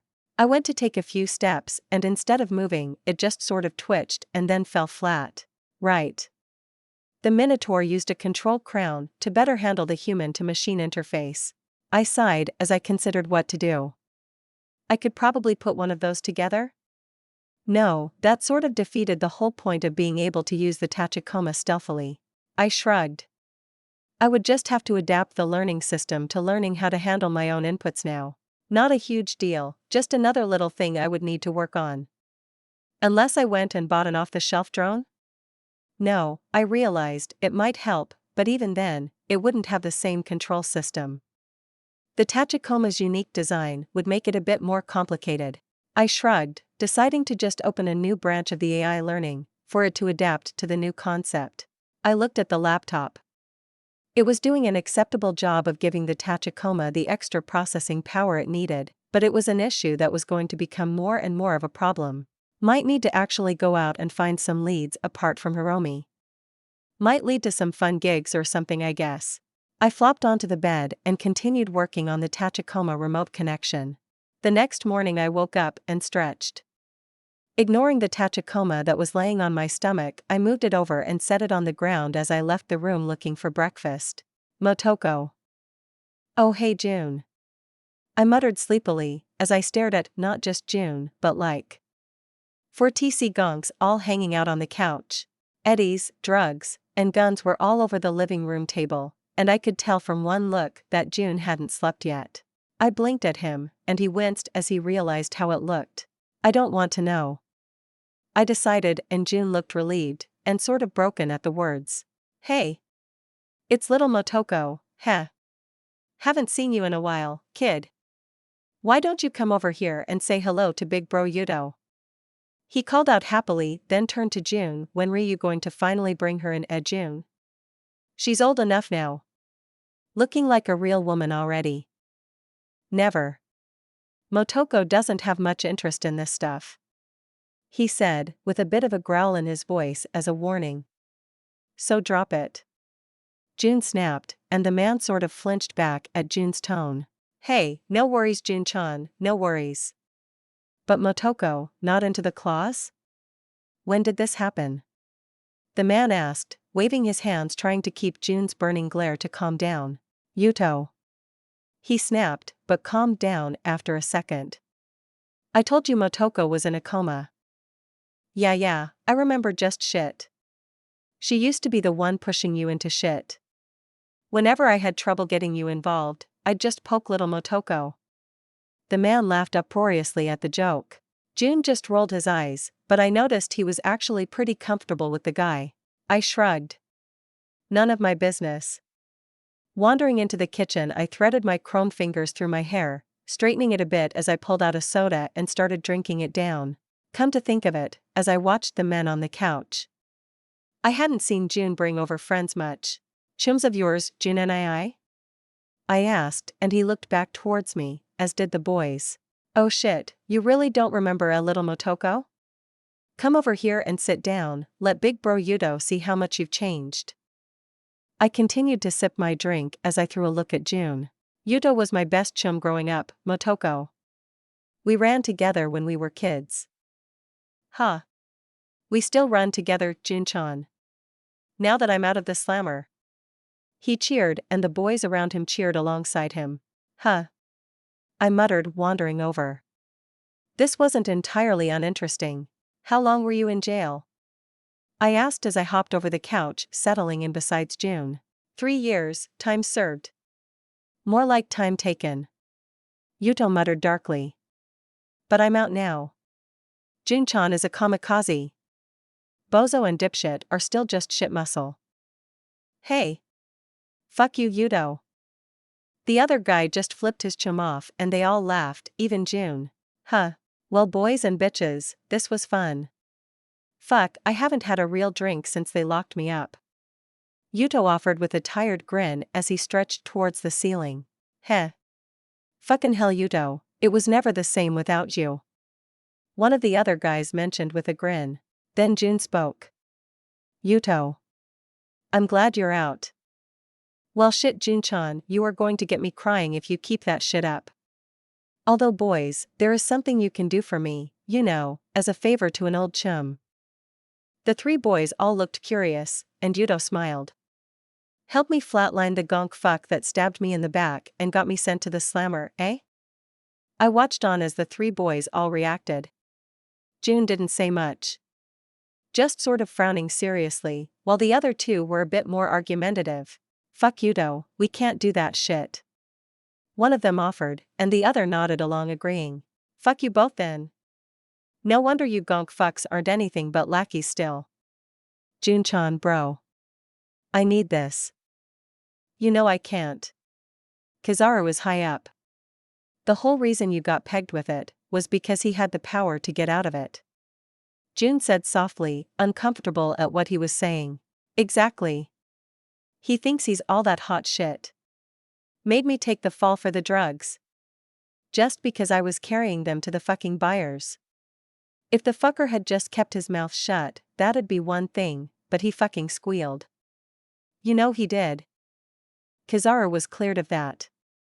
Besides, Kizaru is a lieutenant now. We are honor bound not to touch him.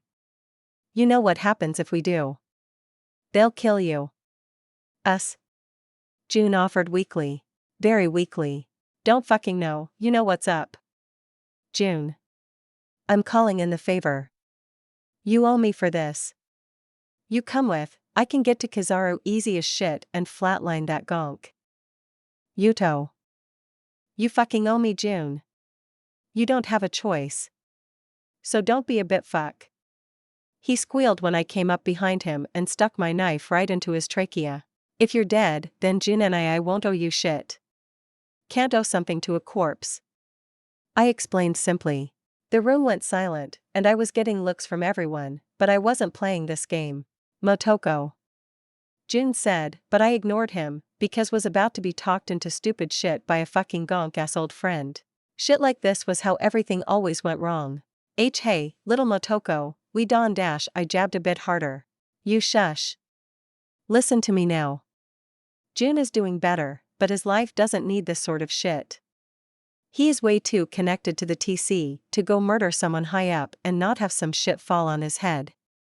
So no, Jun isn't going to help you get revenge. If you ask him again, I will remove you from the entire situation. Permanently. Motoko. Jun muttered, but I noticed wasn't actually trying to stop me. Do you understand, Yuto? Yeah, I hear it. He said a little strained. For a guy that went to jail, he wasn't really all that strong-willed. Good. Jun, having chums is good, but you aren't allowed to ruin your life because of revenge. We both had to put revenge behind us, yeah? I told him seriously, then I let go. Fuck. Holy shit. Yuto muttered, rubbing at his neck, checking for blood.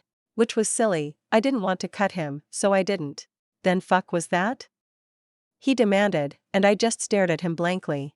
A warning? I answered truthfully, wondering how that had somehow gone over the guy's head. Deciding that my point was made, I spun the knife on my fingers and then holstered it away before stretching out a bit.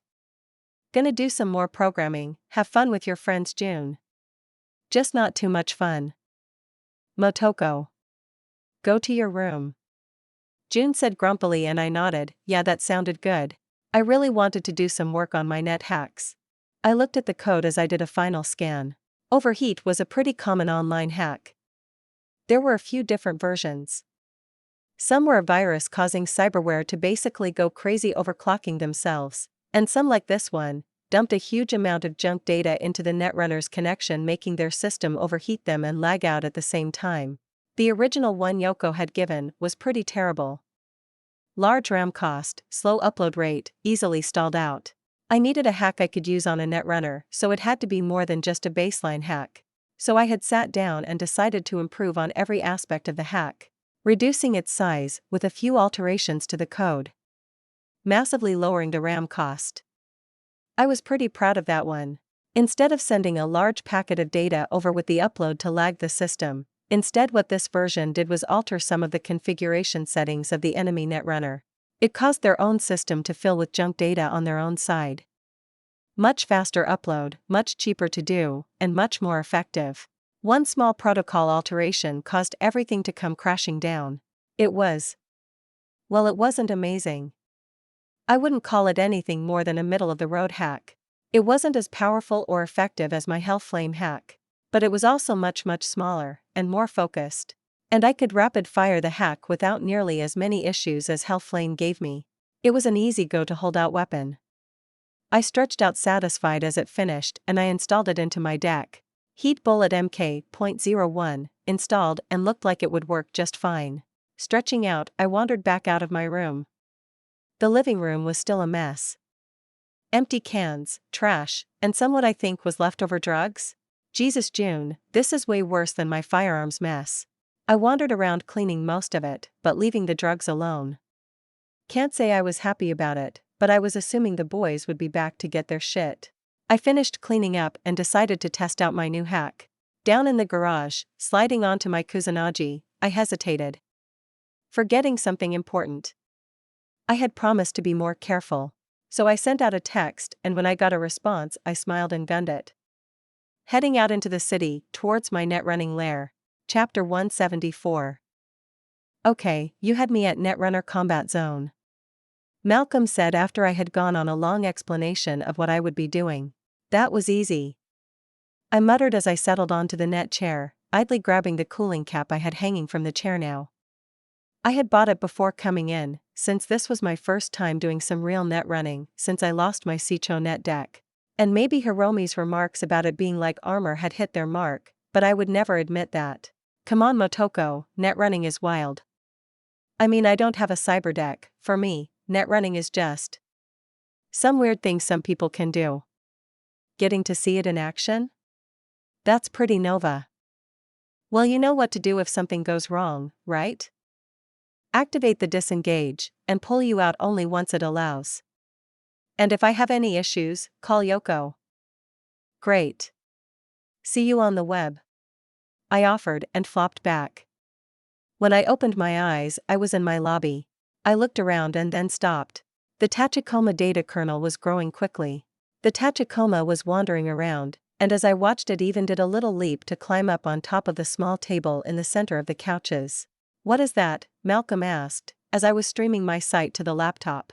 A digital form of the Tachikoma AI I'm developing. It's growing really well over here.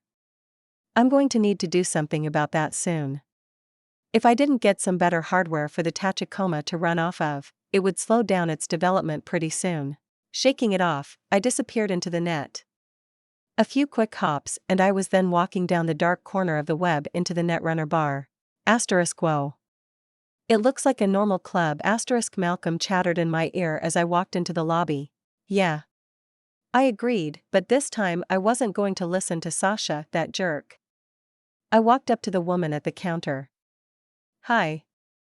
I've been here before, but I'll be honest, my chum brought me in without explaining shit to me. The woman behind the counter blinked from her quad I set up. Each one blinked in a different pattern. Saw your match. Surprised you are still alive, hell of a burnout. She said suddenly and then nodded. Heard that you were new, and the stray cat dragged you in without giving you a heads up. Not supposed to do that. Talk to admin, follow the IMP. She offered, and opened her eyes. A small IMP demon appeared. It looked like a hovering ball of light and spiraling data, but it floated around and then started into the club. Thanks. I followed it in, as it led me through the light crowd of the place before floating over to a man, alighting onto his outstretched hand and disappearing. Well, if it isn't Ghost in the Shell herself, he greeted, a deep brassy voice, but not unkind. He sounded older than even his digital avatar portrayed though. Surprised you are still alive, after you got derezzed. I had some chums keeping my brain from melting. I explained as I walked over, but hesitated before sitting. Slide in, slide in. You wanted some data on the rules and regs? Good idea. It was a real shock when you fried yourself for the win. Yeah, well. I wasn't intending on jumping in head first like that. No, nor should you. He added, sounding unhappy. Normally, I don't just offer easy answers. Young runners come in all the time and the usual path is for them to trade for info, but as an apology for what happened, let me give you a simple rundown. He offered, flicking his fingers, and a shard appeared in his hands. Obviously a digital representation, but it got the point across. I took it, and did a thorough scan before accessing the data. It was clear, but not entirely bug-free. I wiped what I found and then did another pass, just to be sure. Before accessing it. You have no idea how often kids just jam whatever data is offered to them right into their brain. Admin said almost wistfully. Ignoring the old man's words, I instead checked over the data. It was a brochure? I mean, that wasn't quite it, but it was close enough. Basically a spiel on what the Netrunner combat zone was and how it worked. The dive into the combat server had a protection system built in. Anything too bad would be stopped before it could reach a user, unless of course the user did something stupid and overheated themselves. That part wasn't in there, but I read between the lines. It also taught me there were a few access commands I could have used, things like auto logout, and a few other features. This would have been nice to know.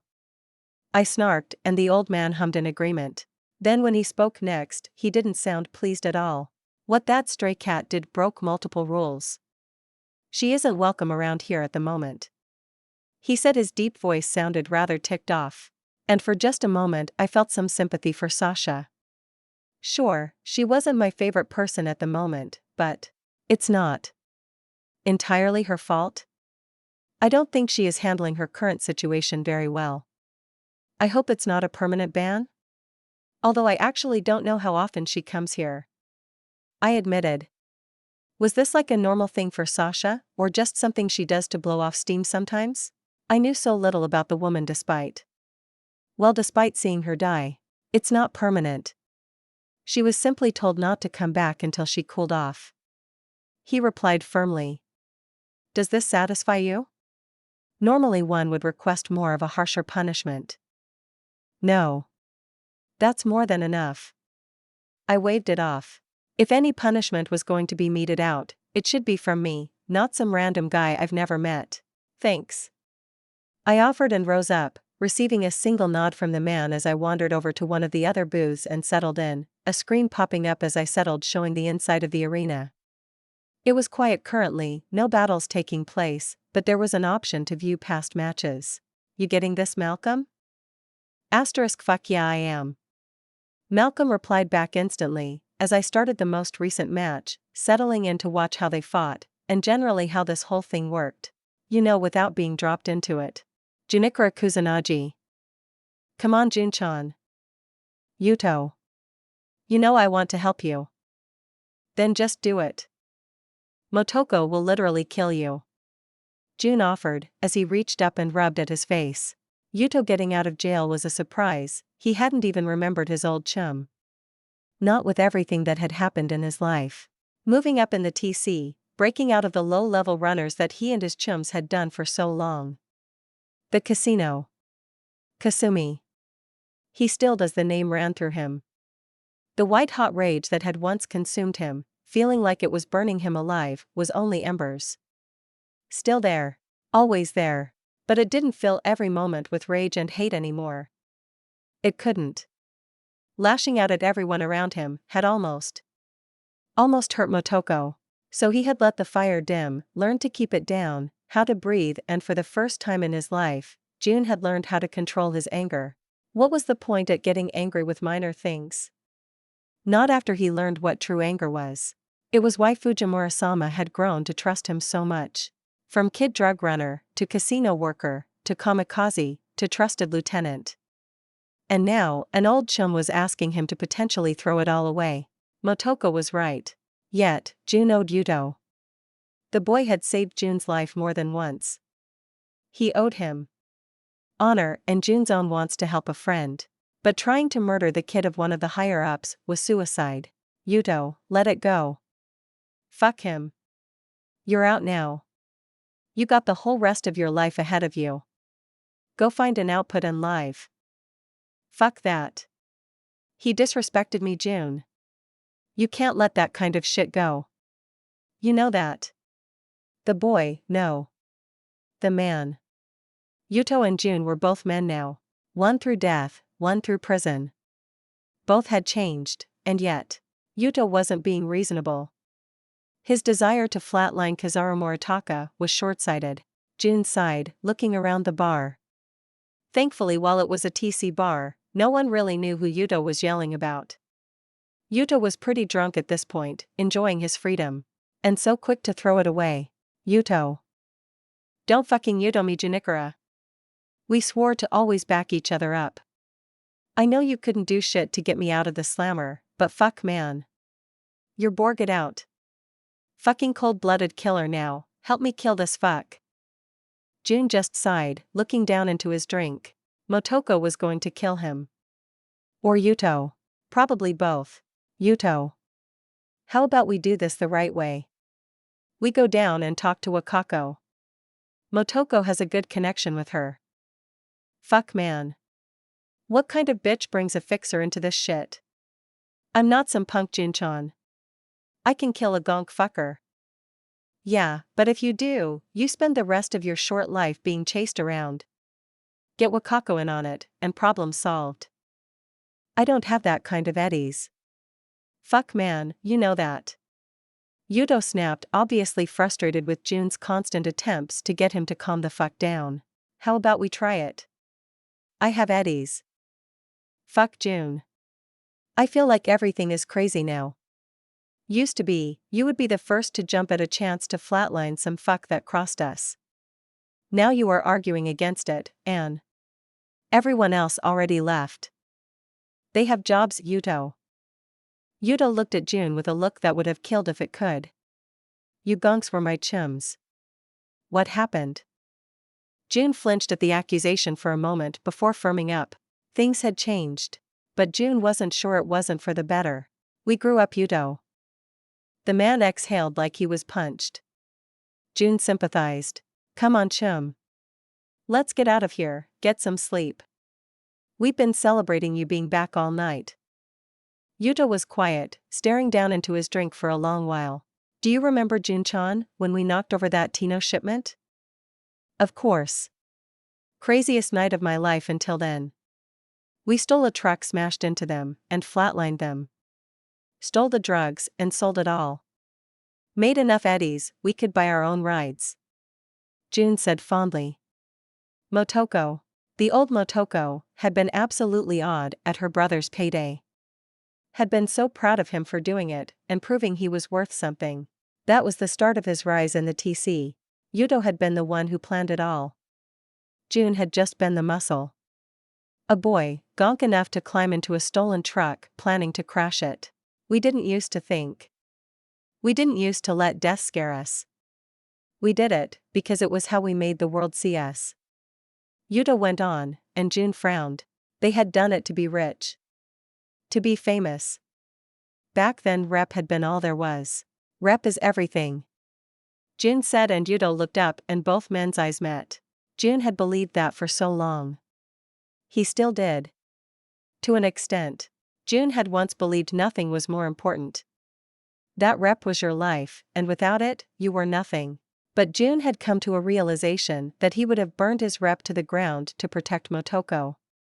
That he would have left the TC in a heartbeat to protect her. So rep wasn't everything. Rep isn't everything to me anymore, Yuto. I found things in life that were more important. June stopped as he realized what he had just said. What it meant for him. He had lost Kasumi, and thrown it all away, but Motoko had made him realize he still had things to live for. June. June wanted more than to just burn out into nothing. When he was younger, he had been too angry and brash to really live. Raising Motoko had been a constant struggle. But it was worth it. He felt his lips tugging up into a smile. I made a life for myself, Yuto. Come on, I'll let you crash on my couch. I'll introduce you to my boss Fujimura-sama. We can find you some work, and you'll realize there is more to life than rep too. June tugged Yuto along, regardless if the man wanted to or not. Yuto was half June's size now. Yuto was his chum. He would show him how to live his life too, if he had to. Rebecca. Any issues? Hiromi asked, and Rebecca just stared at the younger girl like she was some sort of fucking hydra. Chum, I thought Kitten was the weirdest of your little group, but I think you take that cake. I'm not weird. And neither is Motoko. Sure. She replied back with a scoff. She looked down at the box of equipment that Hiromi had just dropped off. It's not as good as what we have, of course. But I figure if there is an emergency gig over the next while until we get the full package, this will help. Let me know if there are any issues. We can send it to Motoko for alterations. Hiromi had put together an armor kit. Actual armor, expensive shit even, just handed over. To her. Given to Rebecca, who wasn't really a full-timer in their group. She hadn't asked, or even known about this until Hiromi had called asking for a meeting. Rebecca nodded, feeling a little weird. She wanted to thank the girl, and also she wanted to run away. So instead, Rebecca fell back on what she always did. Thanks, Jim. I'll pay you back. Why? It's part of our Section 9 funds, and Motoko wants you to go out with us. She is always happy to chatter about you coming with. Hiromi added, sounding a little peeved. Heh. Still can't admit your crush, huh? Shut up. Don't say that. Motoko might hear. You never know what she is doing, she could be testing a new listening bug or something. I kinda doubt it. I don't. Just don't. Okay? Don't. Alright, just teasing crush, just teasing. What's this then? Oh. Motoko mentioned she scrolls BDs of the gigs she does, right? Oh, yeah. This them? Yep. And the newest one. Sorry to say, you only show up as a blur. You're a bit too distinct, but you are on that one. Wait, there's a BD of the raid? Yep. But all of Motoko's BDs are in there. Anyway, Rebecca, I need to go. I have class in 20. Well shit chum, don't let me keep you. Class? Fucking weird. She muttered as Hiromi jumped back into a sleek corpo car and drove off. The fucking kid had a personal driver and shit. Some ganger kid Rebecca hadn't seen before. And Crush thought she wasn't the strangest of the entire group? Heh. She turned around and walked back inside. Her apartment was the same as always, quieter with Pilar still in hiding, but that was looking to end soon. She dropped the box on her bed and grabbed her BD wreath. What was Kitten up to? She settled in and popped in the first BD. Instantly Rebecca was staring at glowing letters. Section 9. And then it started. Rebecca felt her heart calm as she settled into a new skin. She was Motoko, she realized, the thrum of her quadra suddenly revving up. She felt the way her arms shifted, her feet pushing the gas and brake, pressing the clutch, and then they were sideways. Rebecca remembered it herself, but where she remembered being startled at the motion, to Motoko it felt perfect. She knew exactly what to do. There was no confusion, no unintended motions. The entire drift had been perfectly controlled. Rebecca felt herself already moving. The sound of gunfire, an Ajax, her Ajax going but only after Motoko had already left the seat and leapt, one jump taking her over the quadra onto a broken wall, and then leaping across to another broken segment, letting her practically walk into the second floor of the destroyed building. In her vision, she suddenly saw a Netrunner protocol, slipping into the SCAF system, and her own voice, husky and sexy, slipping out. I plucked their eyes. Go! Rebecca didn't remember Motoko sounding like that. She was pretty sure she would have remembered. Her rifle was brought up casually and fired, and the first SCAV took 3 shots before Motoko walked over and casually kicked them off the edge. No. Before Rebecca kicked them off the edge. She couldn't even properly keep herself separate. Whoever edited this BD was a master. Rebecca moved, firing a few times, and then seeing the Minotaur. Its twin guns spooled up, and then the HMG fire got everyone's attention. But there was no rush of fear, just excitement, as she leapt. The jump was intense, the feeling of her belly doing flips, but that was all Rebecca, because the BD just sent a sense of pure confidence. No fear. She landed, bounced, and then was on top of the Minotaur, firing into the scavs. Fuck, Motoko was right. This was preem. She watched through the rest of the BD ending before they even went underground, ending with another little message. Section 9. Do you want to know more? Netder, //section9.web. Fucking corpo. Rebecca wheezed as the BD ended, laughing as she realized just how fucking crazy Hiromi was. A fucking website. Rebecca continued to chuckle as she lay on her bed. Feeling the sensation of Motoko's movement still shadowed over her body, Rebecca had experienced a lot of BDs. She liked the combat ones, of course. To experience battle, feeling the adrenaline slam through her, shooting anyone and everyone. Unfortunately, they usually ended with the poor gonk who scrolled it getting flatlined. Rebecca wasn't a fan of that. So Rebecca had used a lot of BDs, she knew good ones. The ones that had a real maestro editing them together. Motoko had a serious BD editor working with her. Holy shit.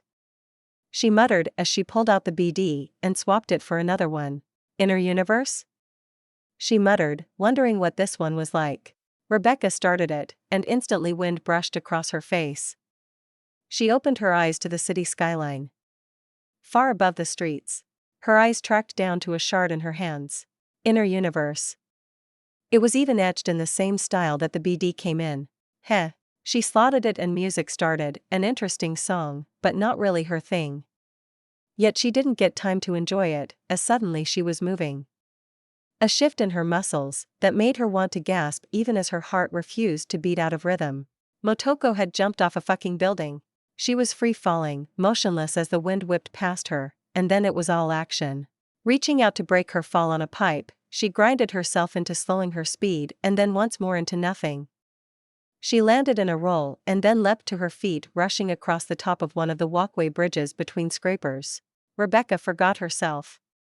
lost in the motion of the world around her, being so unthreatening.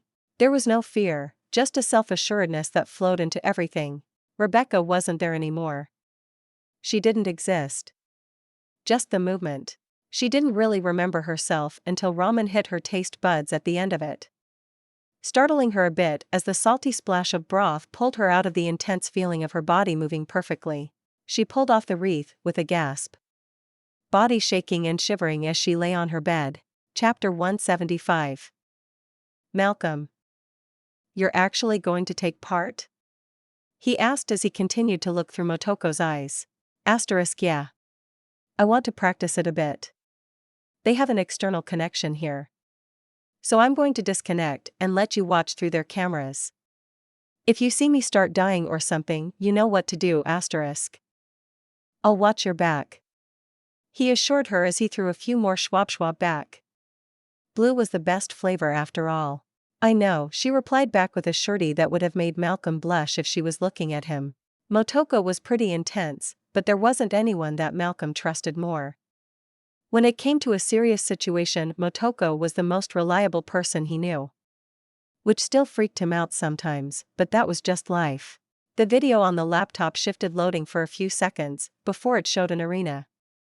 It loaded for a few seconds, terrain forming up until it became a desert space. Bushes and hills becoming the only cover. Ghost in the Shell versus Ham 3R. A pop-up appeared and then it was on. A fucking Netrunner match. Malcolm popped more ants into his mouth, chewing as he watched. Malcolm didn't even know you could see this sort of shit. The arena started and Motoko instantly started moving.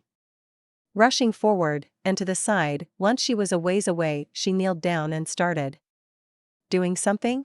He wasn't sure, but it only took her about 30 seconds before whatever she was doing was complete.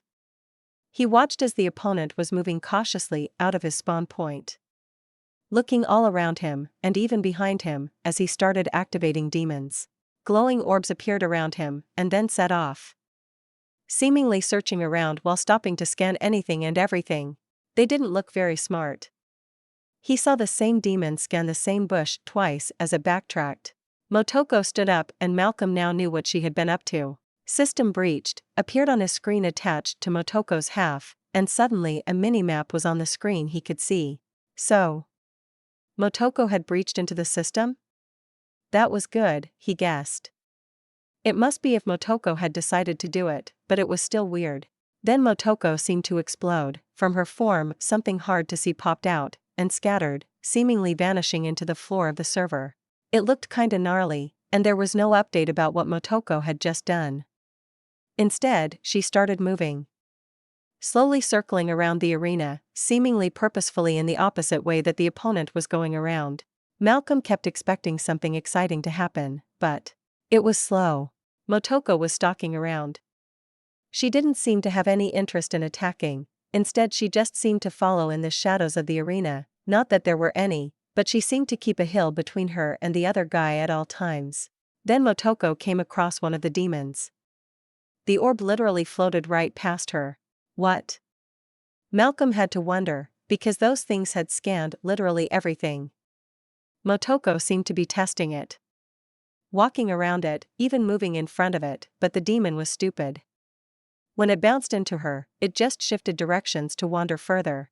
Motoko shrugged, something he had seen her do pretty often, and then in her hands a burst of fire slammed into the demon. It melted. That's the only thing Malcolm could think of. The data steaming from it, as it melted away. Motoko was obviously pleased. She had a little smile on her face, the most amount of emotion he usually saw from her, when she was in serious mode. But the attack had an effect. The other guy, Ham 3R? He must have been alerted to the demon's attack. Instead of wandering, all of the orbs started rushing straight towards where she was. She obviously noticed it, as she looked over, but instead of running she just took a step back and waited. The demons all floated over a hill, looking red and angry as they started scanning around, but to Malcolm's surprise, they continued to just miss Motoko. Like she was a ghost standing among them. They floated towards where the burning remains of the other demon was, and it took a few moments, as Motoko wandered around them, obviously preparing something. And then it happened. As the demons gathered closer to the flaming demon corpse, she sent seemingly multiple bursts of her fire into them from different directions. The demons reacted, but it was too slow. Only one of them turned and actually started trying to attack back, before they all burned. The one attack was blocked by a wall of weirdness Motoko made, that took the hit and just seemingly fizzled it out. The enemy runner obviously noticed what had happened, as he stopped charging towards where Motoko was and instead started summoning in even more demons. This time they weren't small orbs exploring. He instead took longer, slowly forming a demon that resembled a thug. It looked kind of like a gangster, but Malcolm realized why this was the demon that was summoned, as a moment later it pulled out a gun. This demon seemed to be smarter. Instead of running off, it stuck to the runner guarding his back. Satisfied, the runner started forming another one.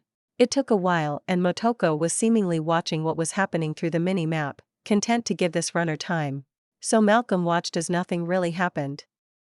Motoko seemed satisfied to wait, and the runner seemed content to spend time generating more and more of his demons. Flam 3R, both of these N3RDS need to get on with it. A message suddenly popped on the side of the screen, and Malcolm almost freaked out wondering if someone was hacking him, when a second message happened. *B/it, tell me about it. Ghost is acting weird, but Ham3R is a fucking noob. Stop playing with the little shit. I saw her last match, she could easily wipe this kid. And Malcolm realized there was some sort of chat. He typed into the keyboard and the words instantly went into a previously invisible chat field. He noticed he didn't have a username, and just before he started trying to make one, he realized he was literally talking about a netrunner system. He decided to not respond and just continue watching, even as a few more runners shit talked about the situation. Finally, Ham3R started moving. Groups of his demons gathered together and started hunting, leaving 4 of them with him, while an equal-sized group left. He waited and watched as Motoko finally reacted, moving steadily towards the demons. *B/it, why is she focused on the demons? If she wanted to attack him, she should have done it while he was summoning. Fucking loser. *R0CK4TR3SS, shitstain, fucking shut up. You always complain and whine about other people, but bitch out and never step into the arena. It's obvious she is testing to see what Ham3R can do. Malcolm nodded as he watched the fight continue. Motoko hunted the 4 demons down, murdering all of them with fire, seemingly without any real issue. Especially since they couldn't seem to see her. *R0CK4TR3SS, why aren't the demons responding to her? Some sort of optical hack? *Admin, Ghost dropped a demon into the arena when she breached the system. I don't want to go poking too deep while she is actively battling, but it seems to remove her from the sight of digital constructs. It does seem to work on Ham3R as well to an extent. *B/it, the Lord speaketh. Hail the admin, Flam3R, I've never heard of a hack like that. You got any deets at admin? Admin, you don't have the funds to pay for such information. Best to leave it. Flam3R, fuck off. *B/it, lel flame or more like flamed. Malcolm looked away from the chat as it was filled with people laughing and not much else, to focus on Motoko. He looked over and she was still laying seemingly asleep on the chair. Completely calm.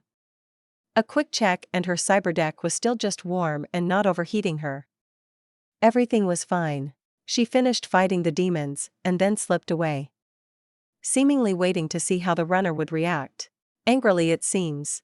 Ham3R rushed towards where Motoko was, the weight seemingly getting to him as he reached the bubbling mass of his former demons, burned into flaming puddles. He looked around.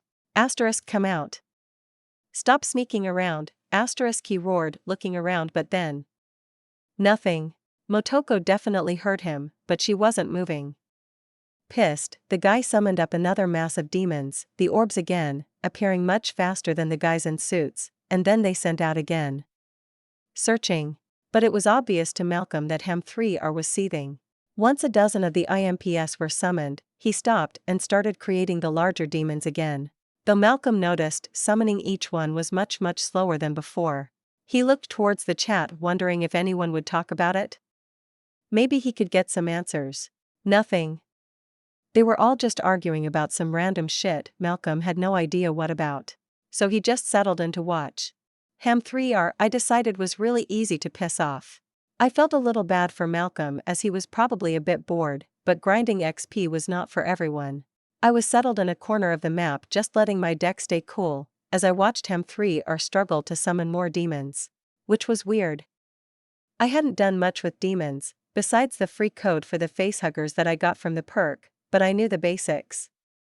Each demon took a certain amount of space on your deck to summon. But in exchange you had a program backing you up. Usually with a built-in hack of its own to attack with.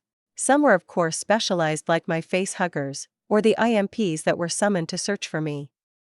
And yeah, there was a limit to how many demons you could run at once off a deck, but was Ham 3R already hitting his limit? The last two guys hadn't had any issues, but they had both been way more skilled than this guy. Ham 3R was sort of outclassed. I had realized it when he had tried to breach into the system, and I hadn't even needed to intrude for him to fail. It was kind of embarrassing. Still, he was angry, and doing exactly what I wanted. Summoning XP for me. I followed an IMP as it wandered around until it was far enough away, and killed it. Hellflame ending, deleting its data too quickly for it to start any hacks against me. Once again this set off the IMPs, but I noticed instead of all charging at the last spot they gathered up with Ham 3R as he hurried towards the spot. I considered leaving a trap, but he would see it, and that would just be a waste of heat. It was funny, but I had learned something from the last time I was here. RAM might be mana, but the heat of your cyber deck was mana burn. You can't just go all out constantly, or you'll burn yourself out. So I just had to balance my cooldowns, and adjust my mana spending. Thinking about it like a game, or like how I would if I was playing a wizard or something in an MMO, helped. Besides, I had a different objective than poor Ham 3R. I was here to farm him. When he reached the burned corpse of his IMP, he found nothing. And that made him even angrier. The poor kid was already overheating. While he had tried to breach into the server to get the minimap info, I had breached him back. Something he hadn't even noticed, considering how sneaky I had been. To my surprise though, when I breached, a lot of stuff had been blocked off by a firewall, and instead I had been given a screen just like the minimap, which had things like his cyberdeck's RAM usage, and current temp. The arena was an interesting bit of code. I was gonna have to speak to admin about seeing under the hood. It was kinda cool. But regardless, each demon he summoned cost him a chunk out of his cyberdeck's RAM to keep up, and it was heating him up constantly. He wasn't overheating himself yet, but he was getting close. But still I didn't approach. I just kept poking. His IMPs once more wandered around, this time in sets of twos, trying to track me. He seemed distracted. Instead of summoning more, I noticed on the minimap the demons were moving with more intelligence. I guess he decided to switch to an RTS? Finding a pair of IMPs that were far enough away wasn't hard, and once again I snuck up on them, and then blasted them with Hellflame. 250 XP gained. 250 XP gained. Smirking, I hurried away once again as all the demons rushed towards their death once again. Poor Ham 3R. I could hear him cussing at me through the entire arena. Digital shit talking that I just ignored. Ham 3R tried. He loaded up more demons together. I killed them. He tried staying with them, but after a while where I just didn't do anything, he split them up and tried keeping them in larger groups again. In the end, Ham 3R started absolutely raging at me. At the lack of my appearance, or doing anything. I noticed he stopped summoning more demons. Which was the moment he rang his own death knell. If he wasn't going to give me more XP to farm, then this match was over. Slowly I came out of hiding, just approaching the man that was pissed and fiery, shouting expletives into the air. Walking closer and closer, it was inevitable that he would notice me, even if he wasn't looking. The digital scape wasn't like the real world. You didn't entirely see with just your eyes. He jerked away from me, shocked and startled, and that was when I moved. Sandevistan activated. A breach jumped, and a moment later he was down, and his demons were burning. Ghost wins. When I reappeared in the club, I was met with looks of both amusement and irritation. "You sure took your time," one of them yelled out, and I just shrugged, but it was a curse from behind me that caught my attention. "Bitch." Ham 3R was there, red in the face and really pissed. "What the fuck is wrong with you?" he demanded as he charged forward, but he stopped when admin was suddenly their hand in front of him, blocking him from advancing. "No fighting here," admin demanded the older man firm, and then he looked to me and Ham 3R to make sure we both understood. What could I say? What should I say? I sighed, really wishing I could run a hand through my hair. "Sorry, I was trying things out. I didn't think of the time it might take," I offered, but Ham 3R just scoffed and flipped me off. "Never going in a match with you again," he threw out as he turned and headed away, quickly disappearing in a log out. "That was rather cruel of you, Ghost," admin offered, and I flinched. "I didn't mean it like that. I trailed off, because how do I explain that I was hunting his demons?" Admin shrugged. "It was a competition, and you just showed how time can be an advantage netrunners often don't get the chance to take advantage of. If you continue to battle in such a way, just be aware of the effects it will have on your reputation." "Right," I offered quietly. Because honestly, I probably was going to act like that as long as I was fighting someone that used demons. The XP had been too good to ignore. Over 5,000 XP from all the demons in just one match. It was a massive increase, and if not for the fact Malcolm was waiting on the line, I would be tempted to throw myself into another match. Which is probably why it was such a good thing he was here. I should cool off and take in what I learned. "Thank you for the opportunity. This was actually very helpful," I offered to the older netrunner, and I could see him react with a blink before he formed a smile. "Well, that isn't something I hear often." "You are very welcome, Ghost." I nodded at that and disappeared in my own logout. That was kinda interesting, and kinda boring. Malcolm offered when I sat up, and I winced at the words. "Sorry. You were really useful to have here though." "Hey, don't take it like that. I got to see a netrunner battle on the net. You have any idea how rare that is?" "Is it?" I asked, confused. "I mean, if that combat zone exists, then shouldn't there be recordings?" "Never seen one," Malcolm replied with a shrug. "It was kinda cool though." "Huh," I muttered, maybe I'd talk to Hiromi about it. Could be something interesting for the BD market? Or at least a video side of it. I shrugged and got up stretching, feeling pretty good. A big chunk of XP always left me feeling better. "Want to get some food?" I asked, and Malcolm nodded instantly. I could eat. Chapter 176. I can't believe this was happening. The Caliban is the best. Malcolm argued with this random gonk at the diner, pointing at him with a French fry like he was going to stab him. Bullshit. It's overpriced, overhyped garbage. Also, its digital acceleration is fucking broken. The fuck it is. It drives perfectly.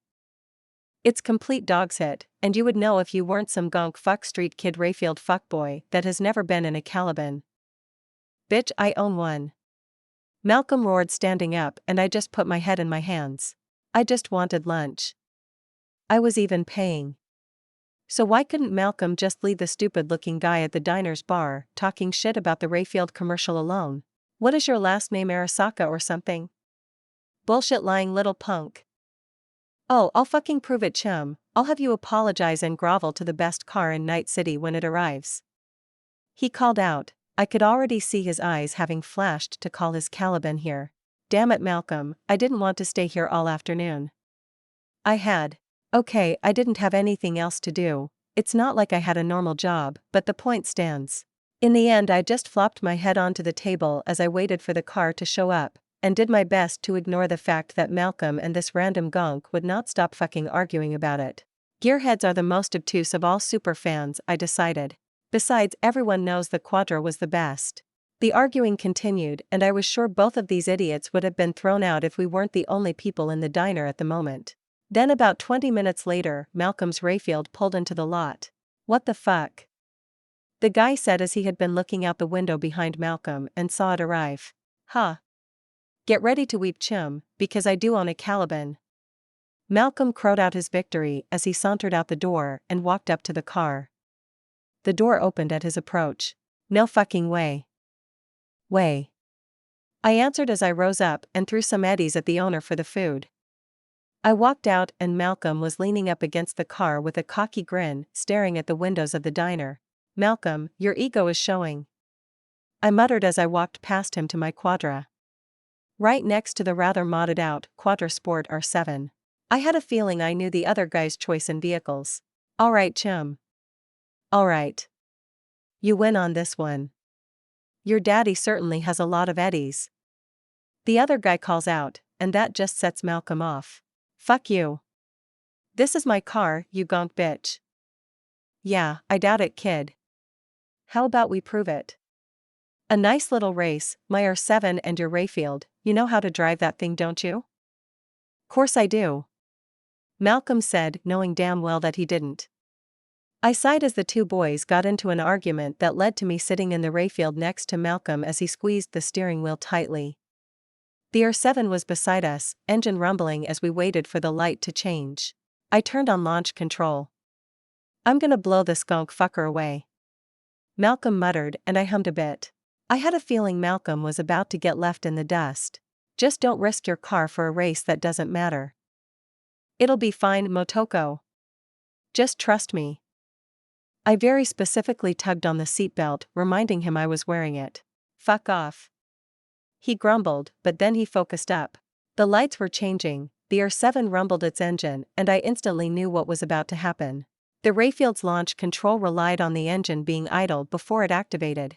Instantly Malcolm rumbled his engine back, the turbocharged V10 of the Caliban roared up, and the launch control activated trying to launch the car at the same time as the brake was held down, then the light changed. The R7 was gone, burning rubber off the street line, as Malcolm's Caliban sputtered forward and nearly stalled out, before he managed to adjust it and take off. No no no no.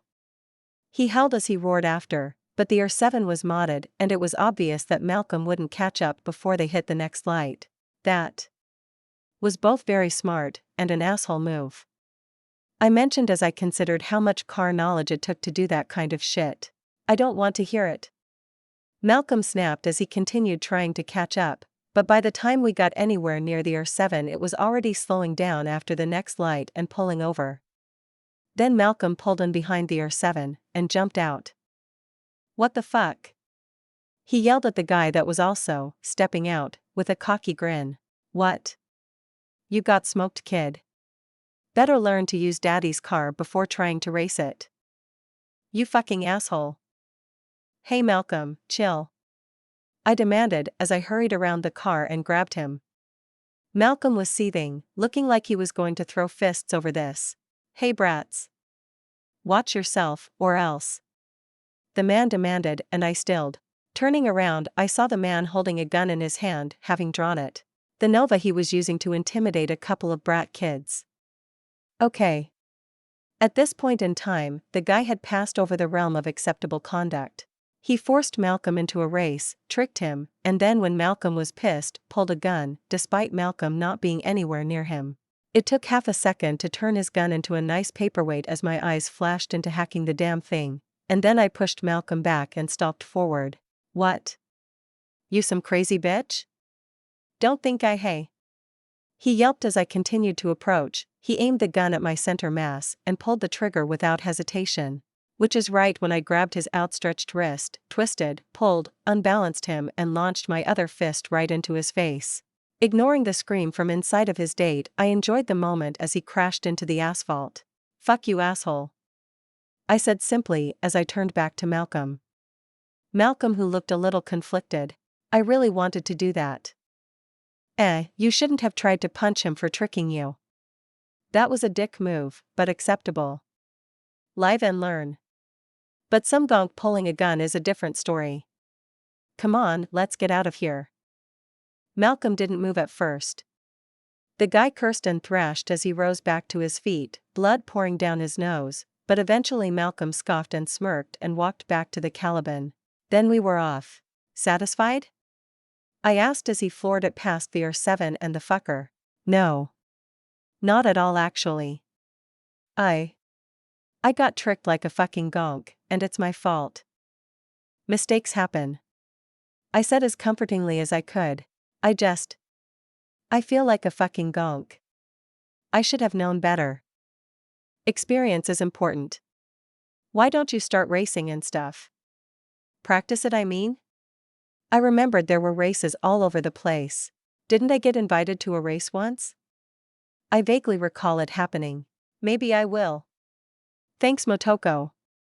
For, backing me up. No problem. It was kinda weird, but I felt a bit bored. I had spent some more time once I got home fixing up the Tachikoma AI some more. It was growing as well as it could, but honestly I was just bored. I considered calling up Wakako for a gig, but the idea struck me as I was looking out the window, and I made a decision. Getting dressed, arming up, I headed out grabbing a bit of my secondary kit. I dragged my armor kit with me to the car, but didn't put it on yet. Then after a quick drive across the city, I walked down the steps into the afterlife. The pounding music, the edgerunners all working and planning and plotting. I smiled and ended up settling at the bar. Then I just waited for a while. Idly, I continued to do some more programming work, just some leftover stuff from Yoko, as I waited for time to pass.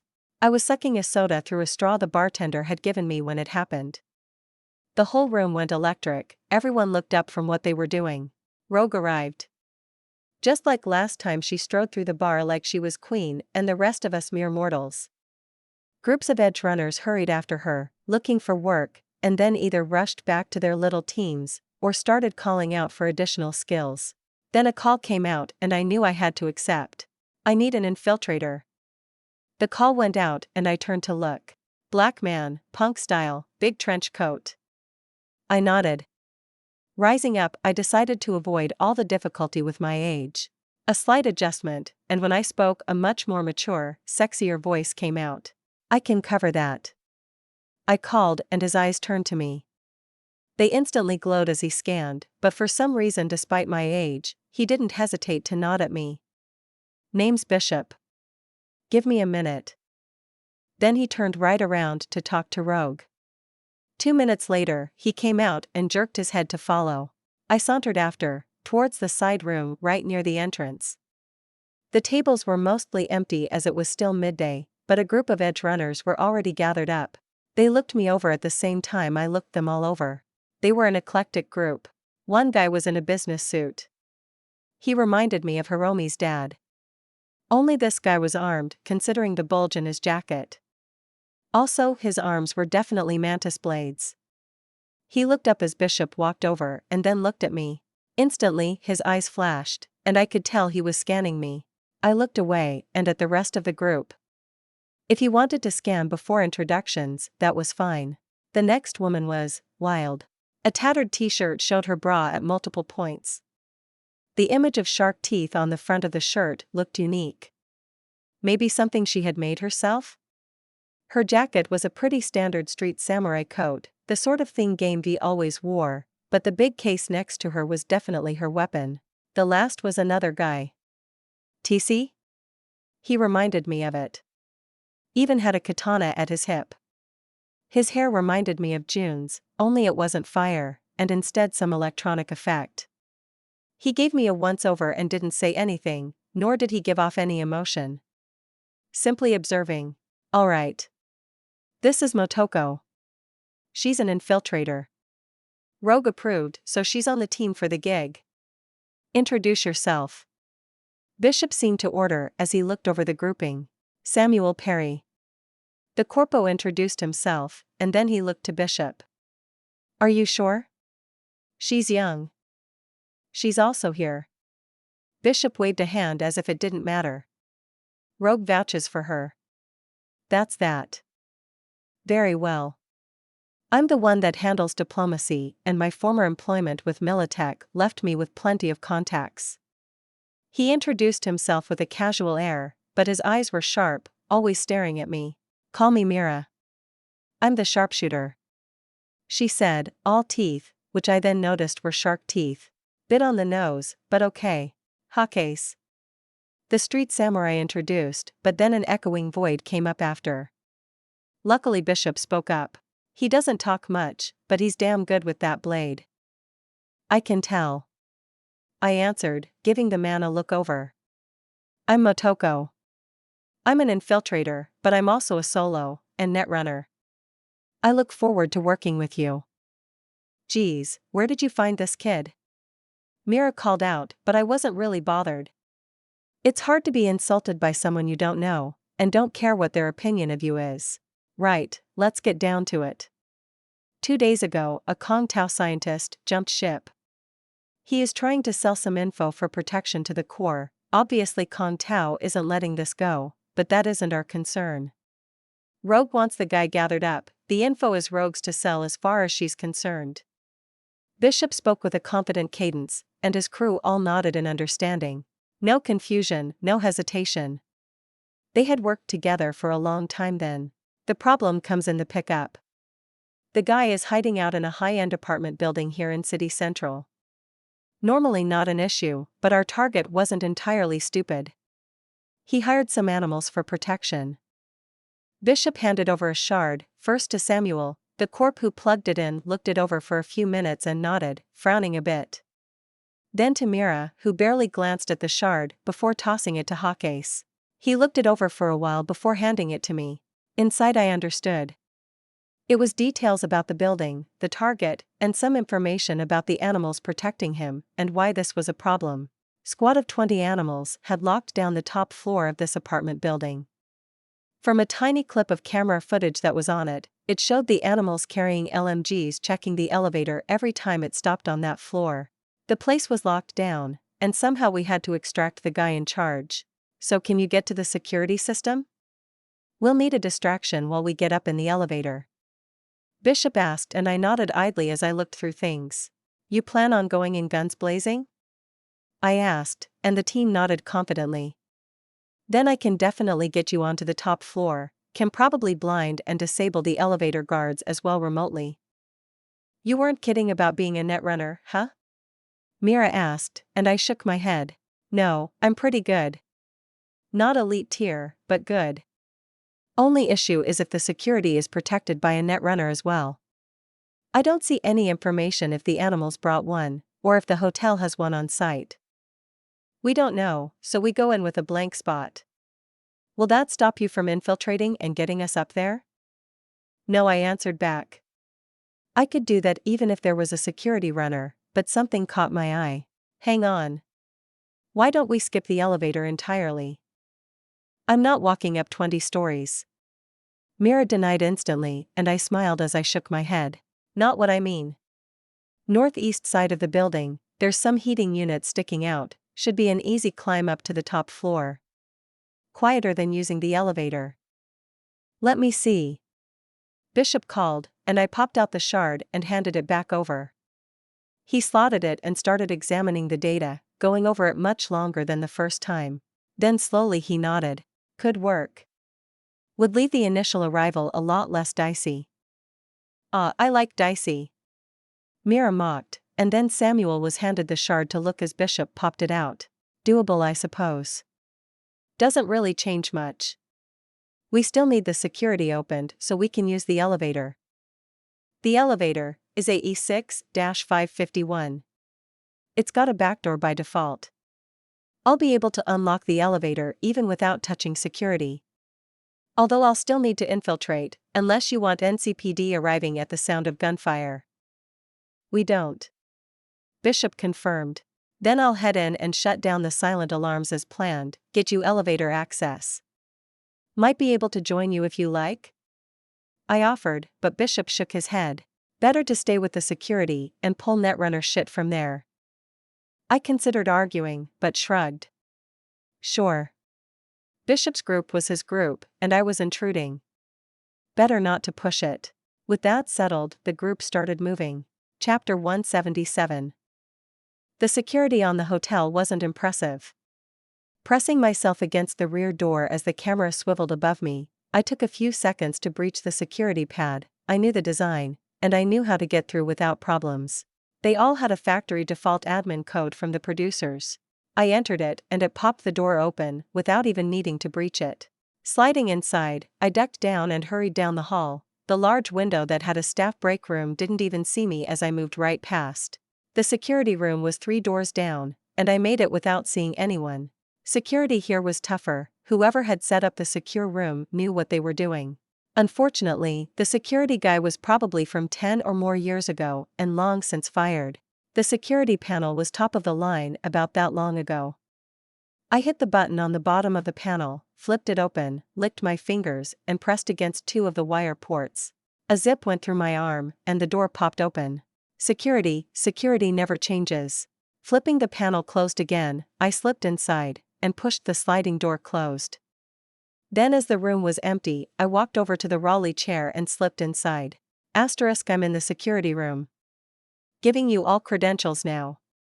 Go ahead and move towards the elevator. I spoke into the call that all of us were in. I did a few checks to find out if there was a netrunner connected to the system, but after nothing pinged me back, I relaxed, mostly. Time to get to work.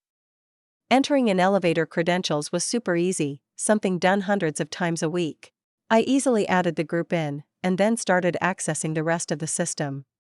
Locking down any NCPD alerts that would be sent out was almost child's play. It was literally on a toggle. I guess the hotel owner wanted to be able to ensure that sometimes his residents weren't able to call for help through the hotel security. Moving on, I accessed the camera system and hooked in. I was the eye in the sky, looking through the camera system on the top floor. The animals were still wandering around. Most of them were doing a pretty good job on keeping watch, but at least half were fucking around. One was working out, pumping a dumbbell, another was making a sandwich. It worked for me. Made it easier. Pinging all enemy locations now. Please let me know if there are any optical glitches. I spoke into the call and then sent a ping through. The golden lights were a bit weird from my perspective, considering I was so many floors below, but it would look fine for the team. Wait, each of these lines is an animal? Mira asked, suddenly sounding eager. Or the target, he is on the security channel with the animals as well. Huh. Never worked with a runner before, Mira, Sam asked over the line, and I heard her scoff in return. Then it went silent, as I watched through the cameras as they accessed the elevator. Straight run to floor 19, best access point looks like room 196. It's empty at the moment, door is unlocked, I mentioned, as I prepped their path forward. Then I had nothing else to do but focus on the top floor. Switching between the different cameras, I checked where all of the animals were located as best I could. Unfortunately, there weren't a lot of cameras to access up there. Instead, I started getting things ready. Weapon glitch uploaded and sent, letting it bounce around the animals up there. Preparing for the eventual gunfight. Then I waited. I lost the team on cameras, so I just followed them with what I knew of their route. Waiting wasn't fun, but it was what I had to do. I was the woman in the chair this time. It was an interesting experience, but I didn't much like it. The sound of a gunshot coming through the camera meant it was time. I dropped the short circuit into the group, and watched multiple animals fall over. Waiting, I saw Hawkase for a moment, his katana shining as it cut through an animal like butter. Then it was basically over. I watched on the elevator camera as they dragged an unconscious man into the elevator, and then they were down. The animals were injured, dead, or still being shocked prone. I quickly cleared footage, deleting the entire day's recordings, and left a small apology message for the netrunner they would bring in to find out what happened. Then I disconnected from the system and walked back out the way I came. Hitting the alley, I jogged down a bit and slid into my quadra. I'm out, I confirmed into the line, and started driving. The meeting place after was the afterlife. I got there first, which wasn't a shock. They had to drop off the package for Rogue to pick up. Waiting for only 10 minutes was no big deal when finally Bishop and his crew came sauntering down the steps. Swagger on full blast. Gig complete. He called out as he walked past the bar, and grabbed a bottle of Brozef that the bartender passed him, then another couple for each member in his gig. Then Bishop walked over and stood on top of a table bottle in the air. I was kinda curious about what was going on as he raised the bottle up, his team mimicking him. To another gig. To survival for another day. For another blaze of glory. To another. His team repeated at the end, and I watched on a little discomfort. Edge runners. But I was alone. The other edge runners around us raised glasses, or clapped a few times at his announcement, a few even wolf whistled. This was the culture that I missed out on, that I never really understood. To these men and women, it wasn't a celebration of their life, but that the gig didn't have the blaze big enough to end them. That they could go on to bigger things. That was what I picked up from them, and this group I had just met that I barely knew. I felt so completely apart from them it was almost enough to make me nauseous. And there is our newest assistant. Infiltrator. Bishop called out, and the team looked at me as I spun slowly around on the bar stool, a soda in my hand. You do good work. Bishop decided, finally stepping down from the table and walking over with his team. Thanks. I offered back, sipping my drink again. I'll be straight with you. You handled everything perfectly, no complaints from me.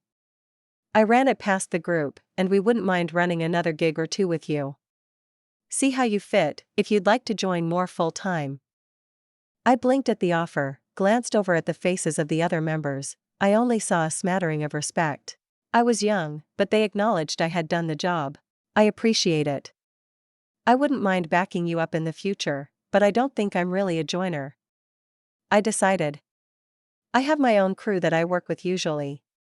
Today was just me being bored and deciding to earn some eddies rather than be lazy on the couch. I explained honestly. Bishop blinked his glowing eyes, flickering for a moment before he chuckled. You hear that? The infiltrator takes gigs to not be bored. Well damn, I can't blame her. Sneaking into a comfy office and watching through the cameras must be a real preem gig. Kinda wish I was a runner now. Mira offered, but it was joking. She smiled toothily, which I returned in kind. It was an easy gig for an infiltrator, but it could have taken much longer, and been more difficult for the rest of us. Samuel the Corp offered, nodding towards me, as he raised his brozef, taking a seat a few down the bar. To long-developed skills. I raised my drink in exchange. To no doubt dealing with really annoying people on the daily. I don't envy your skills.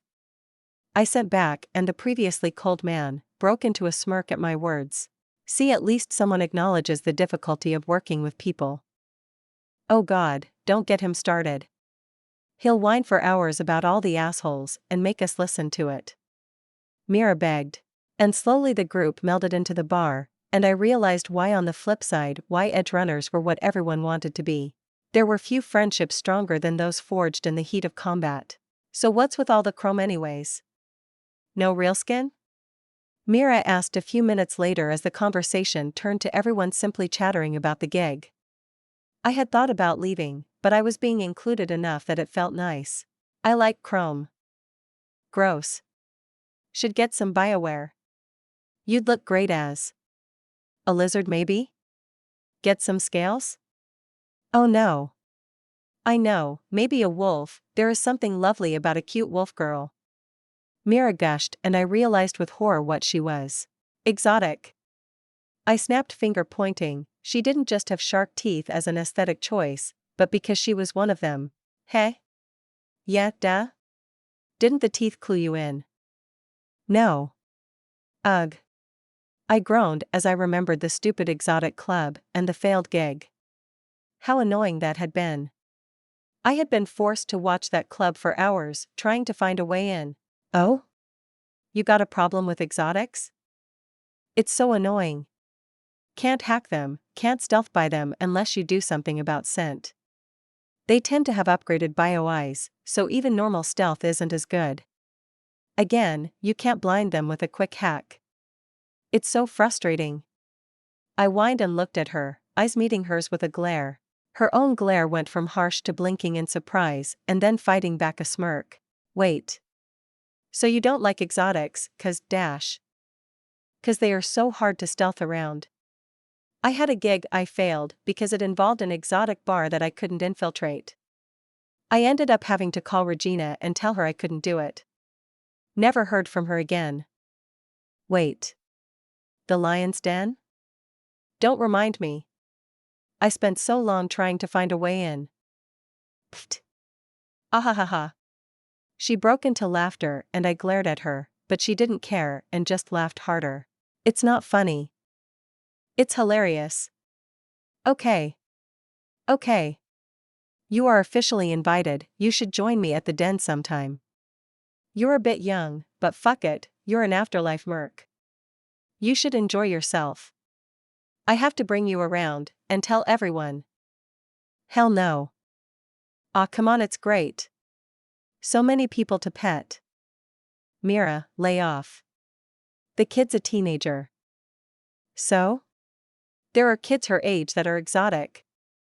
You know that wasn't what you were offering. Bishop responded, rolling his eyes, and I just huffed. If I ever have to sneak in, I'll remember you. Huh. Good luck. We got some great security. As you know. She cackled, teeth flashing wide. TSK. Back home with a fresh pocket full of eddies, I realized that my sense of money was skewed. I had been given a couple grand of eddies, not a bad payout I think. But for me, it was kinda light for a full gig. If it had been Section 9, the weapons and equipment the animals had left behind would have been another couple grand easy. But that was fine.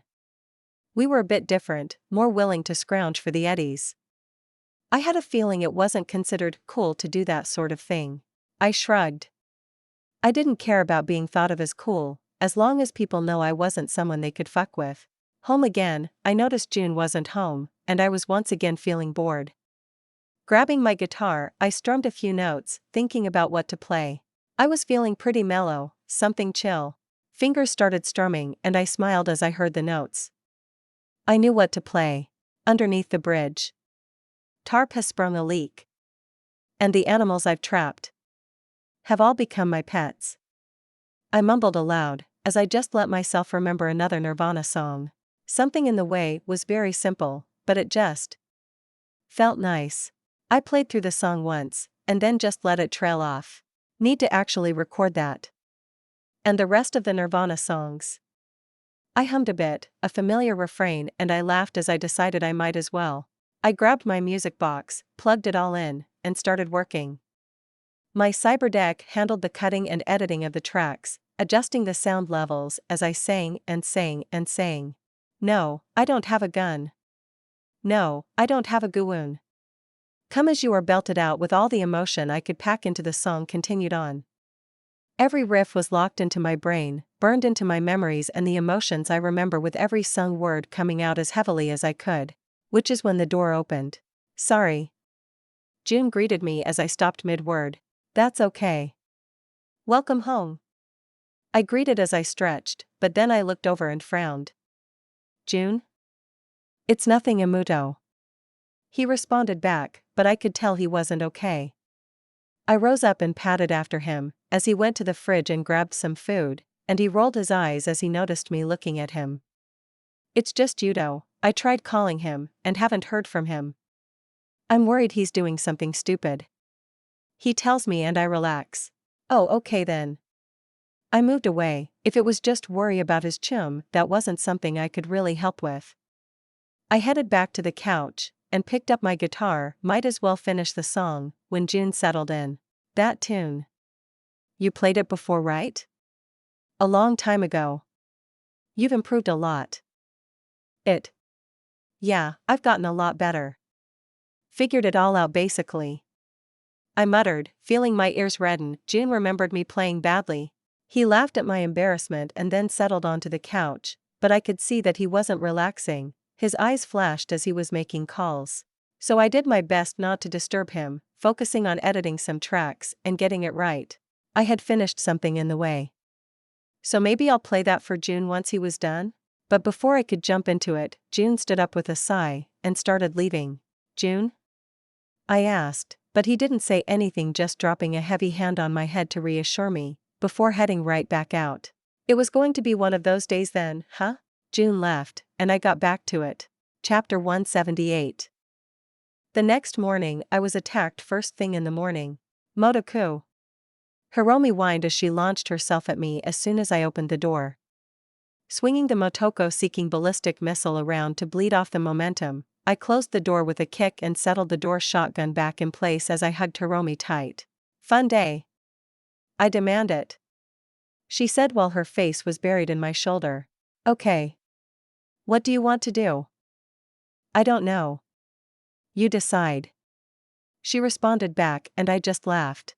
Well, I'm afraid I wasn't planning on much today. I got the music bug and I was just recording some songs, but we can go, dash. Yes. She demanded and rushed over to the couch to flop on it. Serenade me. I scoffed at her demand but smiled regardless.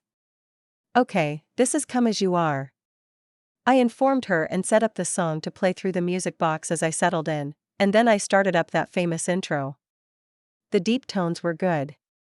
Not perfect, I really needed something acoustic, if I wanted to really hit the best notes, but my guitar could fake it well enough. Well enough for this anyways. Then I opened my eyes, locked them onto Hiromi, and crooned. Come, as you are, as you were, as I want you to be. The song ended with me letting the last note drift for a while, and then I smiled at Hiromi, because playing music like this was just fun. It was fun. God, Motoko. She breathed and then shook herself off. Okay, that's it. I'm done.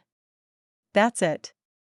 She nearly screamed as she rose up and paced, and I blinked, nearly stepping back in shock. What? Hiromi? What's wrong? The fact you don't do this more. You. Motoko. You sold a song to Denny. To a major label. I mean. You should do this more. It's amazing. Put a band together. Put on shows. I don't. I like music as my hobby, Hiromi, but I'm not really. Crowds and stuff, you know? Ugh, hi. She whined, smashing her face into the couch and screaming. Why are you so? You just gestured at all of me. I joked, heh. Hiccup. Oh man, I haven't seen that movie in. Well, it's gone now, I think. No, I shook it off, focus on Hiromi. I don't know what to say, Hiromi. Don't say anything, just listen for a second. Put some songs together. Like just a few. And let me set up a gig for you. Please. If you have stage fright, we can work with that. But Motoko. You have so much talent here, it's killing me to see you just not use it. She pleaded and I looked away. Hiromi. I'm a merc, not a rocker boy. Be both. She denied my argument instantly. You like Silverhand. You can't argue this. You like him. Comparing me to Johnny Silverhand is pretty rude. I muttered, but Hiromi wasn't having my nonsense. Motoko, I'm serious. Please for me? As a super special present, let me put together a gig for you. A real one, on a stage somewhere. I'll set it all up, all you have to do is prep the songs, and then I'll do the rest. Hiromi dash. For my birthday? She demanded and I blinked. What? Wait, is your birthday coming up? Hiromi. You have to tell me these things, I don't remember anything. Yep, that's right. My birthday is coming up, dot. She begged and I flinched because. Super uncomfortable, Hiromi. This? I wasn't comfortable with this. She realized it at the same time, something on my face showed it and she slumped. Never mind. It's not. I shut up, and actually considered it. I had started the music thing purely for myself, a hobby, and a remembrance of what I had lost. And also as a way to return myself to who I should be. A reminder of the good things in life, and that I shouldn't just drop into the endless void of chrome and combat. It was great. I loved it. But what was the reason I didn't want to share? Guilt? None of the songs were really mine, but I was the only one that knew them. Was it worse to let them never be, or claim them as my own? Difficult, but not really that hard for me in the end. No, the real reason? It was because I was fucking scared. Me. Badass, afterlife merc. I'd gone toe-to-toe with Borgs with a smile on my face, been shot and just glared or cussed out who had done it, but I was afraid of people listening to me play a song. Hiromi wasn't being fair trying to push this either, but at the same time, I knew Hiromi. She wasn't doing this because of Eddie's, she really thought it would be good for me to do it. She was proud of me, and wanted to show the world. She was excited to be there. Damn it. Oh, 1 gig. I agreed, and suddenly Hiromi, who had been looking dejected as she realized she had pushed too much, jerked up. Really? Yeah. I'm afraid, but it's stupid fears, not real ones. You can set up a gig. I guess I need to figure out a set. I'll do it. You won't regret this, Motoko. I swear it. You'll love it. The crowd and the music, and everything. Oh. I'm so excited. We need to figure out an outfit for you too. What's wrong with my outfit? I asked, looking at my super cool tactical leotard and jeans. Nothing, for merc work, but it's not rocker boy. Don't worry, I'll help. No. I need to call the boys. They need to get in on this, and I'll need their help as muscle. Eee. Hiromi bounced around the room, and all I could think was that this was a mistake. The embarrassing level of excitement from everyone was getting to me. Malcolm had arrived not long after the call went out, but Ichi was working, so it took him a while, but Malcolm had only thrown fuel on the fire of Brazier Hiromi. So now I was dealing with her absolutely freaking out, as I went through my list of recorded songs to make a playlist. What songs should I pick? I had made a pretty good selection by now. Rise was definitely going on the list, I really liked it. Maybe this Fire next? It was a very cyberpunk song. Let You Down. It had to be on the set. Probably Towards the End was the best bet, then Nirvana after? I could start with Smells Like Teen Spirit, and end with Come As You Are. No, I should do The Pretender. But where to put it? Just after this Fire? No, wait, Smells Like Teen Spirit. I had to move it. I groaned. Rocker Boy was actually helping me here. Set lists, performance, was all part of the skill, but a part of it that I pretended didn't exist most of the time. Looking up from my music box, I winced and looked away from Malcolm and Hiromi colluding. They were both standing close to each other with toothy smiles as they plotted. This was my life now. Wasn't it? I sighed, and finalized the list. Smells Like Teen Spirit, Rise, This Fire, The Pretender, and Let You Down. 5 songs that I could play together. Now I just had to psych myself up for an actual concert. No, I should probably edit the songs, with better equipment. I could really bring a lot out of them with some real instruments. Hiromi. I spoke up for the first time in a while. I think I'm going to need a recording studio to clean these songs up if I'm going to play them on stage, so dash. Yes. Hiromi cheered. Okay. Let's go. We can text Ichi the new meetup spot. Come on. She demanded, pulling at me, and I sighed as Hiromi tugged me away. Do you even know of a recording studio we can use? I asked, and Hiromi threw me a grin. Of course I do. Denny's one. The one you wrote Tank at. That place is expensive. I muttered as Hiromi continued to drag me along, Malcolm following along, nothing but amused. It's not that expensive, Motoko. Besides, you get a deal for use of the rooms. It was part of the contract I put together for Tank. Wait, why don't I know about this? I sent you the contract, Motoko. Hiromi reminded me with a flat face, and I did my best not to look away awkwardly. I had read through it. A little. At least enough to know I wasn't selling my soul. This is why I'm your manager, she said, and this time she said it with a happy smile. Hiromi was happiest when she was showing off her skills after all.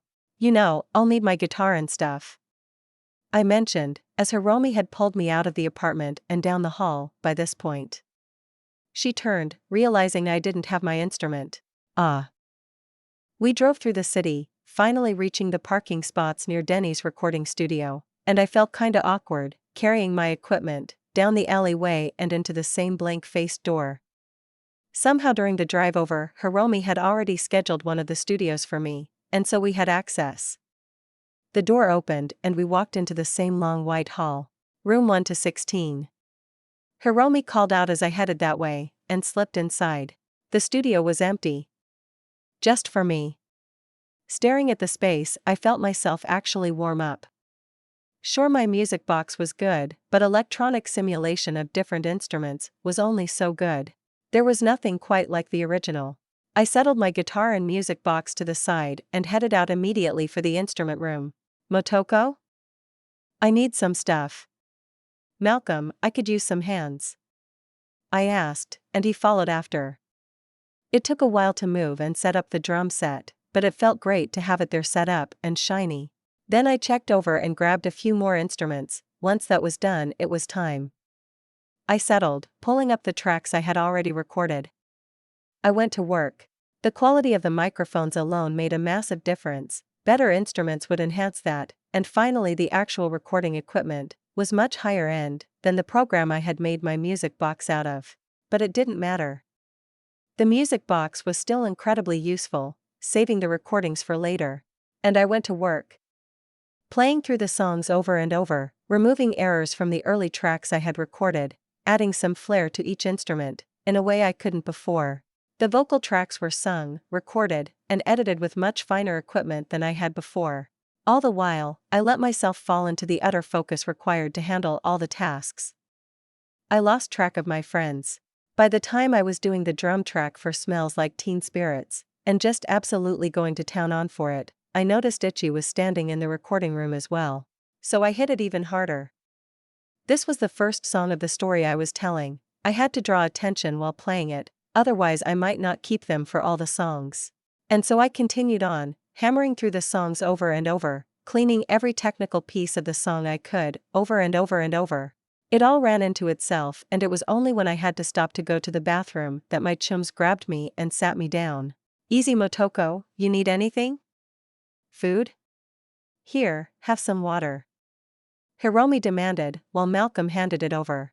I rolled my eyes at their worry, but drank down the water anyway. I'm fine. Just in the zone to get this all done. You got some time, Motoko. It'll take me a while to find a location and set it up. Red dirt. I finally said, decision made. Can you set up the gig for that bar? I asked, and Hiromi blinked, looking confused. Maybe? Where is it? Arroyo.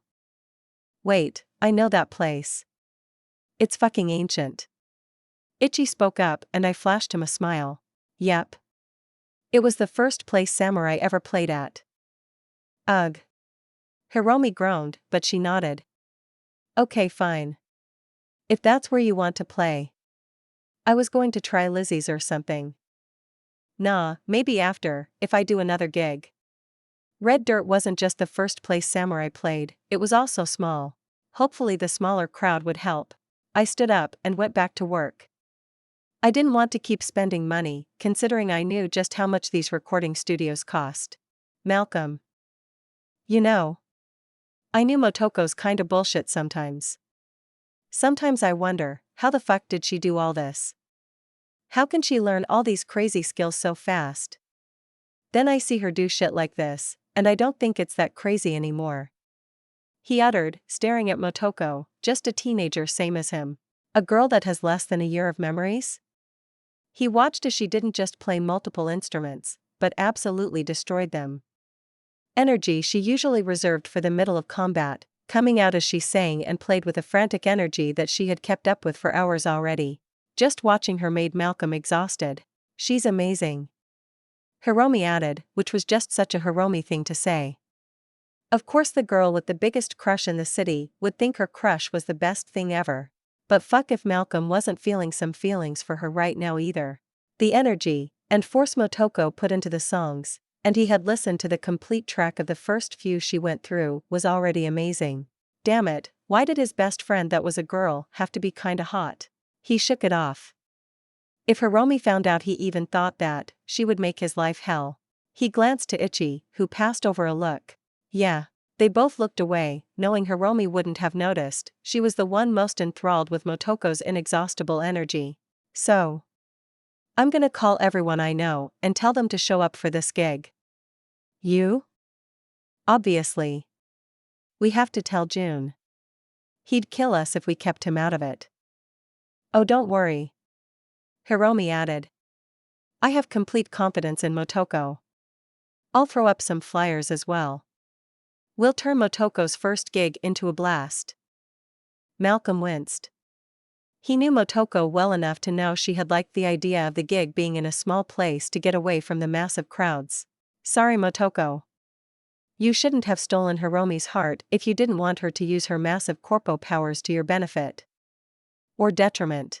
I like this one. Ichi offered, and Malcolm listened and nodding along as Motoko had switched to singing, and absolutely roared along to the rock song. Taking the headset, he put it on, and listened to the song playing along as Motoko sang. The lyrics. Yeah, that was a cool song, felt very old school. No electronic beats or anything, just pure instruments and lyrics, but it still felt exciting, there was so much going on. I called the red dirt.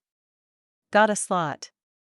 They agreed pretty quickly. The pay is shit though, but they wouldn't budge. Hiromi grumbled suddenly, and Malcolm realized that while Hiromi was staring at Motoko like a particularly nice-looking XXL burrito, she was also handling business. Hiromi really scared him. It was a good thing she was on their side. Want to tell Motoko? After this, she'll get distracted if I tell her now. Best to let her finish. She offered, and Malcolm had to nod. For a girl that was so confident, she got embarrassed easy. But Malcolm went back to just listening to the song and nodding his head along with the beat. Preem. I can't believe you already set it up. I whined, as I wiped a towel over my head. Not sure where Hiromi had found a towel, but I wasn't going to question it. Of course. I'm your agent and manager. It's my job. She said, and I took particular note of the additional title Hiromi had given herself, but didn't bring it up. I thought I would have a bit more time to settle with the idea. I grumbled, but Hiromi shook her head. You already made the decision, and I've never known you to back off once you make one. She said, looking proudly, and I didn't have the heart to tell her. I had been thinking of calling it all off. Damn it. So you finished all the songs? Ichi asked, having been looking at my music box as it beeped away. They were already done, but with actual instruments and better equipment. I was able to clean them up. I walked over and picked up the music box. The update was complete. I'll need to do some hologram work to make sure everything matches up, but I can do that anywhere. So who are you going to tell about your gig, other than June? Ichi asked, and I hissed, feeling the hairs on the back of my neck stand up, which was impossible as that neural link covered the whole section, but I still felt it. No one. Tell no one. Especially not June. Never June. I demanded, and got kind of awkward looks in turn. They wouldn't tell June, or else. Sending a firm look to all of them, I nodded and then looked at all the equipment left in the room. I guess I have to clean up. Leave that to us. Ichi offered instantly, standing up. Just make sure we don't break anything? He asked as he headed into the room, and I smiled. Sure. Hiromi, I noticed, was distracted on a call, so I left her to it, as I went to help the boys put everything away. Chapter 179. I had finished the modifications on the holograms that night, before finally going to sleep and enjoying my 8 hours of instant sleep. Waking up feeling refreshed, I knew I would need to get out of the apartment, or I would pick at the songs trying to fix them, when they were already great. Feeling antsy, I knew that I needed something that would keep me moving. Squats while holding dumbbells ended up being the exercise of choice. Hidden away in the TC gym downstairs in a corner, I was given some privacy so no one could see just how much effort I was putting into the work. Dripping with sweat, my legs felt like they were butter, but I needed just a few more reps to be satisfied. I didn't exactly enjoy the exercise, but there was a knowledge that if I could just hit the next level, and then level 10, I wouldn't need to do this ever again. Perfect physical fitness for as long as I lived was a very tempting proposition to just keep pushing a few more. I winced as I felt my leg finally give, unable to keep myself going. I gently placed the weights down and took a second to stretch. Then, because muscle pain sucks, I pulled a Max Stock out of my pocket. I took a second to huff it, and instantly felt a tingle go down my legs. Muscles abused and at their utter limit, tingled as they were refreshed, feeling like I had just gotten up that morning. Stretching my muscles, I let myself get ready, and then picked up the weights again. I had checked, and John wasn't around today, and so behind the little corner, out of sight, I went back to it. This time doing crunches. Body 9. The plan was I would earn it today. I went at it. Inhaling and exhaling as I moved, abs hauling me up and down, the extra weight in my arms making it all the harder. Slowly my muscles refreshed from the max stock started to burn, started to weaken and tire, but pain was temporary, especially when you can literally just take some medicine and feel fine a moment later. There was something very freeing about knowing that any pain I had to deal with could end in moments. Something that you knew would end, and end quickly had less fear to it. What was my body, besides just a machine? What was Motoko, but a girl in the shell? I changed exercises, push-ups were easier, as my arms were chrome, but they still worked the core, and some of the muscles in my back. I was sweating, as I lowered myself to the concrete over and over. Drops falling down my nose, running over my eyes, but my karoshi didn't sting from the sweat, so I ignored it, and just continued on, down and up. Up and down. Muscles pushed to their limits and their limits ignored. I was cool, frozen solid as I continued to work. 100 body XP gained. Body leveled up. Collapsing onto the concrete, I lay there for a minute, just breathing, trying to catch my breath. I had done it. Body 9. I struggled for a few moments to pull another max stock out of my pocket and huffed it down, and then I rose up and stretched feeling just fine. Frowning at how sweaty I was, I decided it was time to get a shower. I pressed a hand along my leotard. Gonna need to get this adjusted a bit. It was kinda tight all of a sudden. Spending the day getting my outfits adjusted to make sure it fit wasn't what I had planned, but it kept me out of the apartment. But only for so long. As I walked inside, I stared at the guitar sitting innocently against the living room table, and felt it creeping up my spine.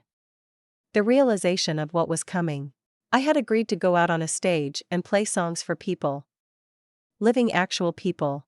People I didn't know. I walked over to the couch, fell to my knees, grabbed one of the cushions, and slammed my face into the cushion as I screamed. What was I doing? Only once I was done, did I rise up gasping for air and then centering myself. I had agreed to do this. Hiromi was right, I was being such a gonk about it. There was nothing to be afraid of, and there was a part of me that wanted to get up on stage and be a fucking rock star. But that part was currently quivering behind a mental couch, pretending it didn't exist for getting me into this. I shook it off. Slapping my cheeks with my cool chrome hands and breathing in and out. I'm not fucking bocce. I reminded myself. If that girl could do it, so can I. Totally ignoring bocce being a manga character. It still counted. Shake it off. I ordered myself. Having gone over all the songs already, I had cleaned them up as much as I could. Each of the 5 tracks were ready, I was ready. Well, the songs were ready anyways. Stalking around the apartment a few minutes later, I realized I was getting lost in my own head and I needed to do something. I got up and walked straight out of the house. I didn't want to bother Hiromi or the boys, they were supportive about this, but also a bit too close. Jun was out too, because he couldn't know. So who else could I go and chat with? Wakako? The fact that thought had gone through my head told me how rattled this had made me. No, that was silly, but I did have someone else I could chat with. Jumping into the quadra, I gunned it out of the garage, heading straight towards Kabuki. Lizzie's was active, the start of their after-work rush was just starting as I arrived, but I managed to slip into a spot without trouble and then went hunting. Rita should be here. Well, if not Rita, then Judy, but honestly Judy wasn't one I would really go to for advice. Girl doesn't exactly have her own shit together. She wasn't the outdoor bouncer, and there wasn't a line yet, so I was able to walk up to the woman at the entrance. Is Rita here tonight? I asked, and the woman looked me up and down. Who wants to know? Motoko. Rita's a chum. If you say so. She's inside, check the roof. Thanks. I called out, rushing past and doing just that, hitting the stairs up and then bursting outside to see a basketball game going full blast, and Rita watching over the roof. Why the Mox had someone up here keeping an eye on things didn't make sense to me, but I wasn't about to question my good luck. Rita. I called out as I hurried over. She had been leaning up against one of the AC units, just watching the game. Motoko? Haven't seen you in a while, kid. Yeah, it feels like it's been forever. I haven't really done gigs that work as BDs, so I haven't stopped by for Judy in a bit. But you got a minute? Rita looked me over, not seeing me injured or anything, and she shrugged. Sure, you want some privacy? She offered, and I waved her off. It was fine. No, it's nothing like that. So, I've been making some songs and stuff. One of them I made got the interest of Denny, the drummer from Samurai. It was jazz and fun and stuck in my head, but she wanted to buy it, so I said yes. That's preem. Rita offered, perking up in surprise. Yeah, Hiromi did a great job getting a good deal too, but that's not it. Hiromi talked to me. After hearing another song I was making a new one technically. She convinced me to. Well, get up on stage. I have an actual gig scheduled and everything, but I'm totally freaking out about it. I turned to her, sort of looking for something, advice, wise words, anything. Instead, Rita started laughing at me. That's amazing, she said, offered out between giggles. Actual giggles. I was really hoping for more than that. I pouted. I'm sorry. It's not. You just look so freaked. She continued to giggle and I pouted, and finally she managed to control herself, wiping a chrome hand over her mouth to try and stop the smile across her lips. Okay, I'm good. Sorry. Mean. I mumbled back. Oh, come on, it's funny. Motoko, I've heard you play before, you're good. And if you already sold a song, that's amazing. You have nothing to worry about, and hey, even if you fumble it, or make a mistake, it's fine. You're a kid. You can only do well out there. She offered, trying to sound mature, but the way she kept wanting to break into laughter wasn't helping. Thanks, I guess. I mumbled. So much for Rita's big sis energy. No, wait, this was literal big sis energy. Fuck, I needed like, mom energy right now or something. So you were going to play your songs? Where at? I'd have heard about it if it was here. No, I don't know if my stuff fits Lizzie's. I picked a bar, Red Dirt, in Arroyo. It's where Samurai had their first gig, so it's special. I wanted to play there. When at? Tomorrow night. I whispered, revealing the truth. I had so little time to mentally prepare myself. Or, as was probably more likely, time to find a way to run the fuck away. I don't feel like I'm ready for this. If I'm really cut out to be a rocker boy. I don't even like crowds. Alright, I see you need some real words here. So here it is. Tomorrow night, Motoko, take your guitar and get up on that stage and play your songs. Play them, loud and with all the emotion you can, so that even the core at the top of their towers hear you. That's what it means to be a rocker boy. Rita said, her tone serious as she reached out and put both hands on my shoulders. Chrome to chrome. I will. I just feel anxious, I said, and then I stopped and took a breath in and out. No. It's not anxiety. It's excitement, I told myself. Good advice from a past life. Hey. That's what I want to see. That's right. Rita agreed, smiling. Of course you realize I'll have to show up now. I mean, if you want. You were the person that gave me the idea to play music, so if anyone deserves to hear it, it's you. I told her, looking up into her eyes, and I watched as her chrome face normally still shifted into a look of surprise. God, kid. Pull shit like that tomorrow, and you won't have any issues, she said, and then so quiet I couldn't quite make it out, and I'm sure I heard it wrong. She said something that sounded like, damn heartbreakers. My luck of course didn't hold out. I kept expecting there to be some random occurrence, a scav attack, maelstrom war, or anything that would interrupt the time of the gig. Or maybe I just hoped it would, but nothing happened. So I slipped into the quadra, guitar in the passenger seat, music box on the floor, and drove over to the Red Dirt bar. It was time to head over, talk to the owner, and set up. At least that is what Hiromi told me. She was already there apparently? I have no idea what madness Hiromi was plotting, but the fact she was there already told me a lot. The drive over didn't last long enough, and before I knew it, I was pulling into the little parking lot beside the red dirt bar. I could even see Malcolm already out there, beside his Rayfield. "Malcolm, you fucking gonk, you're gonna get that thing stolen out here." I pulled up beside him and stepped out. "Malcolm, why did you drive that?" "Heh. You're kidding, right? I'm going to a rock party tonight. Of course I need to show up," he said, waving his hand at the car. "Malcolm, if someone steals your car, I'm not hunting it down. Okay, 1. Please? And 2, I doubt it. The Rayfield has amazing security." I just stared at him for a while, before he sighed. "Should I send it home first?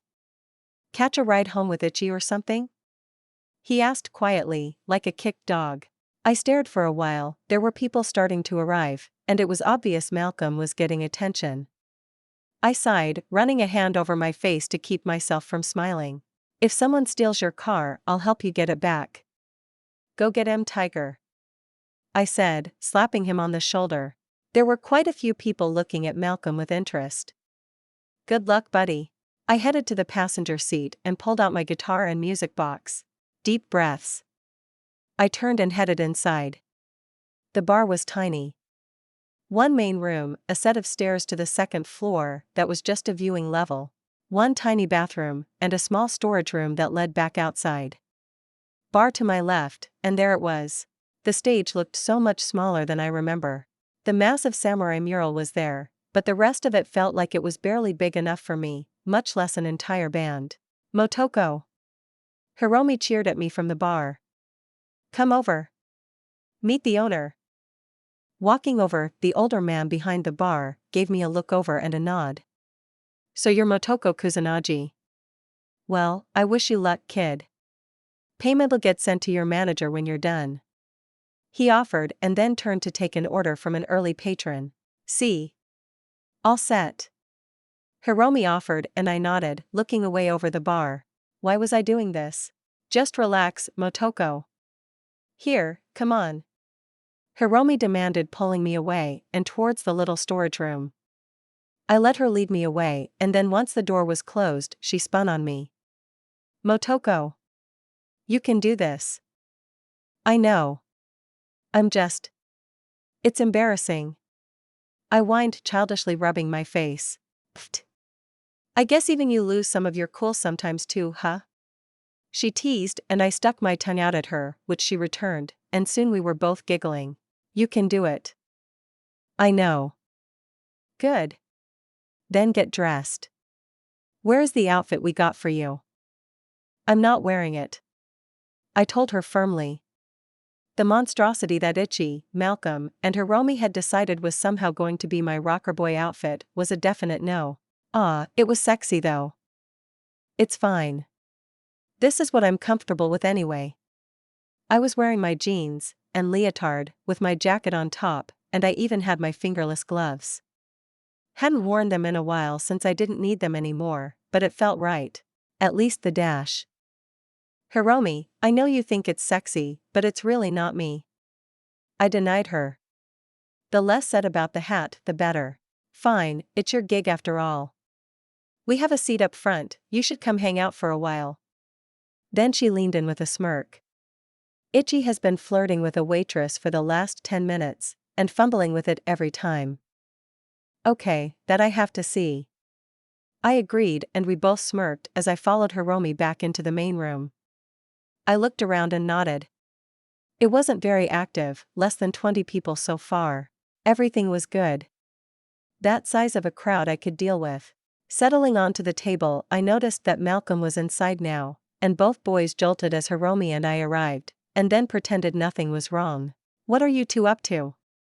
"Nothing." Both boys denied at once, only making it more obvious they were hiding something. "Okay, sure," I argued with a snort, and slipped onto the stool seating, heaving my guitar on top along with my music box. Now I wait. It was actually pretty fun. Ichi was failing at flirting with the waitress indeed. His own overeagerness was hilarious, especially since I could scan the woman and know she was twice his age. Double hilarity. Malcolm actually had some attention from the men and women that had seen him come in with a Rayfield. Although to Malcolm's annoyance, it was mostly questions about what his dad did for a living. Hiromi though was busy, barely taking any part in the conversation as she was constantly on calls. Then, it grew closer. 20 minutes until I was up. And in walked Motoko Kusanagi. Who squealed? I demanded, harshly looking at my chums. Just tell me, I'll only kill you a little. I hissed at the little traitors, and all three of them looked away. So it's treason then. I whispered out, realizing they had all betrayed me. Of course we had to tell June, Motoko. He'd have killed us if we didn't. Ichi finally squealed first, as Hiromi waved at June but was distracted on a call still. I growled at the two boys before flushing as June walked over and pulled me into a tight hug. I'm so proud of you. He whispered into my ear, which was just outright breaking the rules. So why this shithole? The person that had accompanied June asked. Alice looked over the place with a look of distaste. Hey! The owner called out, but Alice just ignored him as he turned to just grumble to himself instead. I didn't expect you, Alice. And I wanted a small place for my first gig. I answered back. She nodded at that. Well, it is small. And June asked me to come. When I heard it was you playing, I had to come. She offered, but I could tell that wasn't the truth. She was making eyes at June the whole time. Fair enough. June probably asked her to come since she was more musically inclined, and she knew me, not realizing Alice didn't give a shit about me. But June was here now. Damn it. This was supposed to be a small event. Minutes passed as June and Alice settled in, at another table. There wasn't enough room at the one my chums had claimed. To my discomfort, more people were coming in. Already the stereo was playing samurai songs, and the noise was drawing in the crowd. My fingers tapping away at the table must have been obvious, but not one bothered me. And time moved ever closer. Chapter 180. I was just starting to relax when even more people I knew came inside the small bar. At least this time some of them were expected. Rita. I called out to the woman who was already making her way over, although Knox alongside her was unexpected, along with a few of the other Mox members I didn't know. Hey kid. I'm on time, right? She asked, and I nodded. Yeah, about 10 minutes until showtime. I answered back weakly, and she sent me a gentle smile and a pat on the back. Then Knox was there. Nova. Motoko. You didn't tell me you were playing a gig. Sup, Romy. Call me boss. She demanded, and Knox just scoffed, ignoring her. I was distracted from their little spat though, because Rita had seen June. Hey tiger boy. She greeted with a sultry sound that every Mox jerked at, including Knox. All of them staring in shock. Hey Mox girl. June greeted back, maybe for the first time ever making me willing to admit that June might, for just a little bit, have some actual game. Rita looked at me and I shooed her off, knowing what she wanted. Besides, I was too anxious to deal with this right now. I idly watched as Alice and Rita realized they were both at odds, and the awkward atmosphere that June completely missed as he happily chatted with both women. June was so dense. Motoko? Hiromi asked, and I looked at her. Knox was also looking at me eagerly. Sorry, I was distracted, what's up? Tell Knox that I'm his boss. Hiromi demanded, and then Knox interrupted. You aren't my boss. Motoko and I are partners. Tell her, Motoko, we had a good thing, right? I handled distribution.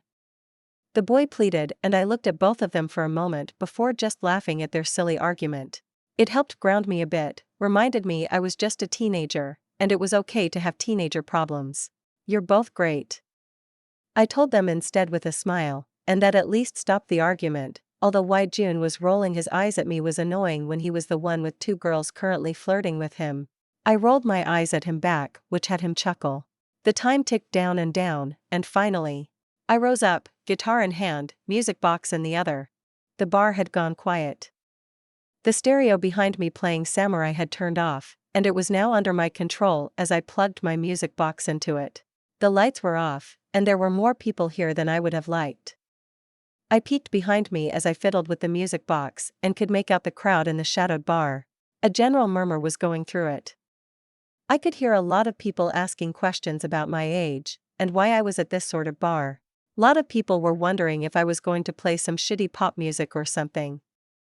This was a rock bar after all. I pulled out the personal link cord and stuck it into the music box, then I pulled another one and slipped it into my guitar I was hooked up. Deep breath. Exhale.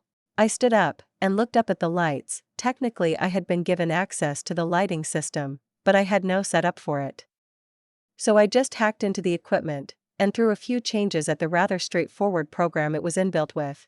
The lights shifted, most of them angling sort of around the stage, as my holograms would work best in lower light. It was time. Turn on my BD recorder. Take a few steps towards the mic, feeling my personal link stretch a bit, but it was fine, I had plenty of cord left.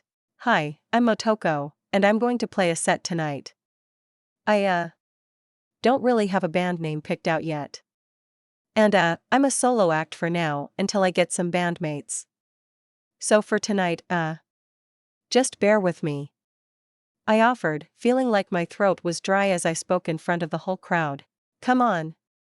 I've murdered more people than this in one go. Why was I so worked up? Cool. Be cool. I stretched a bit and then it was time. Behind me the holograms activated. Images of me, showing much more confidence than I felt right now, appeared. Drummer Motoko even spun the sticks like I had programmed her to, showing an easy confidence. This first song is called Smells Like Teen Spirit. I explained, then without waiting my strumming began. The opening chords that Cobain had wowed the world with so long ago. A few moments later, the drums started, and the energy of the room picked up. Then mellowed for a moment, as it was time to sing. Load up on guns, bring your friends. It's fun to lose and to pretend. I sang, and there was an electricity in the room. I realized then, just how much Rocker Boy taught beyond just music. My eyes roved through the crowd, settling on faces, as I sang directly to them, drawing them in, the music distracting them from everything else until it was just them, and me. I shifted the way I moved, a motion almost like dancing, a consistent motion that mirrored the song, a motion that drew people into following along. Yet without a full band, I was climbing uphill. I should have the rest of the band showing off their energy synergizing, but the music box holograms could only show what I had programmed, and I hadn't considered everything that I would need. So it was all on me, the energy, the motion, the song. And I didn't let myself hesitate, or slow. I was the front runner, and I could do this. Our little group it's always been, and always will until the end. These lyrics I emphasized heavily, singing them loud and clear. Smells Like Teen Spirit had a lot of nonsensical lyrics, it was supposed to, but until someone understood that, it was a bit weird. But here? With those lyrics, they all understood. All of the people in this club had probably been street kids. Had lived with a crew, and had probably lost some of them. I called to them, a siren song to their past. I played the song of Teen Spirit, and the crowd reacted. More and more people were headbanging along. I glanced up and the second floor were actually coming from their tables and resting against the banister, and I sang to them all. My friends, my family, were an oasis for my eyes, because they were into it entirely. Hiromi was practically falling off her stool with how much she was into it. Jun had the biggest smile on his face. Rita looked shocked and was head-banging along with the rhythm. It was right. This felt good. Even with everyone else around. A denial. I roared out the last lyric, as the music finally came to an end, the last chord slowly fading away in the bar. It was quiet, for a moment, and then Hiromi practically jumped up on her stool and whistled, and the crowd reacted cheering and pounding feet, or slapping Brozef bottles on the banister. This next song. I started, because I didn't want the energy to fade, and instantly the crowd was quiet. This next song is called Rise. Little less rock, but bear with me. I added, again, and got a laugh from Ichi at my remark, so it was good. I activated the music box, selecting the song. Rise was a weird song. League of Legends hadn't been my game, but the song was pretty nova. Then holograms changed, different instruments, mostly electronic sounds now, although it still had normal instruments as well. Then the sound started, without waiting, and the crowd watched as I walked to the mic. Welcome to the world, no heroes and villains. I could see the more pop-sounding song wasn't as instantly engaging as Nirvana was to a dive bar, but that was fine. It was my voice that was going to drag them in this time. When I sang, I saw the shock on everyone's face. Smells Like Teen Spirit was a ballad about teenagers. So of course I had let my voice out as a teenager. But this? This was the next step. When a teenager becomes something more. My voice was huskier, deeper, no longer the same, and the obvious change had dragged all the attention onto me as I sang. As my own voice played back up for me from the speakers, I sang, drawing them into the story. Drawing them into what they had all seen. Prove yourself and rise. Rise. Make them remember you. I roared, my voice changing again as the song hit its apex. Getting older, getting stronger. Making them see the connection between the songs, letting them know, I wasn't just playing random songs, but telling a story. The moment the song was over, I walked away from the mic showing that I was doing something else. Quickly changing the lights to a different hue, the sudden shift startled everyone, but I had to capitalize. Before they could even process, I started again. The tapping of cymbals was heard, eyes burning away to me. I crooned as I turned, my voice sounded older again, husky and mature, and as I turned I dragged their attention onto me again. The more pop sound of Rise, Into the Rock of This Fire, by Franz Ferdinand echoed off the walls. Knew there is a fire in me. A fire that burns. It was perfect, I had drawn them all in, all eyes were on me, and they were all listening. So I gave them it all. This fire is out of control. I'm gonna burn this city. Burn this city. My gaze went out over the crowd, and I sang to them all, releasing my emotions onto the crowd. Cool and rocker boy synergizing, letting me go full out. I demanded their attention, my emotions forced them into my rhythm, my siren song stole their minds. It was more than just playing. Rocker boy wasn't just playing a song, it was a performance. Although I was alone, it was enough. The unexpected songs, the tricks with lining them up without rest. The way I kept the noise lively and new. Then it ended, once more the note trailed off, and I had sucked in the wonder of everyone present. That was This Fire, I said, and the crowd roared. The song was a titular rocker boy song. The exact sort of thing a bar dedicated to samurai would die for. Realizing my thirst, I looked over and saw Hiromi. I made a grabbing motion to her, and as always, she was right on it. She grabbed a bottle of water and chucked it at me. I fumbled the catch with only one hand as I had to leap for it. A moment later I managed to snag it, and earned a laugh from the crowd.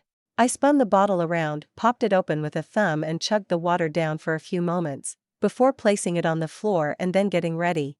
The Pretender. I whispered huskily as the lights shifted to red and white, and then the gentle strums of the Foo Fighters song began. Keep you in the dark, you know they all pretend. I sang softly, like a lullaby, once more the shift in tone drawing eyes as people wondered what was going to happen, but then drummer Motoko started absolutely beating the shit out of the drums. The speed picked up, and I stopped singing softly. Send in your skeletons, sing as their bones go marching in. Again. The pickup and return to rock had absolutely enthralled the crowd, and I was in it, going full out, letting my real anger seep through as I roared it out. What if I say, I'm not like the others? What if I say I'm not just another of your plays? You're the pretender. What if I say that I'll never surrender?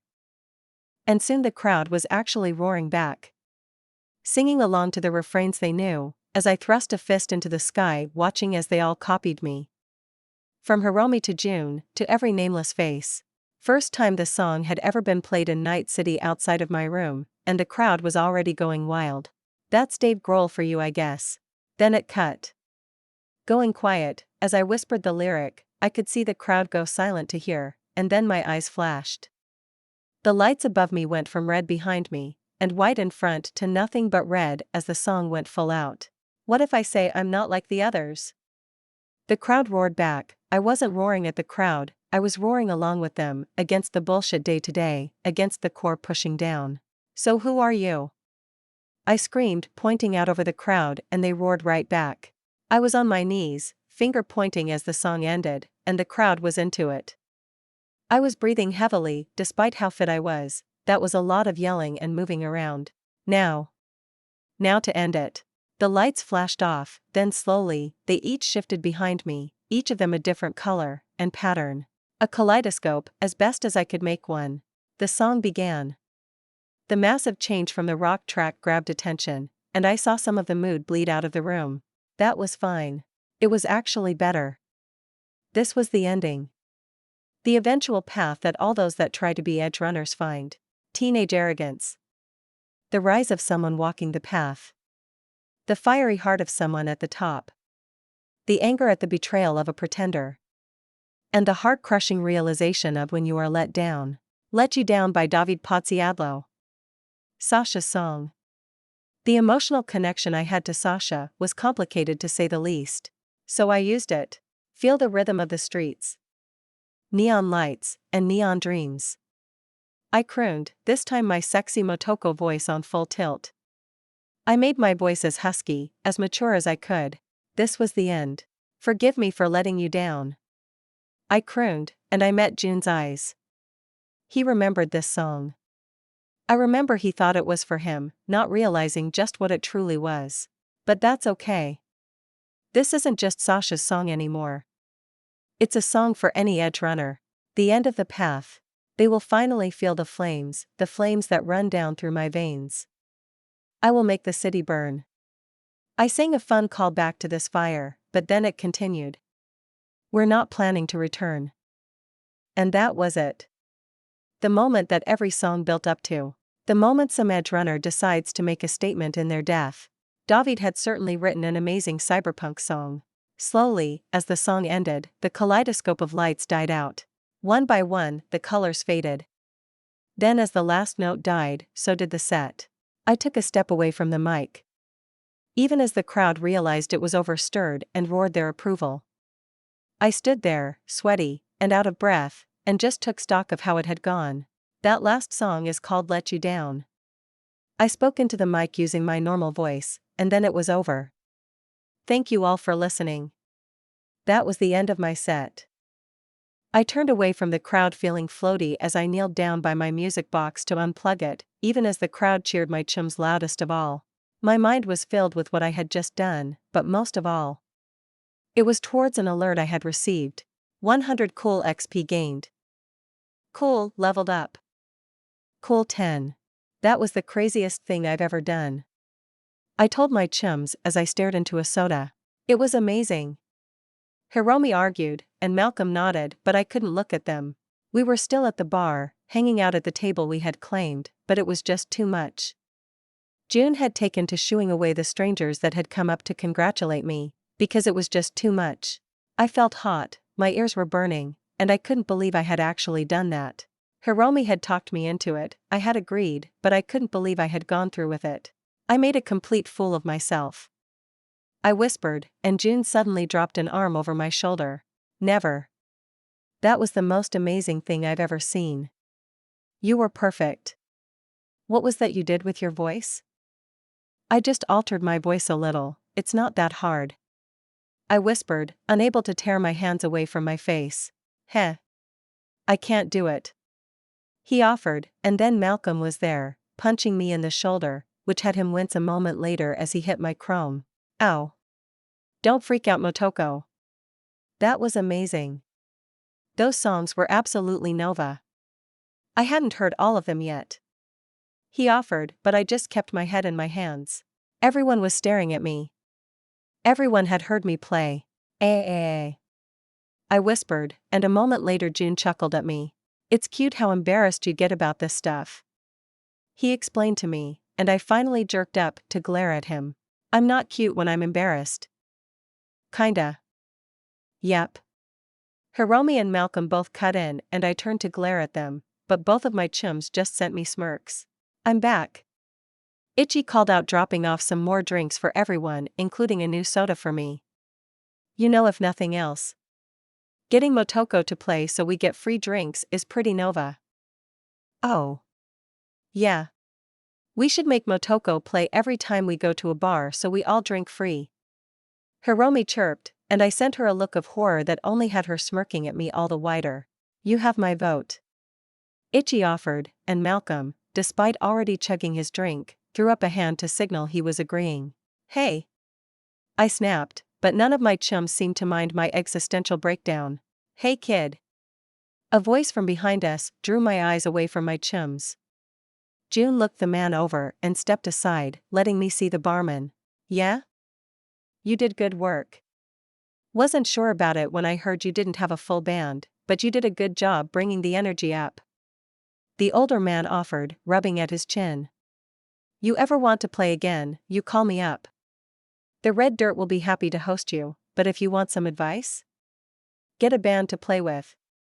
I think you got something there, and a real band will really bring it out. I felt my throat clench up as the idea of having a band was a little too much. Instead I just nodded at his words. He seemed to pick up on my anxiety and just laughed. You'll get used to it. All the greats do. He assured me, then he looked over to Hiromi, and his eyes flashed. Payment for the work. He offered, and Hiromi had a look of the cat that caught the canary.